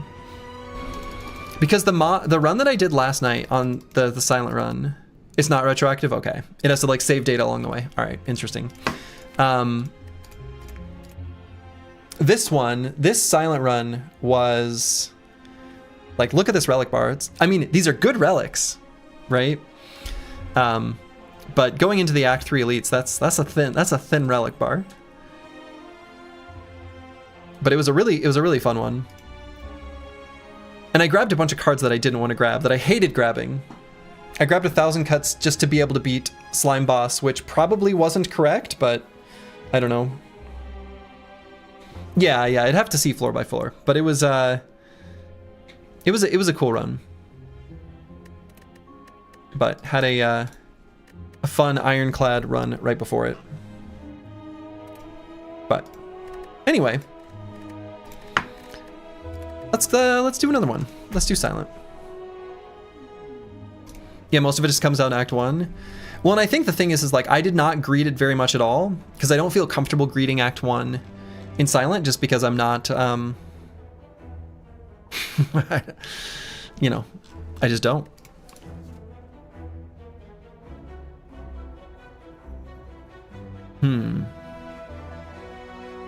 These options are not very good. I don't really like them very much.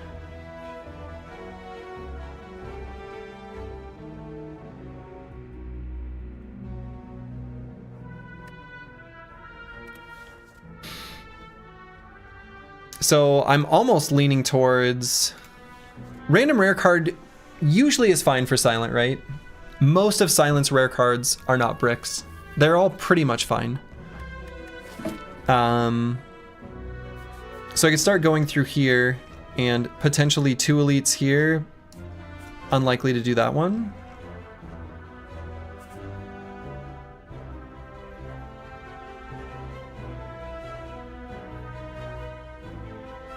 I suppose it depends on how these first 3 fights go. Maybe this route could be valid.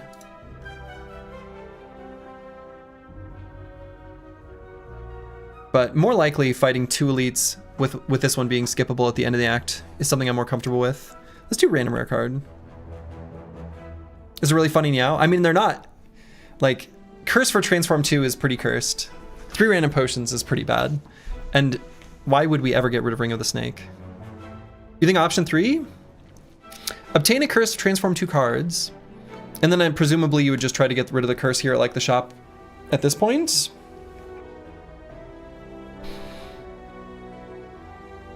Most likely. I guess it depends on what the curse is, but yeah, you don't always need to remove it. Fair enough. If it's like pain or something, maybe it feels a little more necessary.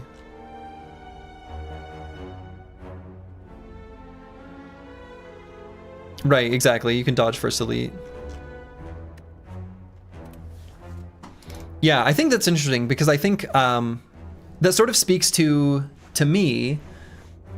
So a stronger player who's more confident in the decisions they can make later on, like this has lower variance, whereas this has higher variance. And this is probably, it makes sense that if you're more confident in your play and you can take less like chip damage, that this is probably stronger. Yeah, the biggest problem is that Slime Boss. You don't really think about the variance. Maybe you don't think about it, but I think even if you're not thinking about it, even if it's sort of like a heuristic that you're building over time, I think that makes sense that it happens naturally, if that makes sense. Sure, I'll try it. Shame. Okay. And I would transform a strike defend. I'm assuming that would be the pick. 2 strikes feels a little greedy. Like, I feel like you could face, the little cute little lizard guy and have a lot of trouble. 1/1, yeah, okay. Ooh, okay, that's pretty good. That's, I'm not mad about that at all. Yeah, that's pretty great. Floor 1 backstab is pretty strong. All right, I think I'm gonna keep with that path though. Jawworm, that was the guy I was thinking. I think if you transform 2 strikes, Jawworm could be like a big problem, right? You're a huge transform believer in silent. Why is that? Just because there's very few whiffs?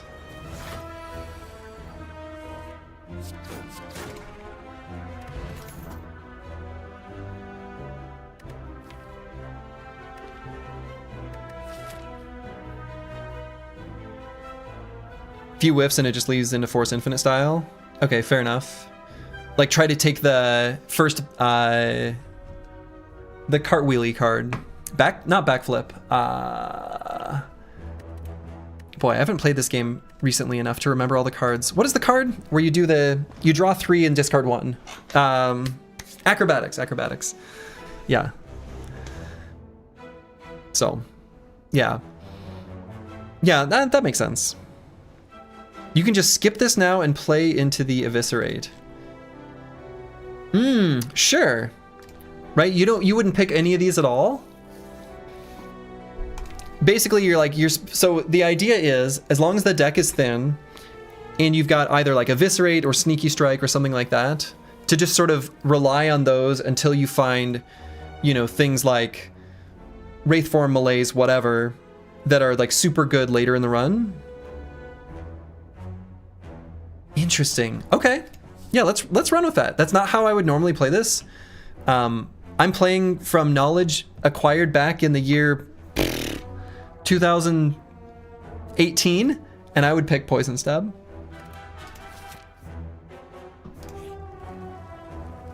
You take like Infinite Blades, Fumes, Well-Laid Plans to solve Slime Boss.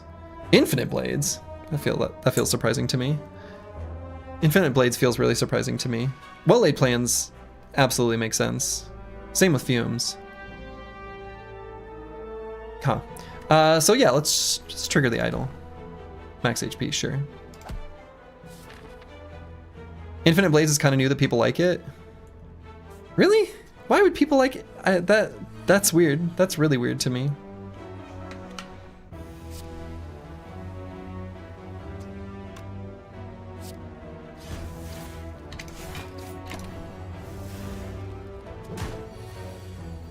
It's just not a real card and it kills the bosses. Here, I think I can. Oh, I should have kept the strike. That's a whoops. Oops. It probably won't matter. It might matter.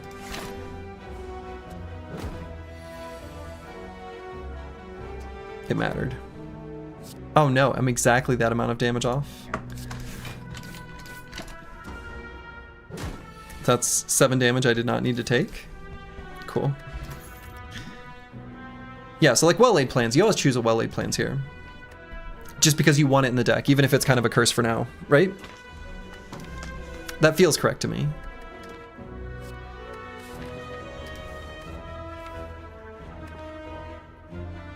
Plan's just broken card. Yeah, I mean, it's a good card.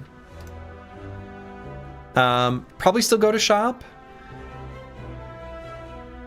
Right? I mean, does this with good hit points...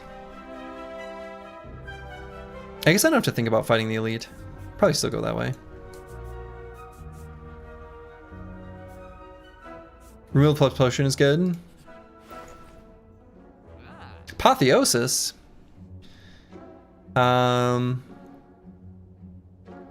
Calculated Gamble is also like a really good card. Especially with the Eviscerate. Probably still card remove.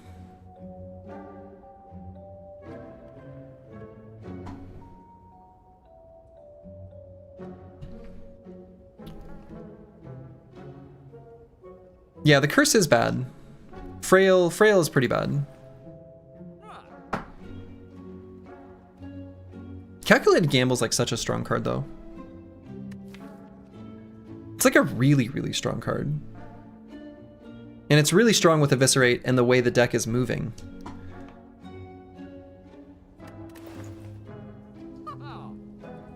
I'll remove the Shame. But...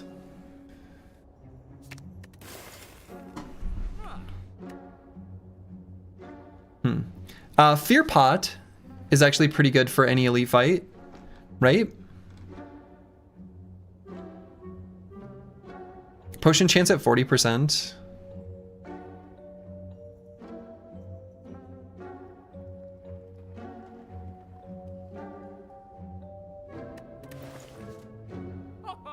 What do the red tiles mean? I'm just marking my path. That's all I'm doing. They don't mean anything in particular. I'll grab the Fear Potion.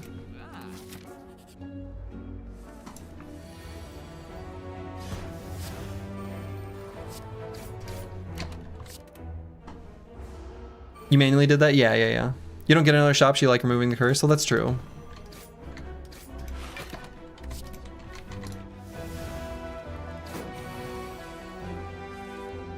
Yeah, we could hold Survivor. That's true. That's true. Oh, wow. Fairy in a bottle.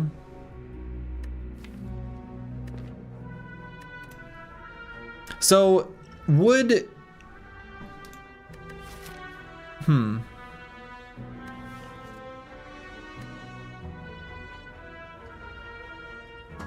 So 30% of max HP, you know, you're looking at like 19-ish health.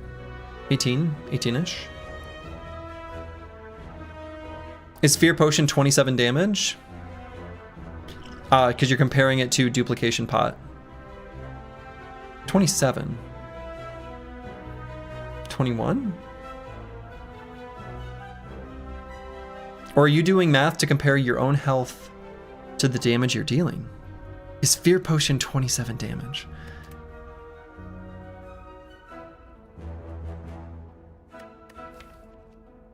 This Eviscerate is greener, you can't play the act?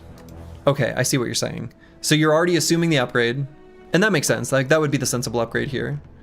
Yeah. Okay, I gotcha. So now you're saying... Right. So you're comparing the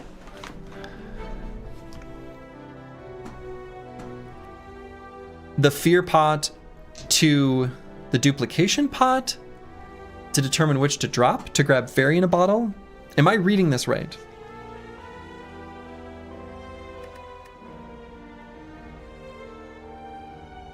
Right, because you'd either play Duplication on Eviscerate, or you'd play Fear Potion on the same turn that you play Eviscerate, or a turn, you know, whatever. Maybe it's like where you get that amount of damage out of it.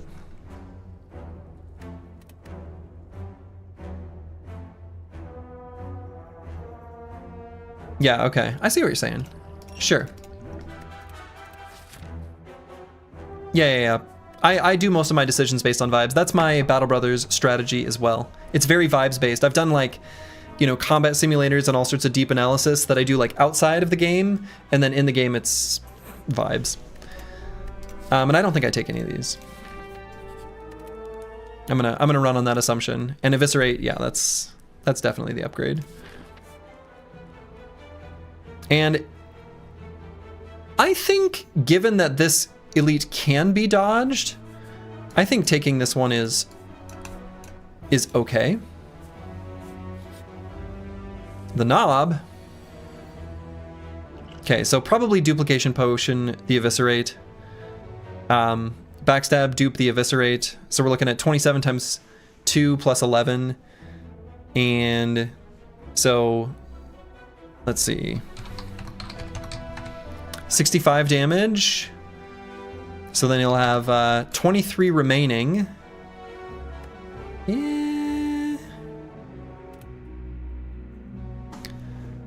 This is just a well-laid plan, strike, strike. And eviscerate next turn. You float energy next turn too often. Sure. Because of the defense in the draw pile? That makes sense.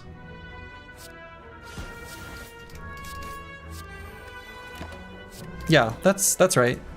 Okay. In retrospect, I guess that's a pretty obvious line.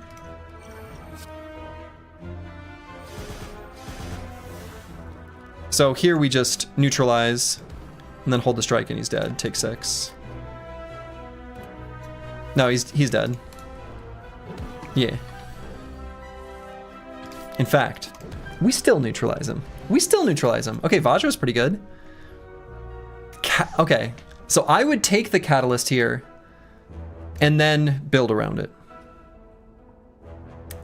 Is that correct? That's what I would do. Please click the broken card. I assume that must be catalyst. Prepared? No. Really? Prepared. It's not even kind of close. This is like the best prepared of all time. Oh yeah, I mean, I know what it's for. This is still just absolutely shocking to me. This is a pretty disappointing question mark. Interesting. So would you ever buy a sneaky strike here? Or no?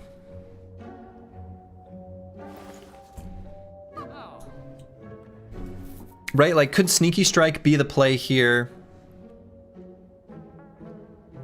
to make both of these elites more likely to happen? Or would some other thing here be better? Probably just upgrade pot or skip the shop. Okay.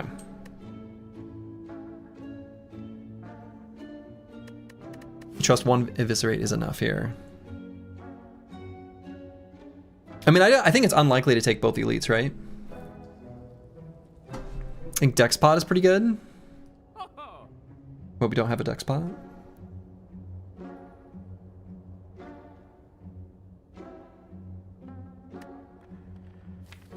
It's not unlikely you're very strong. It feels pretty unlikely against sentries, right?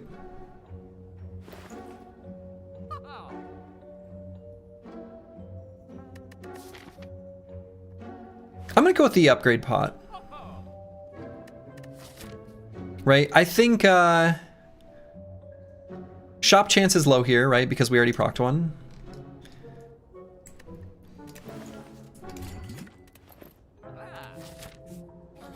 You might dodge just to have the upgrade, really. And Ancient Tea Set worth grabbing. I think this is a good one on Silent, right? It's really just a question of how to beat the Sign Boss. True. All right, this is pretty good prepared here. I see, I get it. I see what's happening here. So we can actually, hold up. Maybe I get rid of the defend because I can actually kill this guy. Right, I have enough damage with the eviscerate and backstab to kill, and then I can play a strike here. It's not the way you want to do it.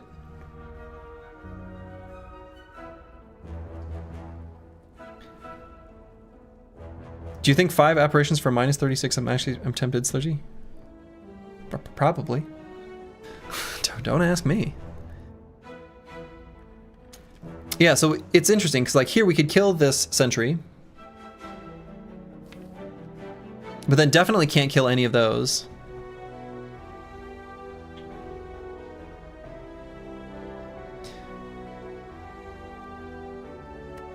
Nah, I think we just get the damage and then take probably likely 5 next turn. Yeah.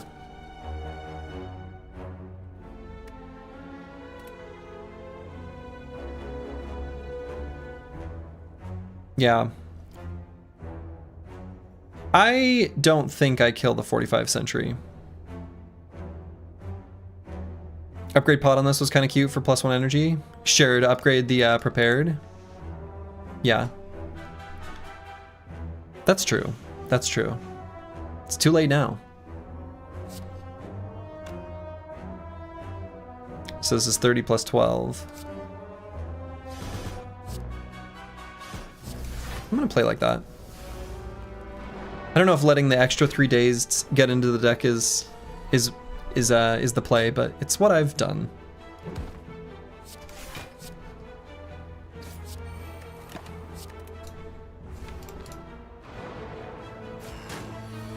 Yeah, Well Laid Plan's got this, right? So my inclination is I'm gonna play the Survivor, discard a strike, strike, strike, and hold the defend.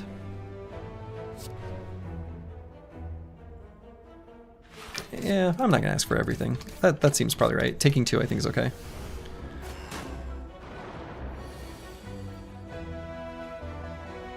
So defend, defend, strike, and then based on the draw pile, I think I'm gonna strike the back sentry and just kill this one next turn.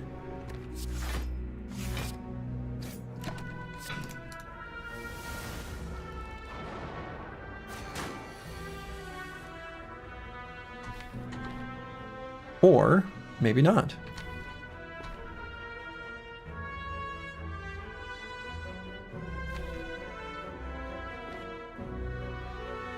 Or maybe I just do. I don't think there's another line. I don't think there's something I'm missing.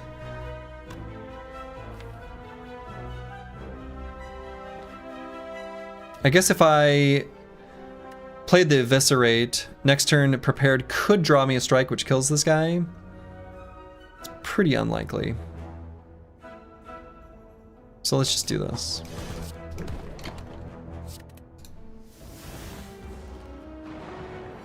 Okay, so I'm gonna play the Defend before the Prepared. Game. That was the one card that I was just talking about.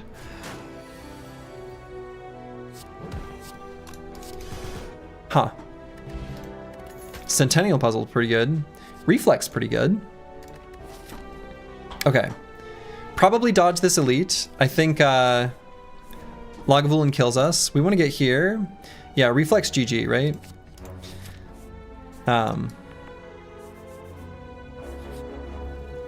Laga doesn't kill you? You own every Elite? I think it is absolutely possible for Laga to kill this. With 20 health? You're way stronger than you think you are right now.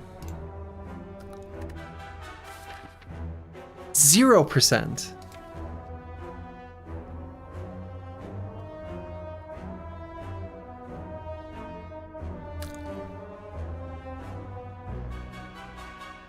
I am not convinced.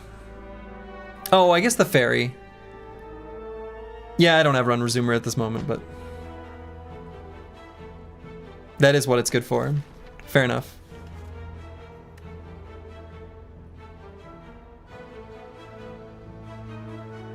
You just upgrade pot your prep? Okay. And here, I think it's stupid for me to take the damage here, but I'm going to. I'm not going to lose this gold. I hate losing gold. And I'm going to greed an upgrade here because we have the health for it. And probably upgrade... Probably Prepared. Yeah. Right? We have the fairy in the bottle. Probably Prepared. Prepared, and the other one that's looking good to me is Neutralize, or even Well Laid Plans is nice, but Neutralize. I guess Neutralize less exciting with oh my goodness. Get off my screen. Okay.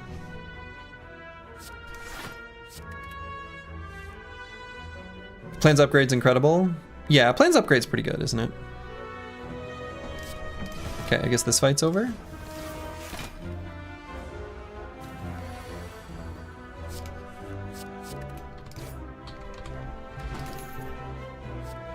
I think C aggro, Peck aggro. That seems right. I don't need to ask about that. I know what's going on there.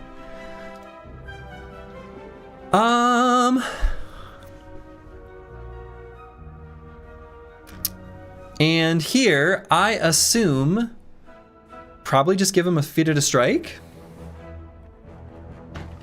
I don't think I want to get rid of any of these blue cards. They're all good, right? I think Backstab's still value for now too. Or would I get rid of Backstab? Yeah, Backstab's a full heal. But I think Backstab's pretty nice for Act 2 still, right? By Backstab? I don't know. I was kind of thinking of getting rid of Strike. It's not that good. It's not that necessary, I suppose. But the thing is like, Backstab, go away. Strike, stick around.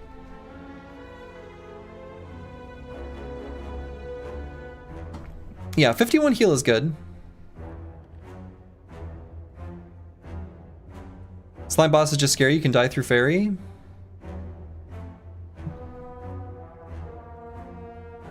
Do you think that's true? Right? I think that seems less likely. Because we can pretty easily get Slime Boss to close to 75. There's no weird, like, bits of damage here and there. And then we have a 30 damage attack, making him split pretty reliably at, like, 35.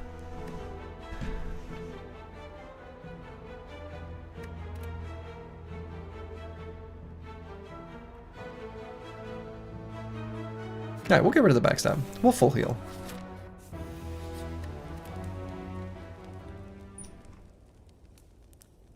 And I think upgrade the well-laid plans, right? Because then we can hold on to like neutralize plus eviscerate or something like that. That would be my inclination, would be upgraded well-laid plans. It feels pretty good right now. Just gonna do it.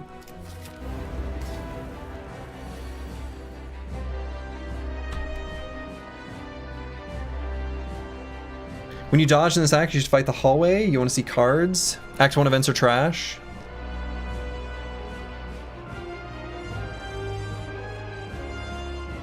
I mean, it was going to be a Act 1 event either way. But I agree, Act 1 events are trash. But there was going to be an event either way.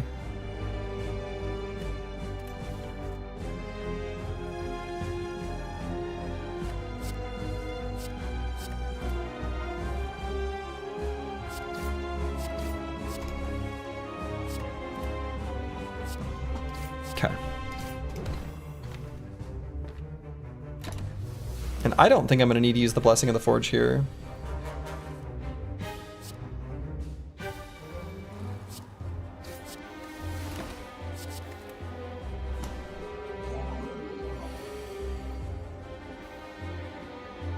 Okay, so we eat this one.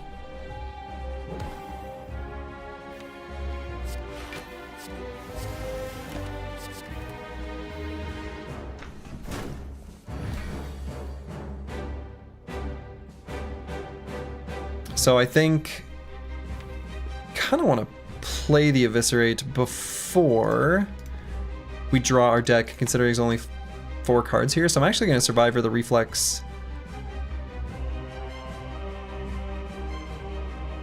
Play the Eviscerate, play the Prepared. Puts him at 77, that's a pretty good number.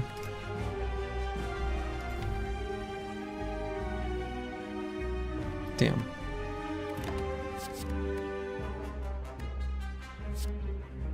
Then we'll do the 2 strikes.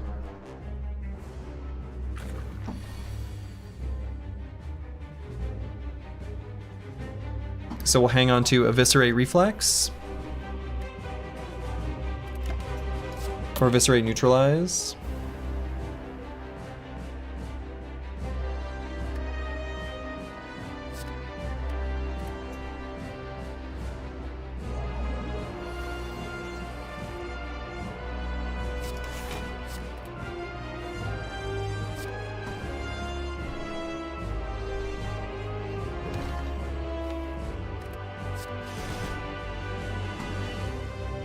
Play the slime before I'm going to do anything with... Did I not?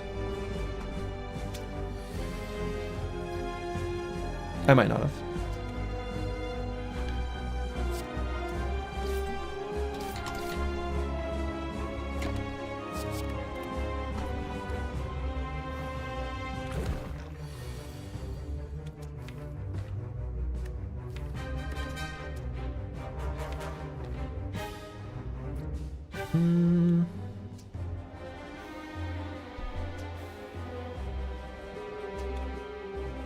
Losing backstab and losing fairy is really bad.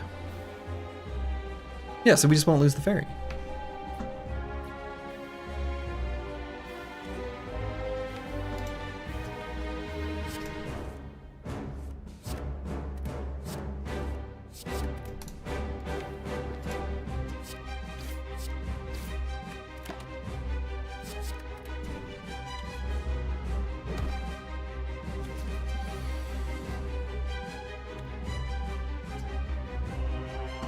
I think we're okay.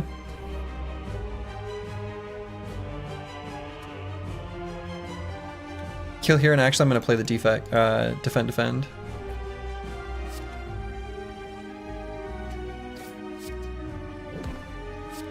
Take 2.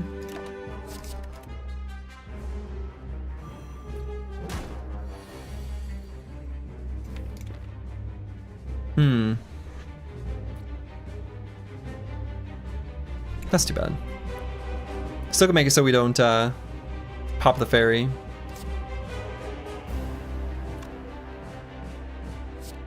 So I'm not going to Survivor the Reflex though, because I want the Eviscerate back in the draw pile.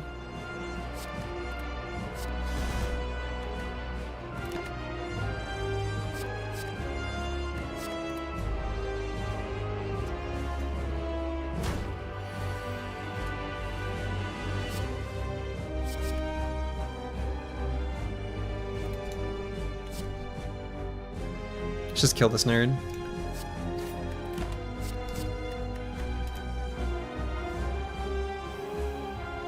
Imagine this fight without plus 51 HP.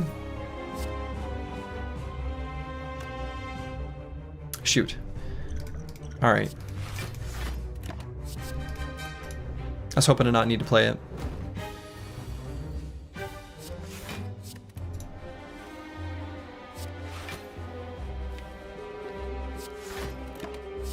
Okay, and he's dead.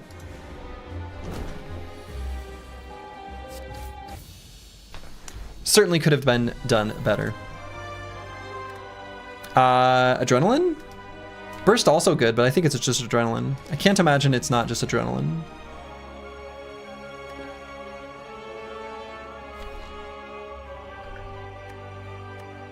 I would take adrenaline, and I feel like that's got to be correct. And I can't imagine it's not. Not close? Yeah, okay.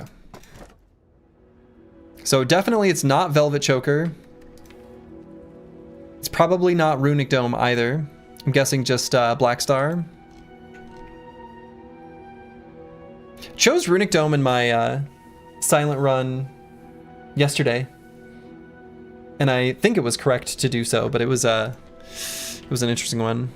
Rare star play? I don't know. I like Black Star.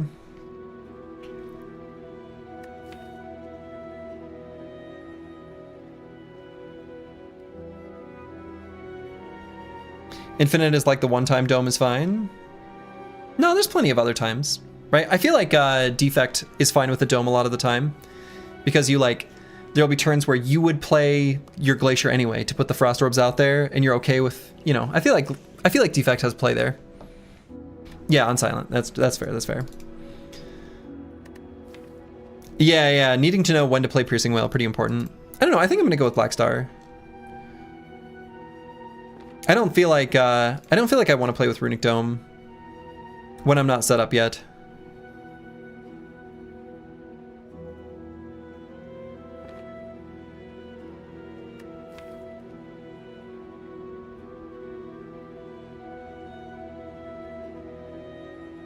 You like Star 2. Dome can be good with lots of block and intangible as well, but it's uncomfortable to pick up earlier. It is much better here by a lot, and you're referring to the Dome here, I assume.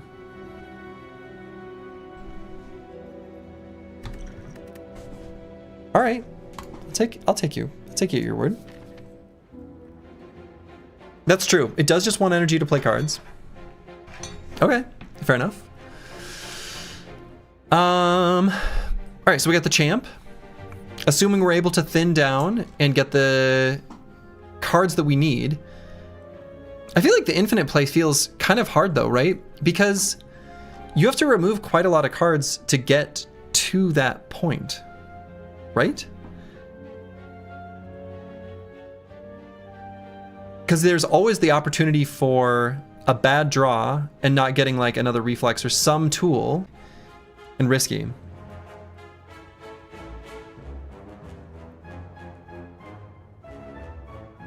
Yeah, I mean, I think most of the hallway fights in Act 2 are scripted. I don't know that I have them memorized, but like, you know, you see the avocado, you know the avocado is going to hit you hard. So my inclination is at least go through here. And actually, I'm pretty keen to go through question marks in Act 2 in general, especially on silent. And just take this route and then see where it takes me. We can dodge an elite if necessary, but I like taking the elites. So I feel pretty good about this. Totally fine to just dodge every elite in this act.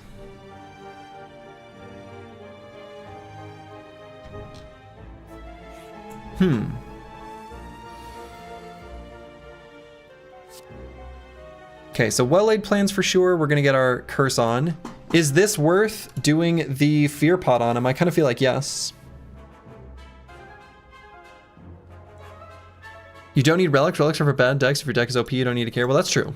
That was kind of what the, yeah, fair enough. I think this is just well-laid plans and strike and hold on to survivor neutralize, but I probably play the fear pot. I feel like playing the fear pot is right. I feel like the damage here is real from the chosen.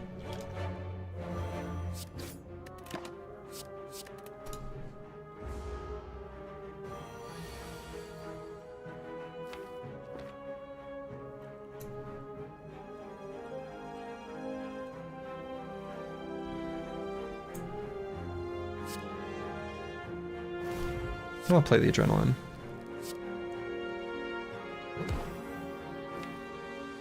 And I'm going to aggro for the reflex. So I'm going to play one more card there. Well, shoot.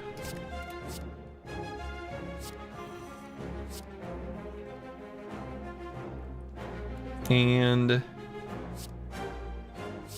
actually, let's discard a daze.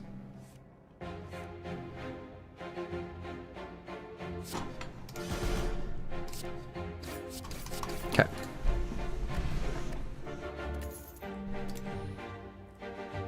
And I think this is just a skip. I don't think I need to ask about that one. That feels like a skip. Slay the Spire streams that we were told would never happen. I don't know that I said they would never happen. Just since yesterday? Yeah, just since yesterday. I'll be back to Battle Brothers probably tomorrow, actually. Either tomorrow or the day after. To be determined. All right, so we know we're getting hit for 22. We know what's happening exactly.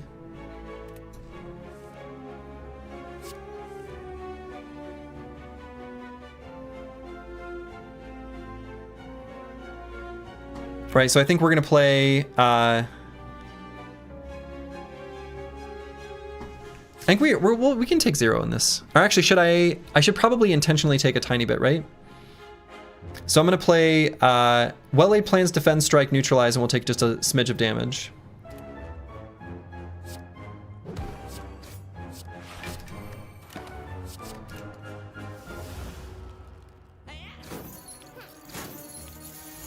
Yeah, if we miss our combo, we take a ton of damage, right? So let's see. Draw 2. And should be able to kill this guy. So let's draw down to 8 cards in hand.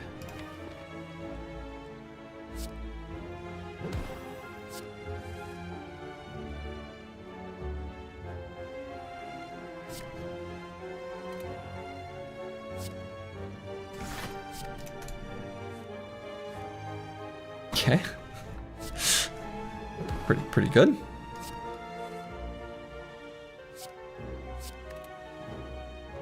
Oh my.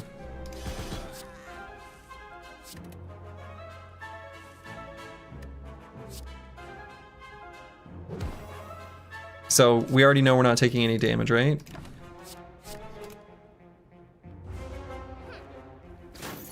Yeah, hits us for 8. Pretty cool. Pretty cool. Okay. Okay. All right. Okay. How will you beat hard if you don't know which attack is coming? Ah, by that point, we just have Wraith form. And then we don't care. Huh? How about that? Let's see. Would I take a backstab or no? What was the whale bonus? Whale bonus was... We transformed 2 cards and we got a backstabber and a eviscerate and got a curse. The curse has been removed.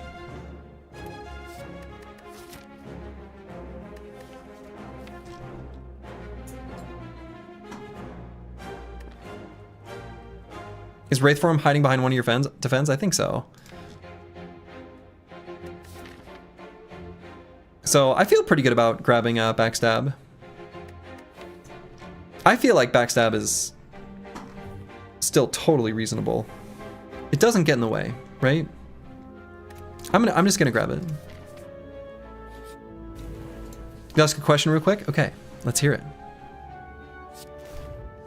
What is the backstab good for? It is good for doing more damage on turn 1 against enemies that I can just straight up kill. And then I don't need to block. Like, what is it helping you do? So, let's say it is the fight against... this is a bad example, but let's say it is Chosen plus the bird. And it's a little bit more burst damage that could get us set up before we get the curse on us, where we start putting dazed in the decks. First turn killing a slavers, first turn killing, better opportunity to kill both of the followers for Gremlin Leader. Right? I mean, this could be, I could be just saying things that are like actually bad, but that's what's going through my head.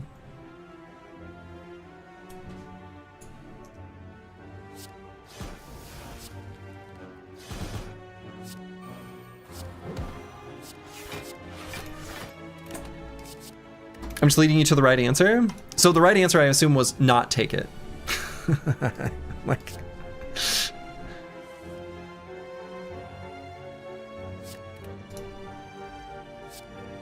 this backstab is trash. Did you hear that backstab?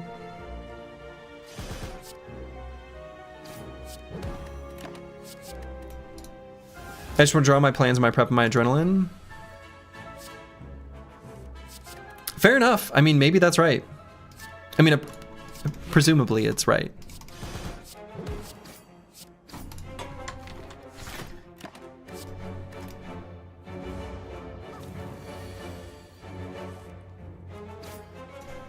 Yeah, no, I'm understanding the message. I'm understanding the message.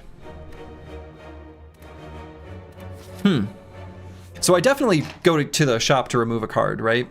Removing a strike is the most important thing I can do right now.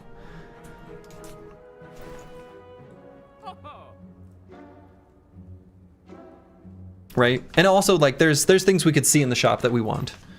None of this stuff, but, you know. Yeah. Now we've got 4 strikes. Just 4. So I think I just remove a strike here.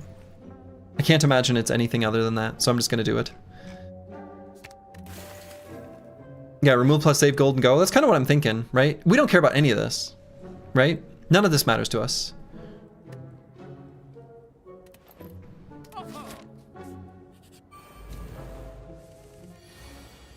Okay, so Snake Plant's hitting us for a bunch because it's Snake Plant.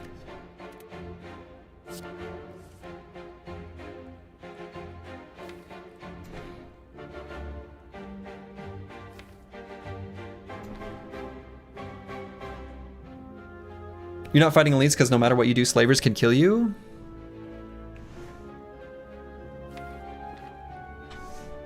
Is that true?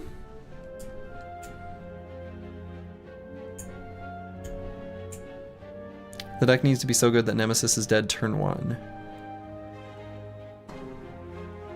Sure, because Nemesis could be a huge problem, right? As soon as he's able to put the 5 burns in your deck, you're saying that's the big problem. And if Middle Slaver's not dead turn 1, there are problems.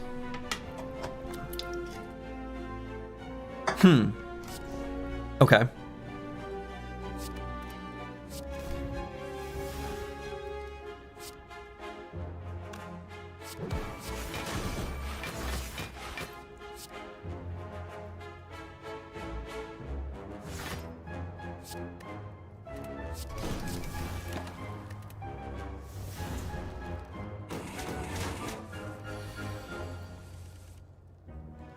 You have all the tools to win, you just need to know how it can die.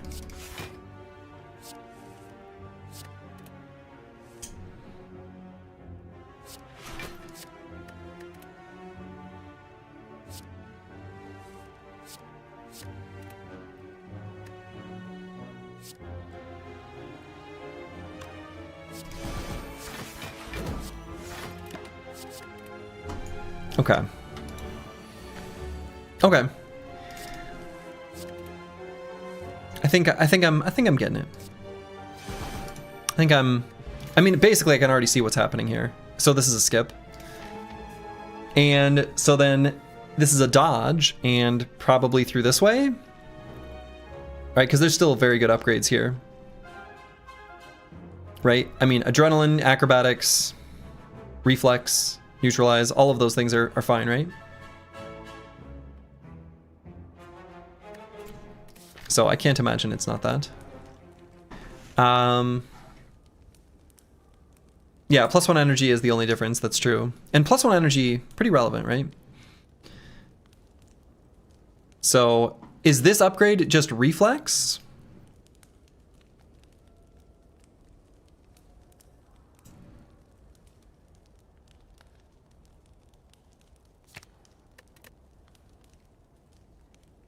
You think adrenaline? I think it's reflex.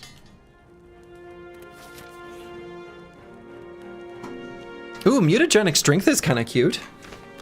Transforming 2 cards also probably better though, right? That's basically getting rid of 2 strikes and we could strike gold with something. Right, so transform 2 cards feels like it's probably correct, right? Just choose the 2 strikes. The Wraith form? Sure, let's get this Wraith form. Okay. Okay. All right. That wasn't on my bingo card. Shit. So we're gonna hold on to the reflex and the burst. Yeah, the backstab is, right. Fair enough.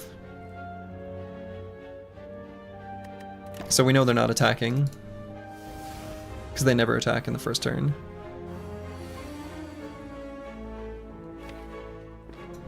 So I want to try to draw through it. Play the Eviscerate. And then draw again. I think that's what I'm going to try to do. So if I play the Adrenaline, I'll get 1 daze put in the deck. Okay, so then I'm going to play the Prepared, then the Eviscerate, and then I'm going to aggro. And I'm going to drop, like, these. Could even be convinced to burst it, which is maybe wrong. Because this will do, I've got 4 cards in hand. Let's go up to 7. Discard 1 or 3. Survivor the reflex into the pile, it's very good. Oh, sure, fair enough. That makes sense. So now I'm gonna burst this aggro.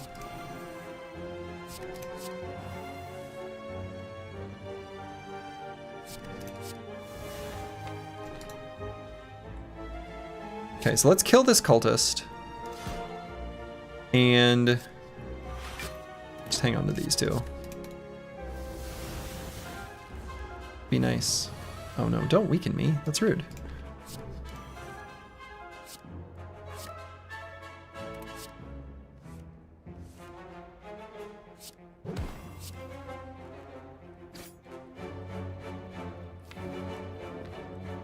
So I'm gonna burst. Or do I not burst? What is right here? Let's do it anyway.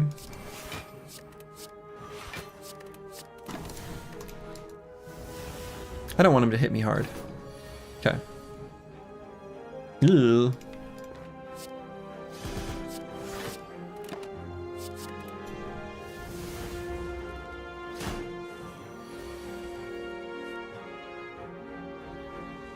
Okay, so let's prepare this.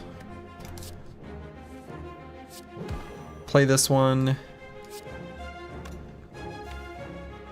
Let's just go ahead and play this.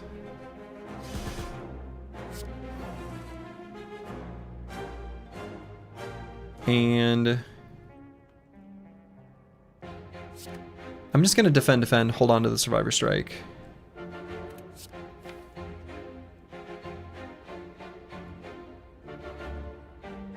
Is that true? Maybe not. I want to at least shuffle, so I don't want to play 2 skills. So I'm actually going to do this, and he might Fairy in a Bottle pop. Nope.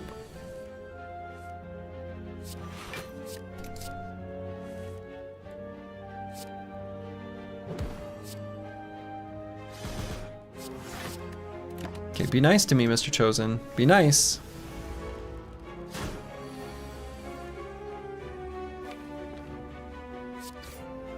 Okay, so we just need to find 1 attack card. Any attack card will do. That one will do. Still have the Fairy in a Bottle. I assume this is a skip. And go to store. Bag of Marbles is pretty good.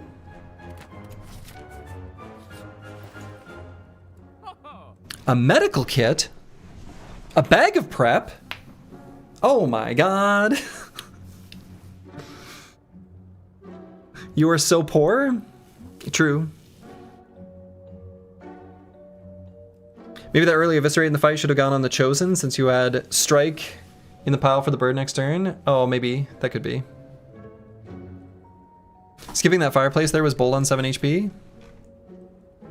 Nah. We've got a Fairy in a Bottle. So, I kind of feel like Medical Kit is actually more important than anything else here. If you don't remove, the run will actually die. Do you actually believe that that's better than getting rid of the Medical Kit? You think you just remove. You want an infinite turn 1.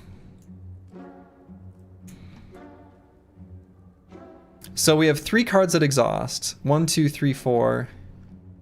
This one too, I guess. 5, 6, 7, 8, 9, 10, 11, 12.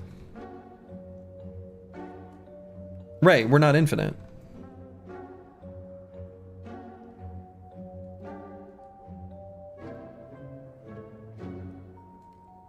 Silent does not really need to count reels. Don't we?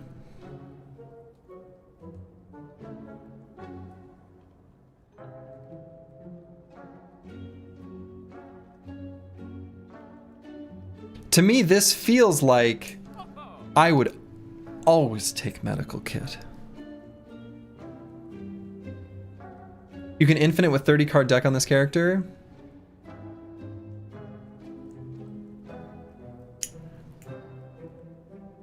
That does not feel sufficiently reliable. I refuse. I cannot believe this. I know you can do it with more than 10. I fully agree with this. But I feel like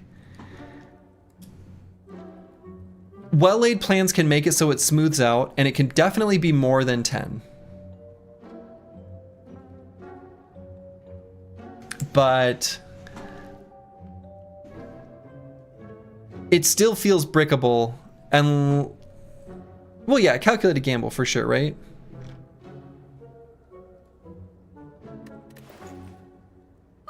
But, like, there are a lot of fights where medical kit is super great.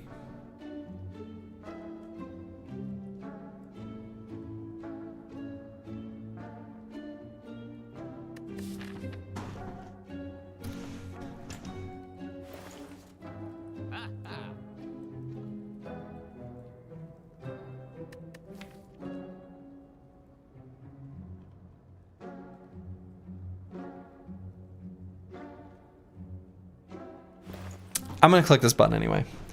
I'm gonna click that button anyway. I can't accept it. I can't. There's too many ways.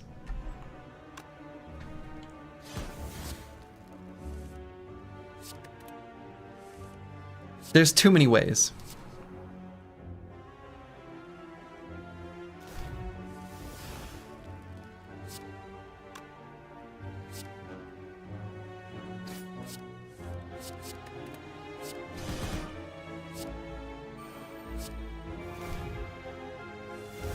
Now we have a cool lunchbox. I see this as an upgrade. Yeah.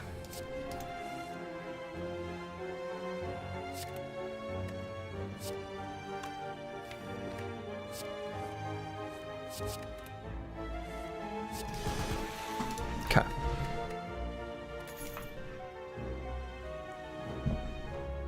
This medkit is kind of strictly just worse, except when you don't get infinite turn 1 against Nemesis. But also, like, Nemesis, there's so many enemies, right? Maybe I'm just not counting them, but like...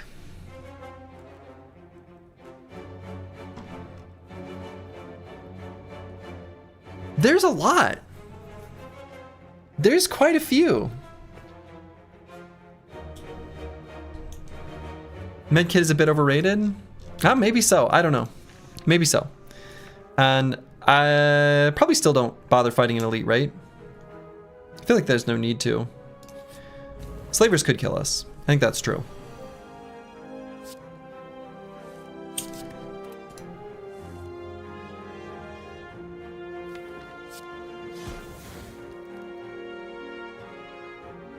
Oh my.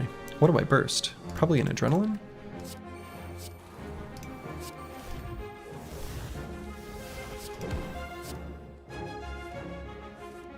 Yeah, we're close to infinite. It's true.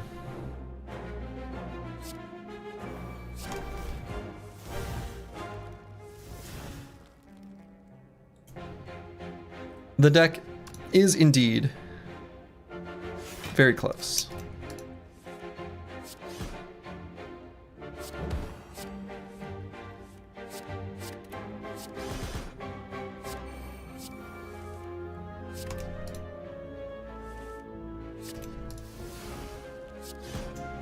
Tactician remove is just infinite? Yes.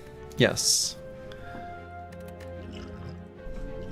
And would I rather have the cunning potion over the poison potion? I suppose probably. There could be a play where, or a situation where we want that.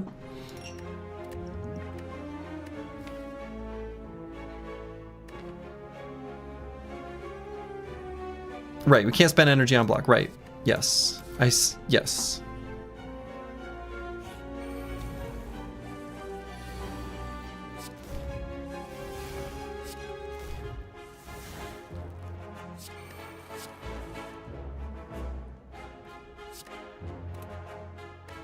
Okay, so I'm just gonna burst the survivor. So snake plant doesn't give us a big mean hurt. And I'm actually gonna do it here. Maybe that's wrong.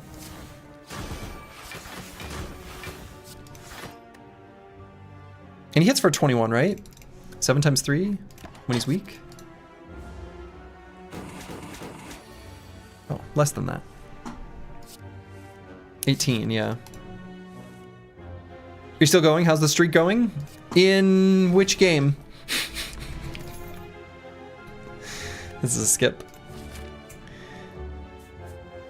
Okay. No, I lost to the, I got a streak of 1. one an ironclad run. This is a fight that can actually kill you? Right. So let's not let that happen.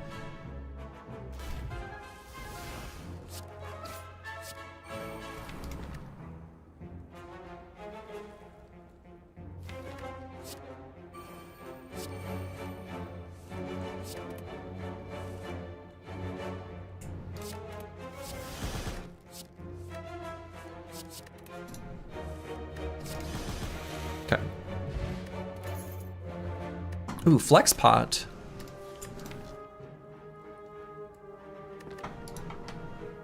Flex pot seems better than cunning pot.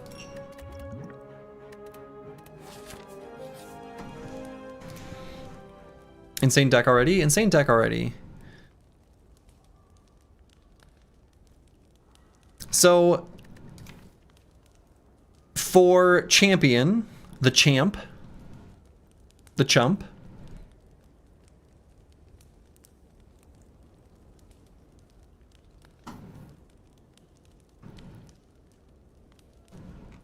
we are not quite truly fully infinite, right? We'll run out of energy at some point with the acro. So basically we get him as close to 220 as possible and then blast him. And then try to finish him within 2 turns. Is that basically the play? Pop quiz. Oh boy. How many eviscerates can you play on 4 energy? So if we make it so that, well, let's see. Prepared and reflex. So let's see. All right.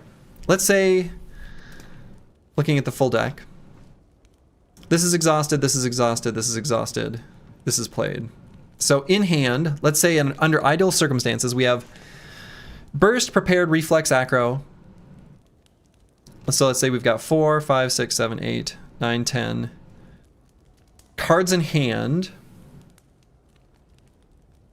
I'm just wondering if there's a way to prepared reflex.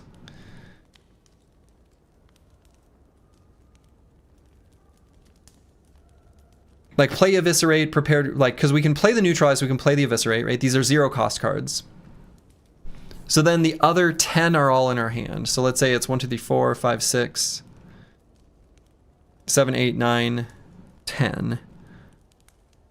Play the prepared, discard the reflex, which will always draw from among these. So I think it's probabilistic, right? It's many, but it's not infinite. Because there could be a turn where we don't get both prepared and reflex, and on those, we have to spend an energy from acro. It's draw order dependent, but ballpark. So let's see. So I think that if I'm understanding the mechanics correctly of drawing, I'm pretty sure that it is a 1 in 4 chance for us to miss one of these. So we would do, with our Vajra, 30 damage, so we can play eviscerate on average, assuming we're all perfectly set up, we've got full energy, whatever, like 10-ish times. The answer is enough. Okay. All right. Got there eventually. Actually, maybe it's with burst upgraded, maybe that's less true because burst can hang on to the prepared. Like the second prepared play. Everything dies is essentially what you're getting at? I see.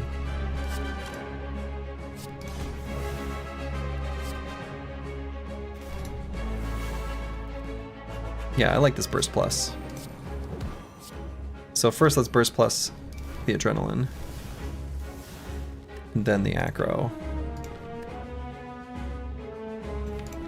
Now we need the Ascender's Bane to go away. No, I didn't want to do that. That's fine.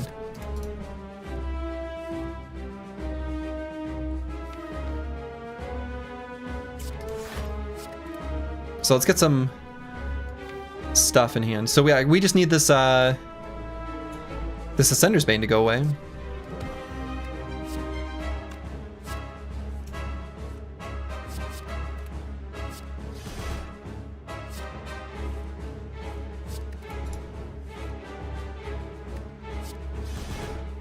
Burst is pretty bad here. I feel like that can't possibly be true. Basically never want to play it except on adrenaline.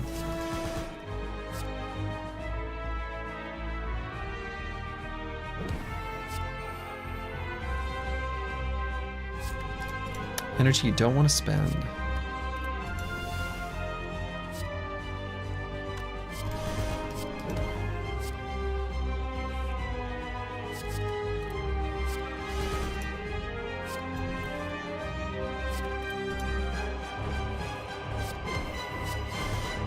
I guess he's basically dead already, huh?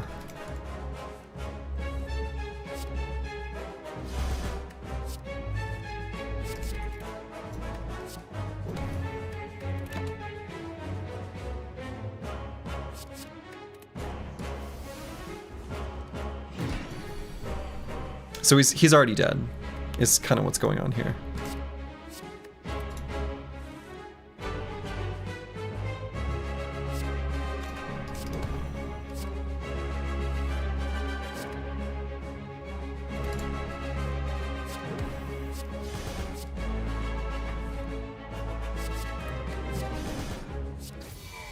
Okay.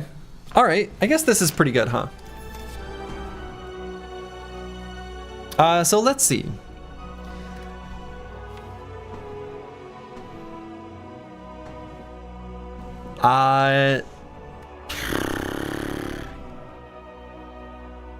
Slimes? Would there ever be a case for malaise? Right? For like Time Eater? Or something like that? Not really? What's the plan for Time Eater? Time Eater dies. How does Time Eater die?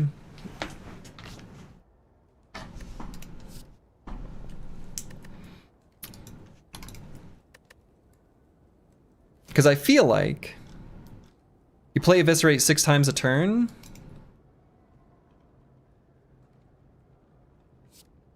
Problem is you don't have energy to block. Well, right.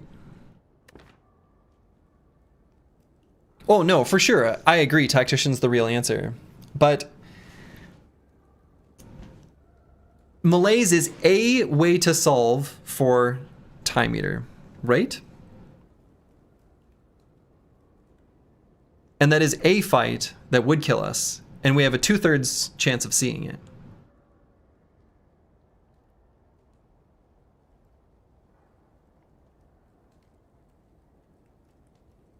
It's not a solve, you have Dome.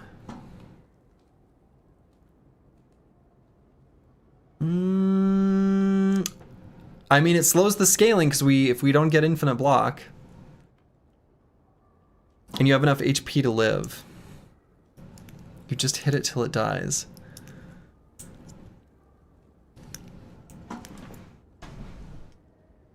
I mean, yeah. You don't want to spend time in there. Okay. All right, sure.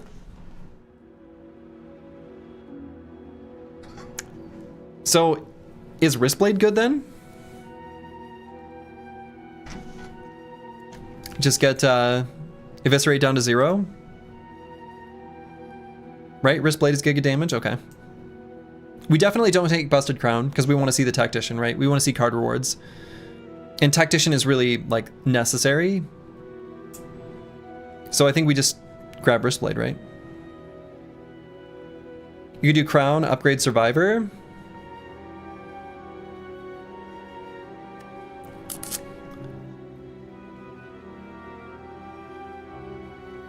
Interesting.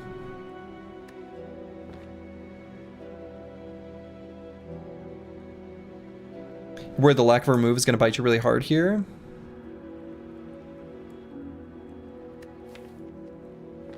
Let's grab the wrist blade and we'll look for shops. We'll try to go shopping.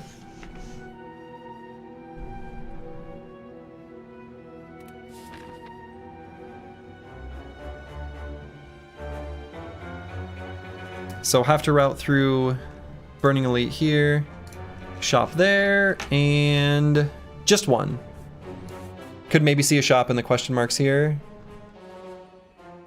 Or here.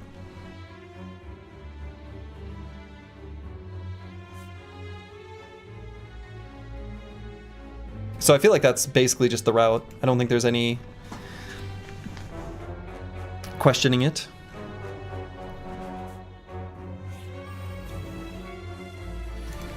Ah, sure, deflect, yeah.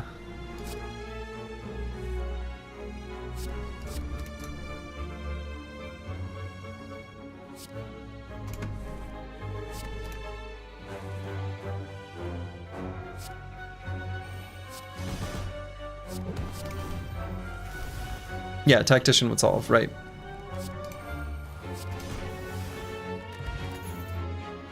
Okay, I think we keep the potions as is. Hey, would you look at that? So we just take this one, right? Like, okay. Find some potions. Second fairy in a bottle. And then just say, these are 2 Slurgy insurances. Right? Or would the flex spot be worth keeping? I don't think so. I think I'd rather just have 2 fairy in a bottle. Right? I feel like that's just true. One is time meter insurance, the other is heart insurance. Let's just grab both. Madness kind of interesting. Not necessary now with the tactician. If we didn't have the tactician, actually. Actually, is it still good? It's probably still good, right? Just make it hit a defend even. Or survivor. It's awful. Like horrendous bad. 2 slimes.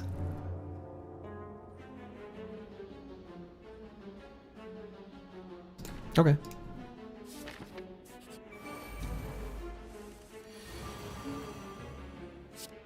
What does it do? Well, what does it do? Yeah, if we had no tactician, right? I think that's the thing I'm I guess lightly basing it on a hypothetical.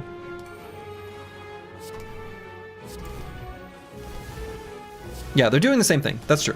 That's true. I agree that it's not necessary. No es necesito. So I do have to be able to hit the spiked slime.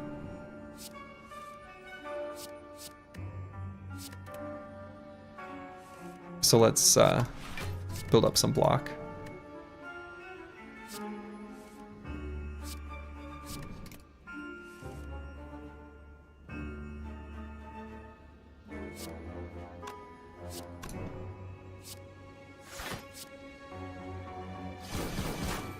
Okay.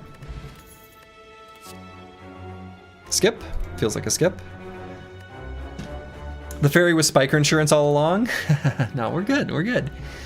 And I don't think Ancient Pot, right? I think this is... The Ancient Pot is kind of good. All right, explain. Good for what?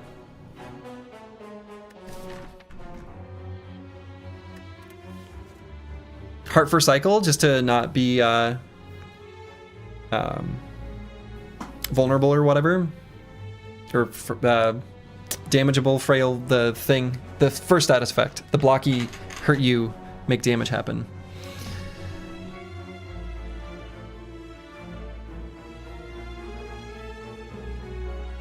Yeah, I'm inclined to just keep the fairy. You think it's too early to think about heart? I don't think so.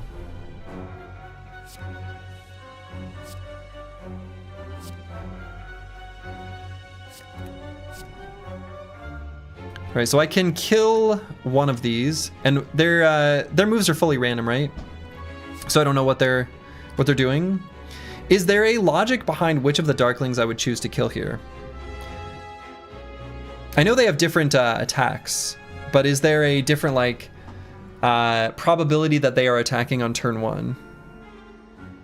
Just hit the sides because they do more, but nothing else? Okay.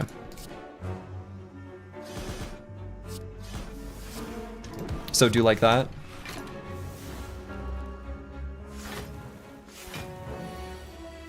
Yeah, the middle one can't multi-attack. I do know that one.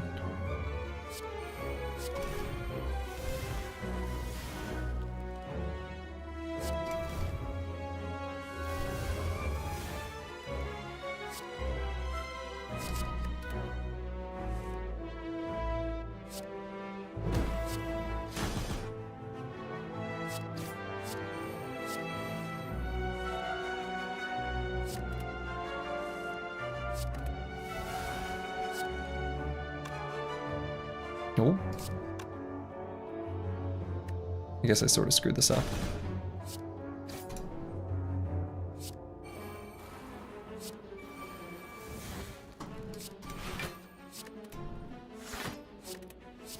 It'll be all right.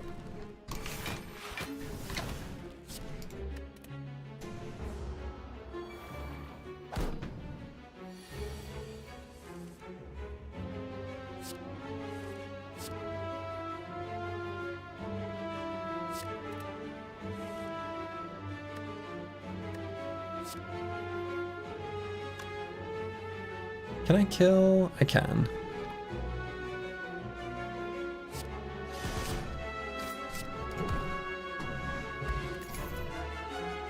Okay. So would a piercing whale be worth adding to the deck? Right, to just play on turn 1. I am thinking probably the answer is no, but I'd be curious. And I don't think second acro is necessary either, right? I think none of these. I think it's still just a skip. I think most of these will also just always be a skip, right?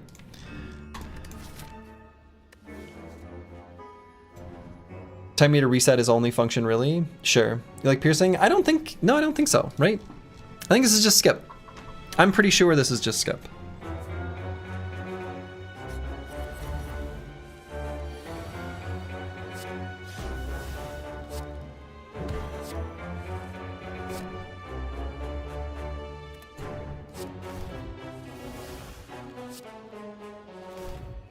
Medkit is about to go in. Well, we'll see. Maybe we won't need it.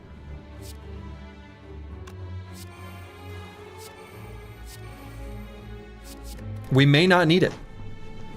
Just sit tight.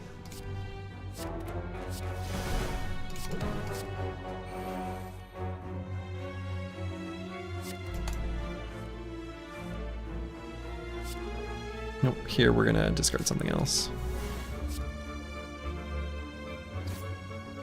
In fact, you're being sarcastic? Oh, okay. All right, well.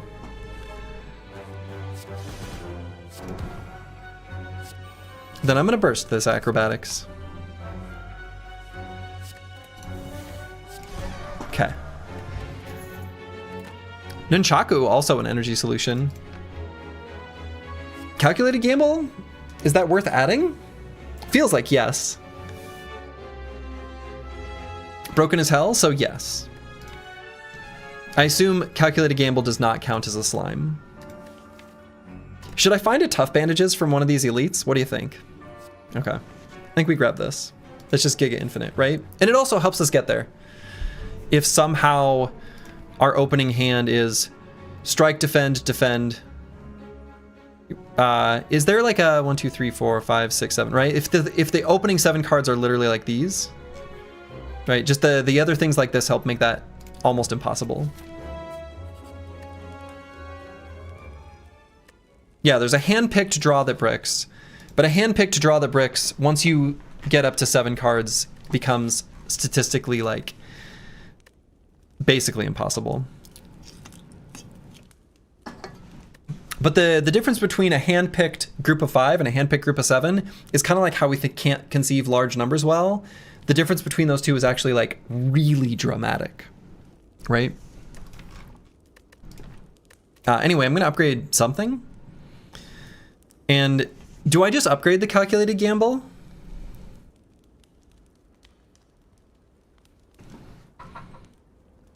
It's 6 unfortunately. What?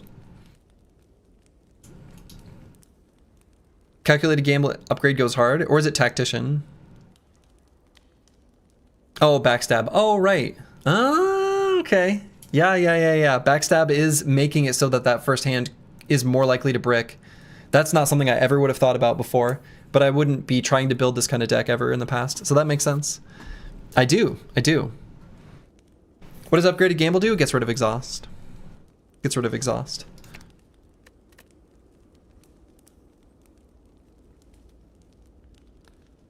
I feel like it's either tactician or calculated gamble. My inclination is just get gamble upgraded.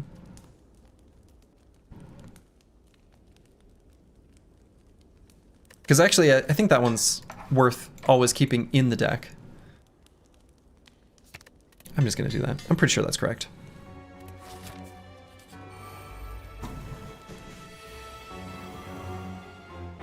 And I'm going to burst this prepared.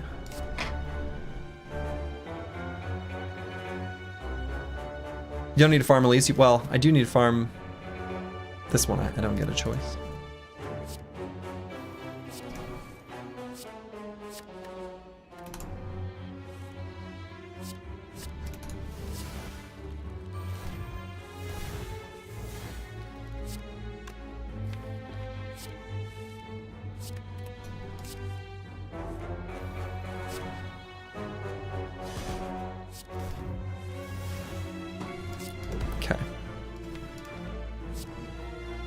Joink. Excuse me.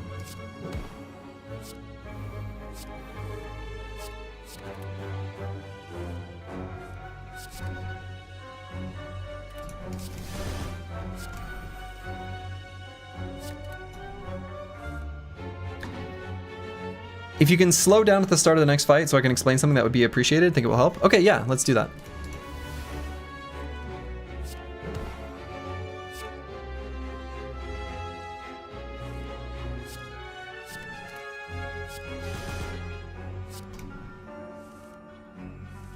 Just about the setup of the deck? Sure. Anything I just skip. We don't need any of this. Even the Alchemize. Right. Mostly regarding the reflex and shuffling in your cards. Okay. Yeah. At the start of the next fight, right, you said? Oh, Pantograph is great, but we can't. We have to take a Sapphire Key. Sad. Okay, so I'm just gonna go through these question marks, yeah? What would be the correct path? You said that you'd never tried to build this deck before. Was this whole concept Japanese exports idea? Pretty much. Campfire for the upgrade. It wouldn't have been, no, let me put it this way. I have definitely had silent decks that end up like this, but I would not have pursued it as aggressively, as quickly, or anywhere near it, basically. Question mark could be forced normality and you die. What is normality? Do I know what that is?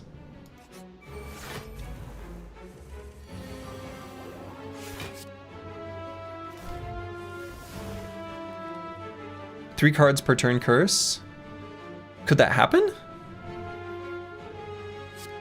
Can they do that? When you get towards the shuffle here, just stop playing cards. Okay.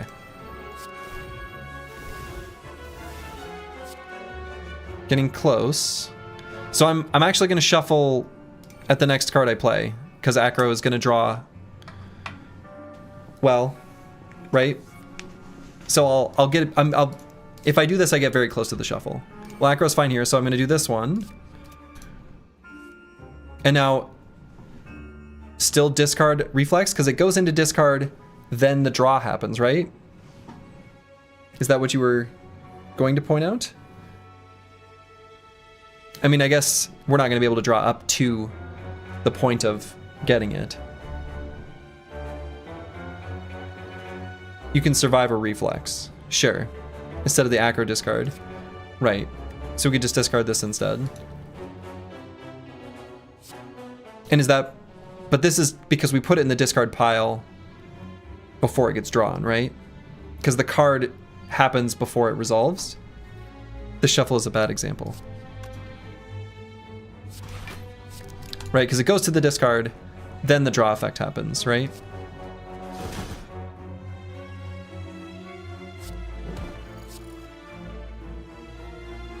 But don't automatically discard Reflex with the prep.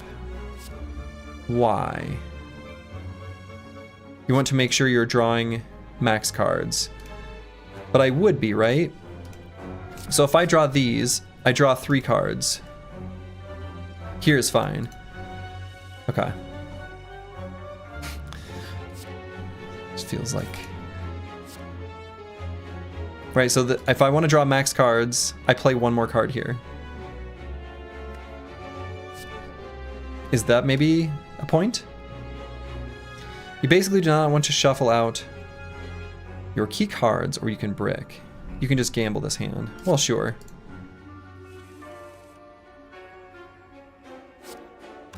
Actually, could I have gambled that hand? Could that have gone poorly, potentially?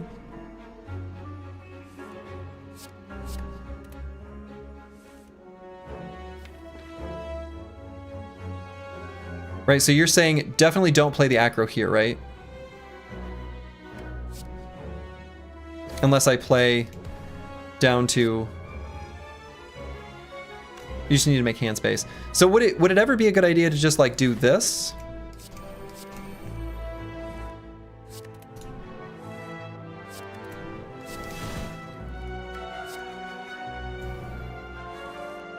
And this is gonna double play, so we'll actually draw up to more. This is the kind of thing that's good? Okay. And I don't think we take another aggro, right? I don't need that. That's like a worse calculated gamble. So I think this is a skip. Would you ever take backflip? Just for a way to use energy to get block? Or probably no. Discarding defense adds 1 card you need to redraw. True. Okay. Survivor is all your block. Okay. Fair enough. That's probably true. You just loop Survivor on Reflex? Okay. So we go to Campfire and we upgrade... So would you upgrade the Survivor then, or like Acro? Because I assume Survivor will be necessary when going into Time Meter or the Heart Fight. Tactician probably? For next act. I feel like Survivor is maybe better. I don't feel like energy has been a problem even with this Tactician.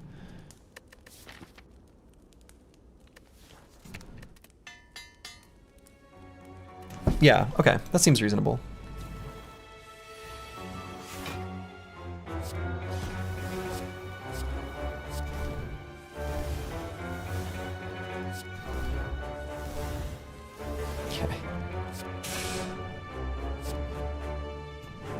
So you would do this to do this,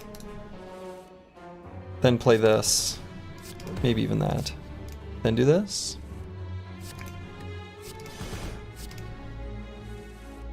Okay, good fight, Mr. Dude.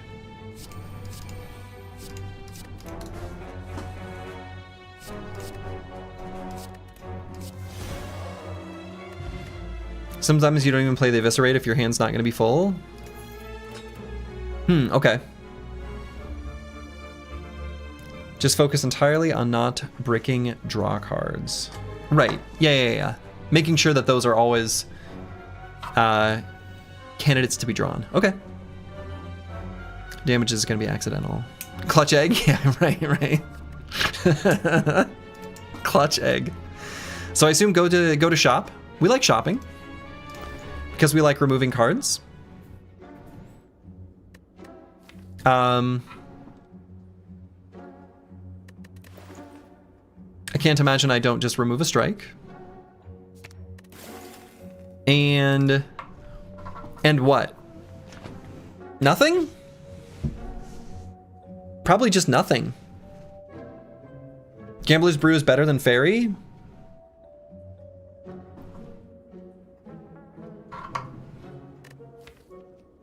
I don't think there's a way that actually we brick. Let's deal with turn 2 of the heart.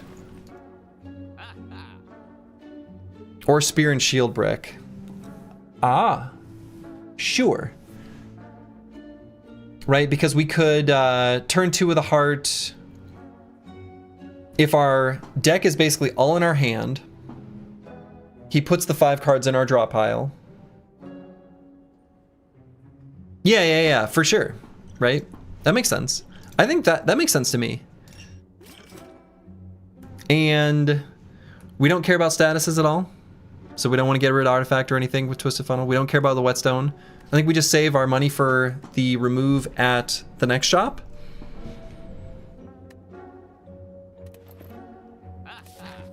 Let's get another relic, right? I know decks don't need relics, but I want relics.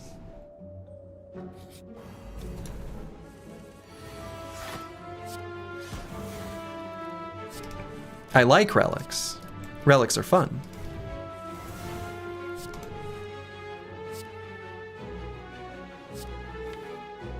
Oh no, look, that's all our draw cards.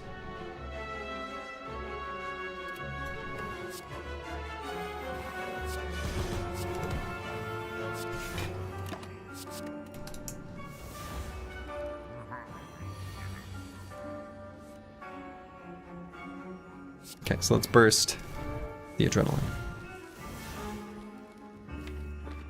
Now let's burst this calculated gamble because it's fun. It'll fill our whole hand twice. In fact, actually, there's an interesting aspect to this infinite where I can always burst calculated gamble, and because it will hit reflex and tactician guaranteed, this is infinite energy and infinite cards, always.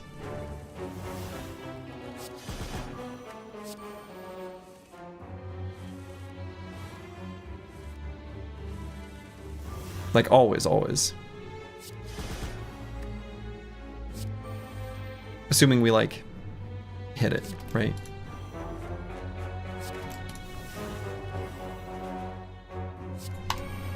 We can burst infinitely. And bursting make me feel good.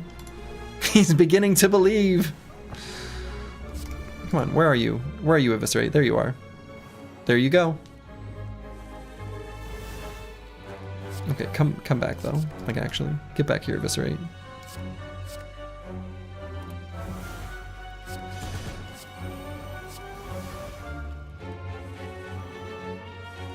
Most people do not commit hard enough to, I mean, I guess so.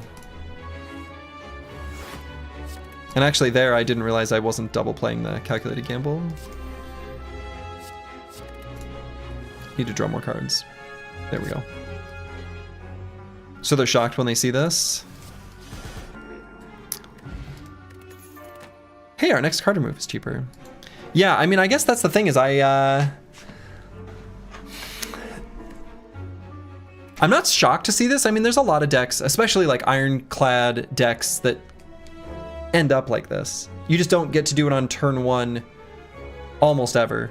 With ironclad, there's usually like 3 or 4 turns of like strategically, you know, exhausting cards, and then you get to this, right?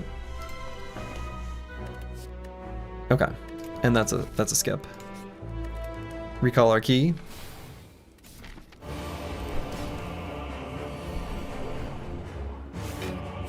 All right, so let's go infinite on turn 1. Let's kill the dodecahedron.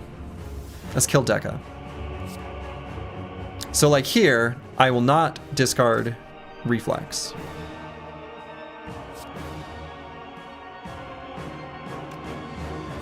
In fact, I'm just going to calculated gamble.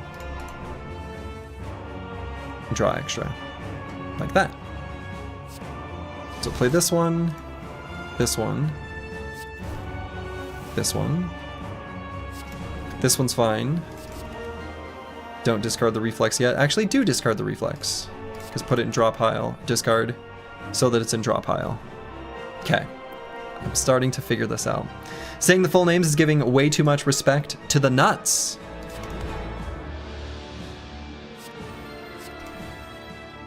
So let's put that in discard pile.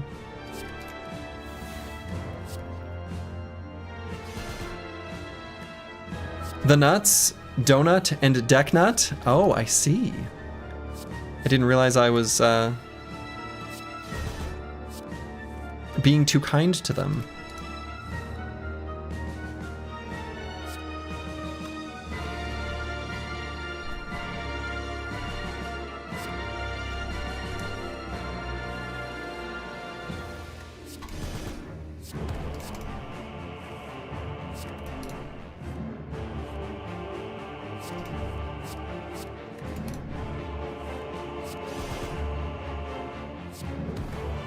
This is a little silly, isn't it?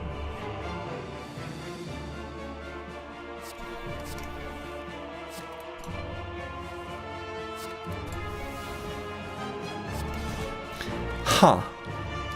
This is pretty strong.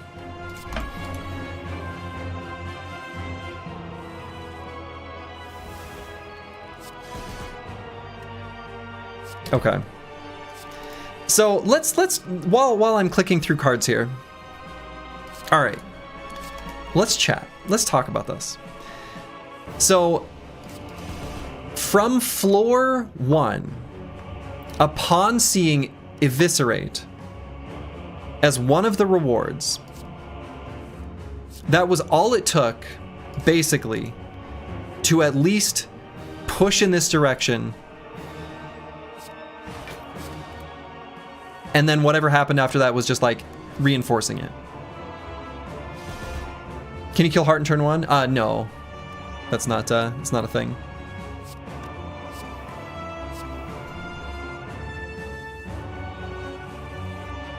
Eviscerate is just a good enough attack to basically skip everything in Act 1. Eviscerate is that good.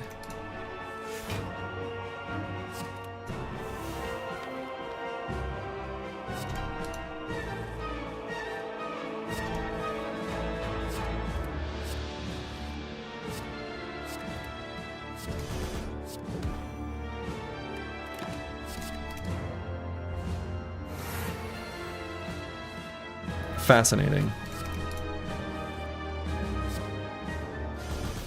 Huh. And then you see the Prepare to the Gods, and I'm all in. Huh. All right, so this fight, let's talk about this fight, because this fight feels easy enough to screw up. Yeah, this is a slowdown for sure, right? Because he's gonna tell me, and it's gonna hurt my feelings that he's never liked me. And that I'm foolish. And that hurts. Right? You just want to minimize card plays and maximize damage. Right. So, we also do need to, at least to a point, trim the deck down slightly. You can tank with your face and just get the hell out. Fascinating. Right, so there's a certain amount of card trimming and a certain amount of just like do as much damage as possible. He never liked Watcher? Oh, okay. However that works. So doing a bunch of damage on this turn seems important because he's vulnerable, right? So I think we do want to play 12 cards in this first turn of combat, right?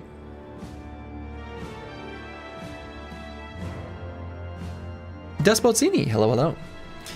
Your core card in this case is Eviscerate. Well, yeah, I mean, in this case, what do you mean? That's been the core card the whole time. Just slam 12 cards every turn, right?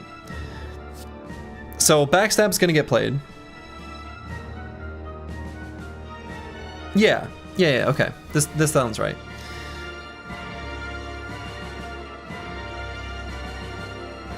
Last fight you don't want to shuffle the prep. This fight you do not want to shuffle out Eviscerate. Yeah, okay. So I'm gonna play let's play the Adrenaline. Okay, we're gonna prepare to drop these ones. So actually, I might just play the Eviscerate now, right? Well, I guess I'm... Yeah, we've got the energy. Well, I'm going to play the Well-Laid Plans, because that one's going to be, yeah, plans into Acro, right? Because then we play the Eviscerate and then we draw.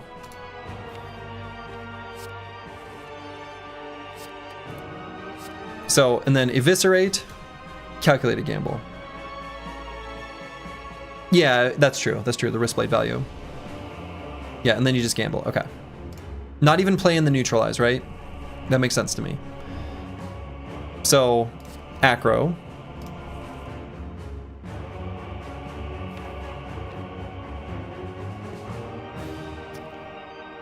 So does it matter what I discard here?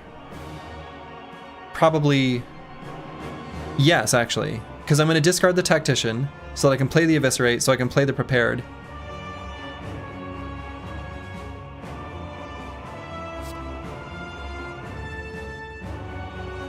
Yeah, okay. So every time I see eviscerate when it's 0, I play it. Basically.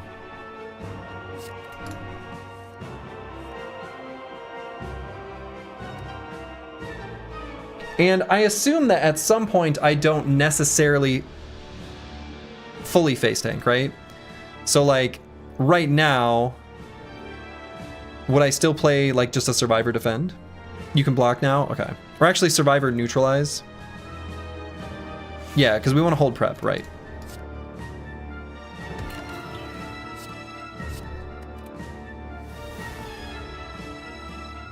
Oh, company, that's what he says, right?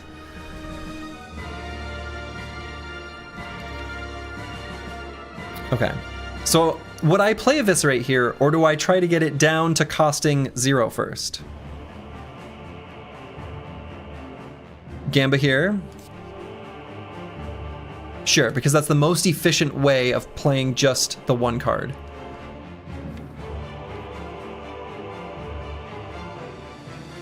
Right, so here I would not play prepared, because I don't want to discard the reflex. I would not play the acro because I don't want to discard the reflex. I actually think the most probabilistic way of getting the eviscerate is survivor.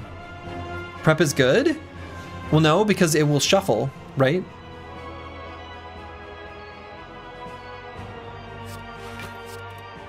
So this one, oh, I was like, as long as it's not in that one spot.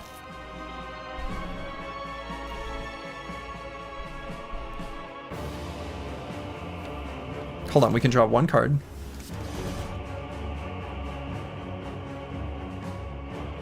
Yeah.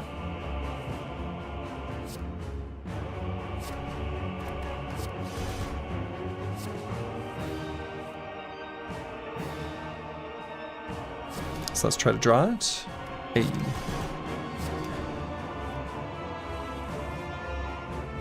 So I'm thinking eviscerate, neutralize survivor, or yeah, probably neutralize survivor.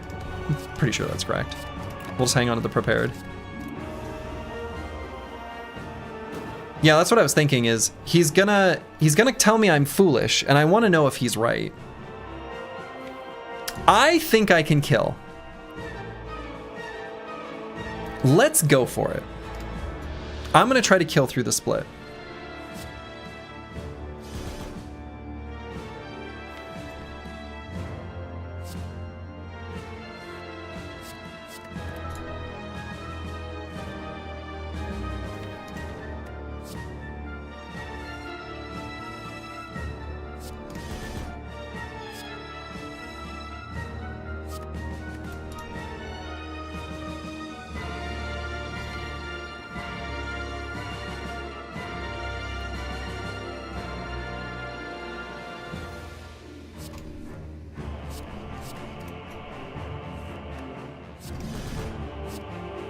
Okay.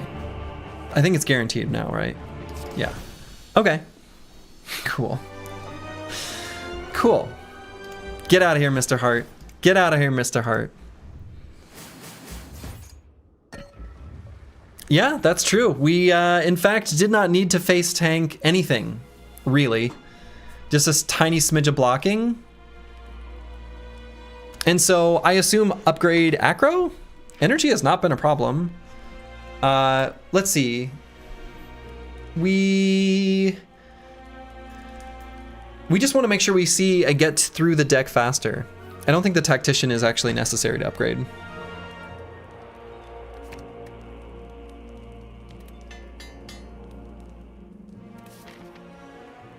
Medkit gets rid of Void. Yeah. Medkit gets rid of Void. And Wound. So let's see. Card remove. And we get rid of a defend. I feel like that's just a given. I don't need to think about that. And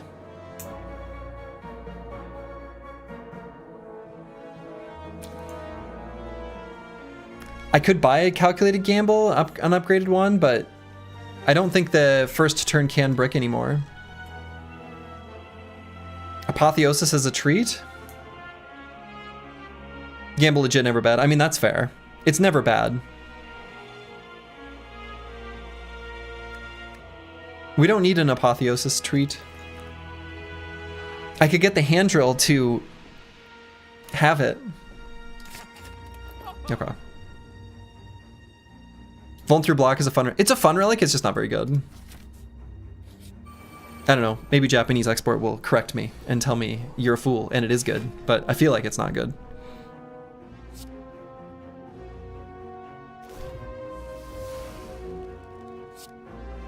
Okay, I'm actually going to try to kill the shield.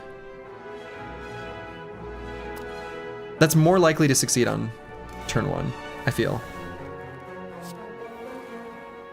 Apotheosis, Battle Brothers reference? No, this is a reference for this game.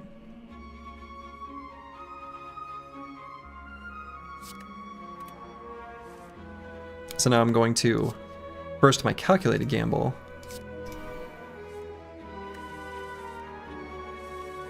Which will get me to reflex. Lovely.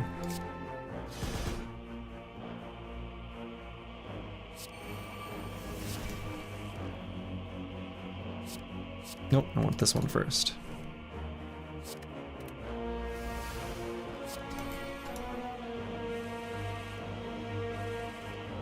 But yeah, Apotheosis is also in Battle Brothers. That's why people are asking about that. It is the base potion for the Anatomist's origin.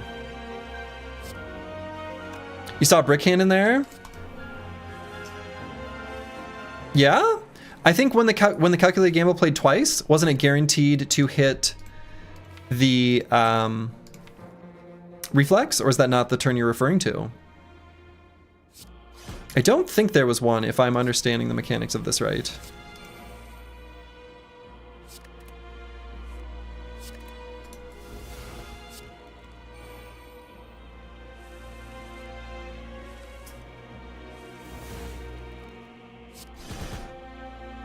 Right, like here I can just do that.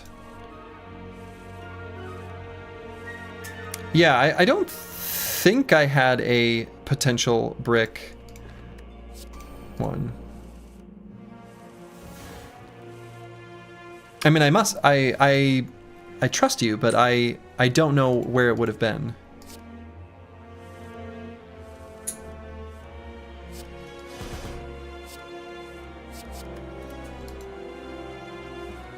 You saw all the defense plus tact plus reflex and no discard.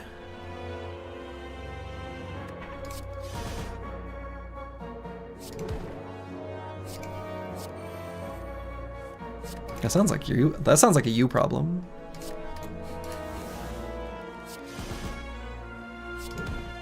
Okay. The boot! The boot is here!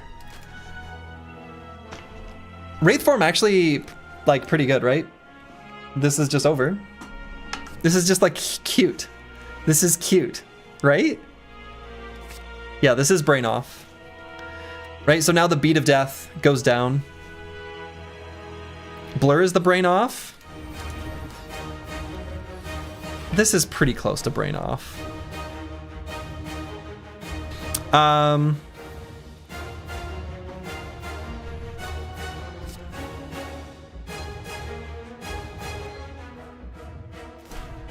So let's do this. This. Well-laid plans, calculated gamble?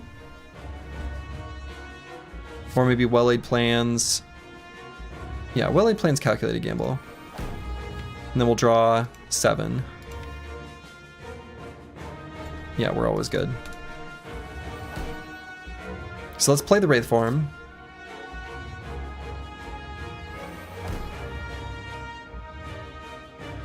And I will Survivor the Reflex.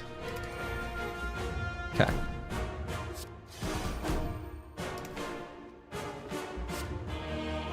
And I think...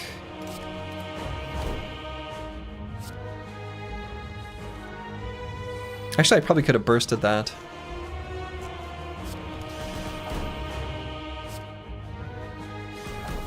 Okay, damage is already done. Medkit about to go in real? Yes, true. Medkit is about to go in. It will be real. That's right.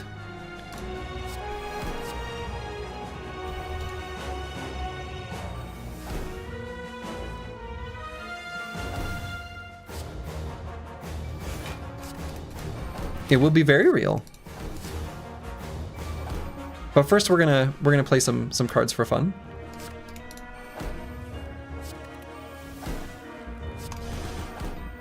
Okay, so I want to make sure what's in hand. A calculated gamble and a prepared plus seems sufficient, right? Ideally, it would be the reflex.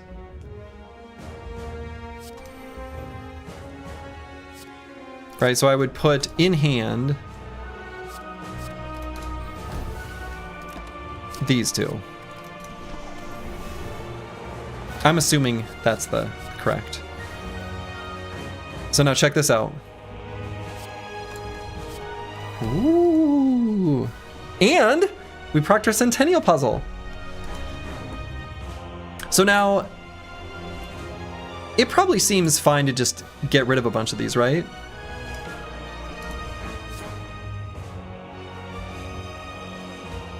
So at least a number to guarantee. So 1, 2, 3, 4, 5. So I want to make sure we hit one of these two.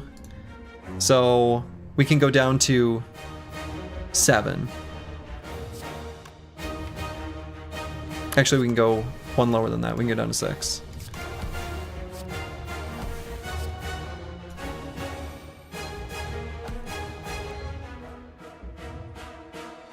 So let's try not to take too much more damage. Let's just aggro to this and then Survivor the reflex. Let's get rid of this thing. Look at that.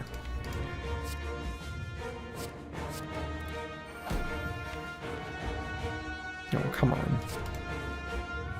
I want to play the Survivor, like, every once in a while.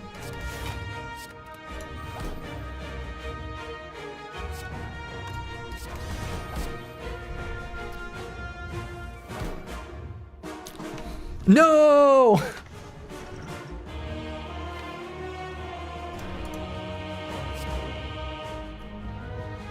Yeah, I found a brick hand.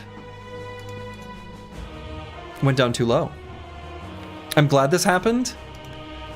Hurtful. Actually, hold up. Solved.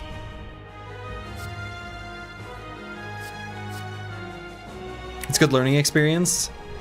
Yeah, I think if I felt there was any real risk, which, you know,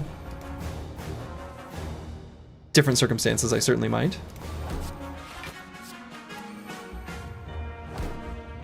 I think you are invincible and then you die.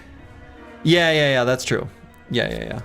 When you think you're invincible and you're, oops, you're not. Right, make sure reflex is in discard pile, always.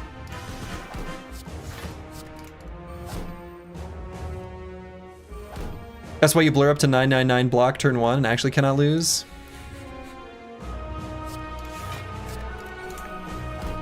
True. Could do that.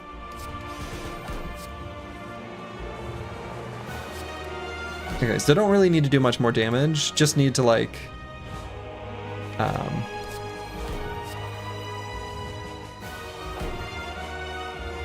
get some more block. So I'm gonna try to get the Survivor played more.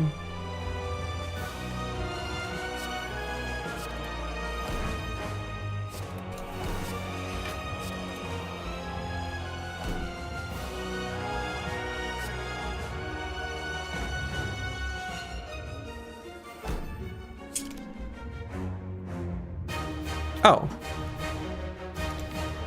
I accidentally ran out of energy.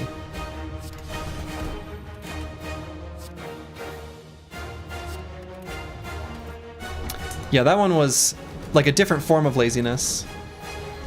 But, I mean, we are intangible.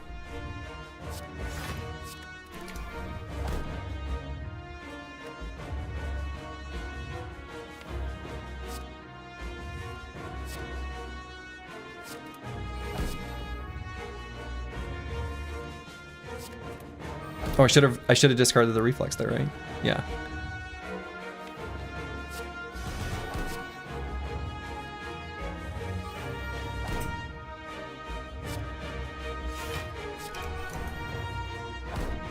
Don't discard reflex there. The tactician is correct because this draws to 10.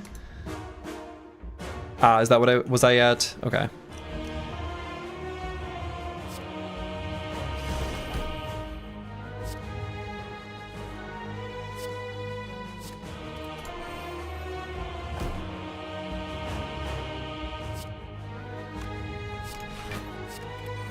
Let's try to get some more energy.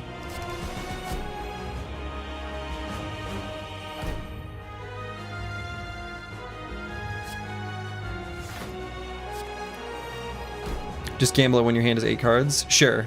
Right, because that gets us exactly up to 10. Yeah.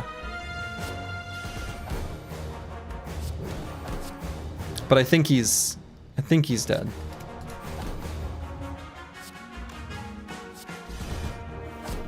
And by I think, I mean like, he's dead.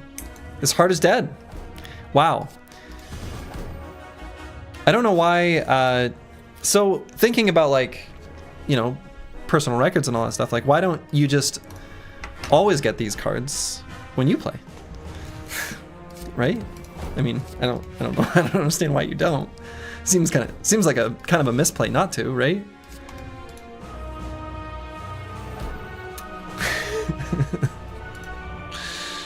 All right, so let's keep the reflex and maybe an acro.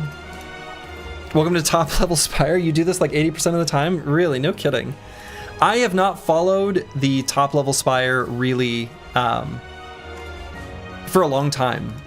I used to back in the day.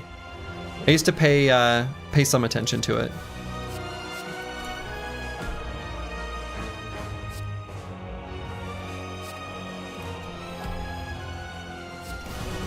I didn't realize that this is what top level Silent looked like.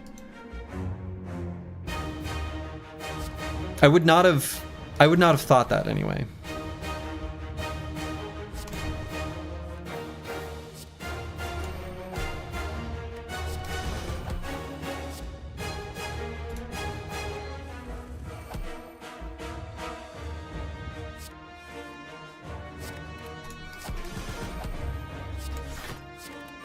Huh. Well, I think my final maneuver will be to discard this fairy in a bottle and kill the heart. Well, all right. Prepared is actually so goated. Huh. The kata over prep would have felt really bad in hindsight. I'm sure you see it now. Yeah, because my I would have definitely taken the catalyst. Because that was what, floor, oh, like 4 or 5 or something like that. 0 energy, draw a million. This feels as degenerate as Rushdown Watcher.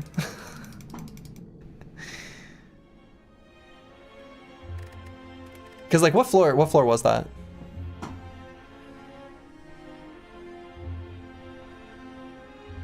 No.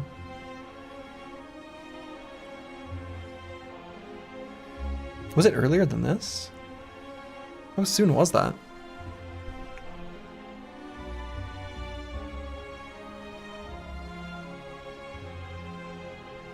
The hell floor was that? 7 is the first elite? Oh yeah, sure. There it is. Well, I'll be damned. That is not how I would have piloted this. Well, all right.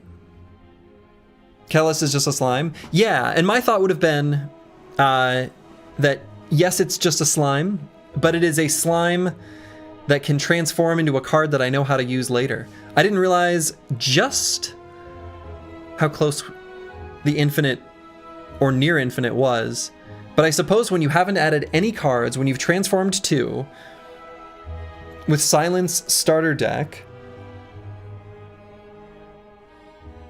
huh, yeah.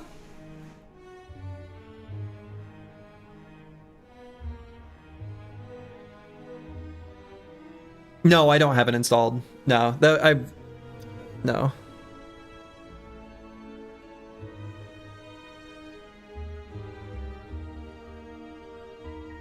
Interesting.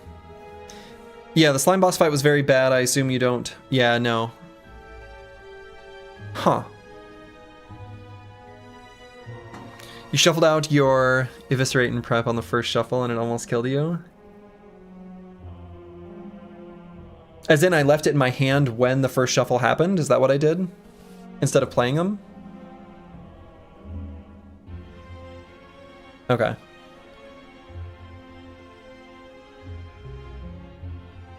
You played a Dren. Oh, I did something and shuffled before I, like, probably absent-mindedly. Sure. And then in that time, I already had slimes in my deck, right?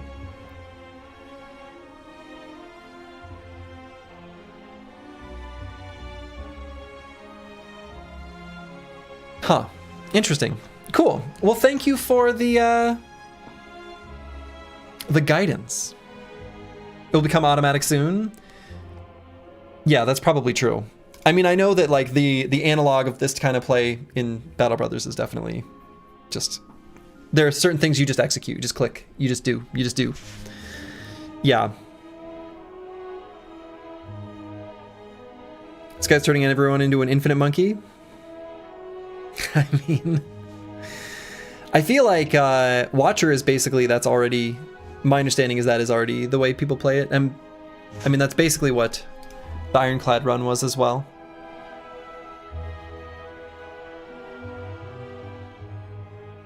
This game makes your mind check out like Homer back into the bushes, but yeah.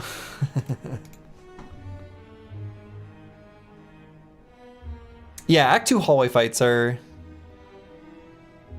brutal. Need a damage card for Time Eater. Interesting. Yeah.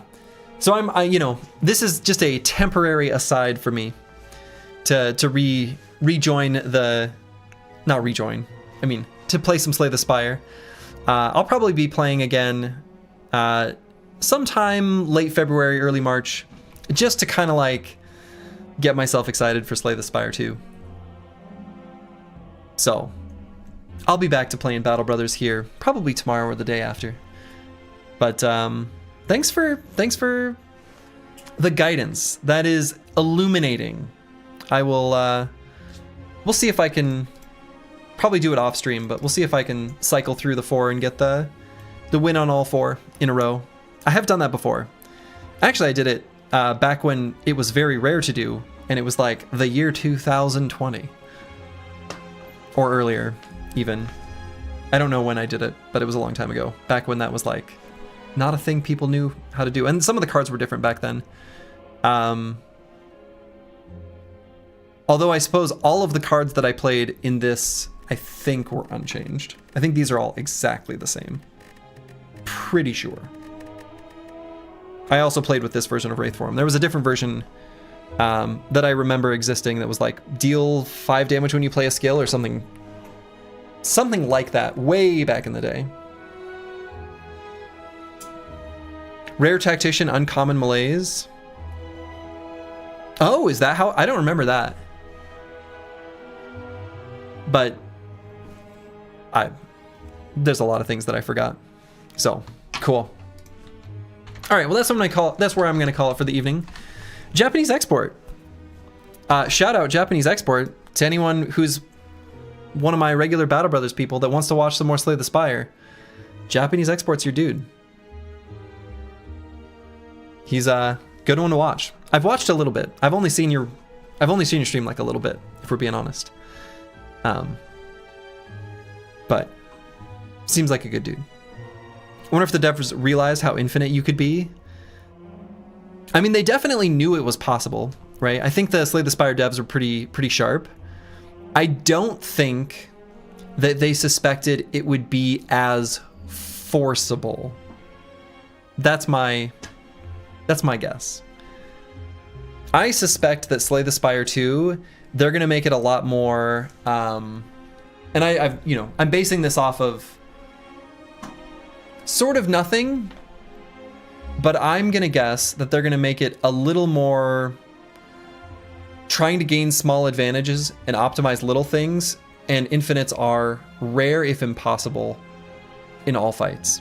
That's my guess, my conjecture, that's right.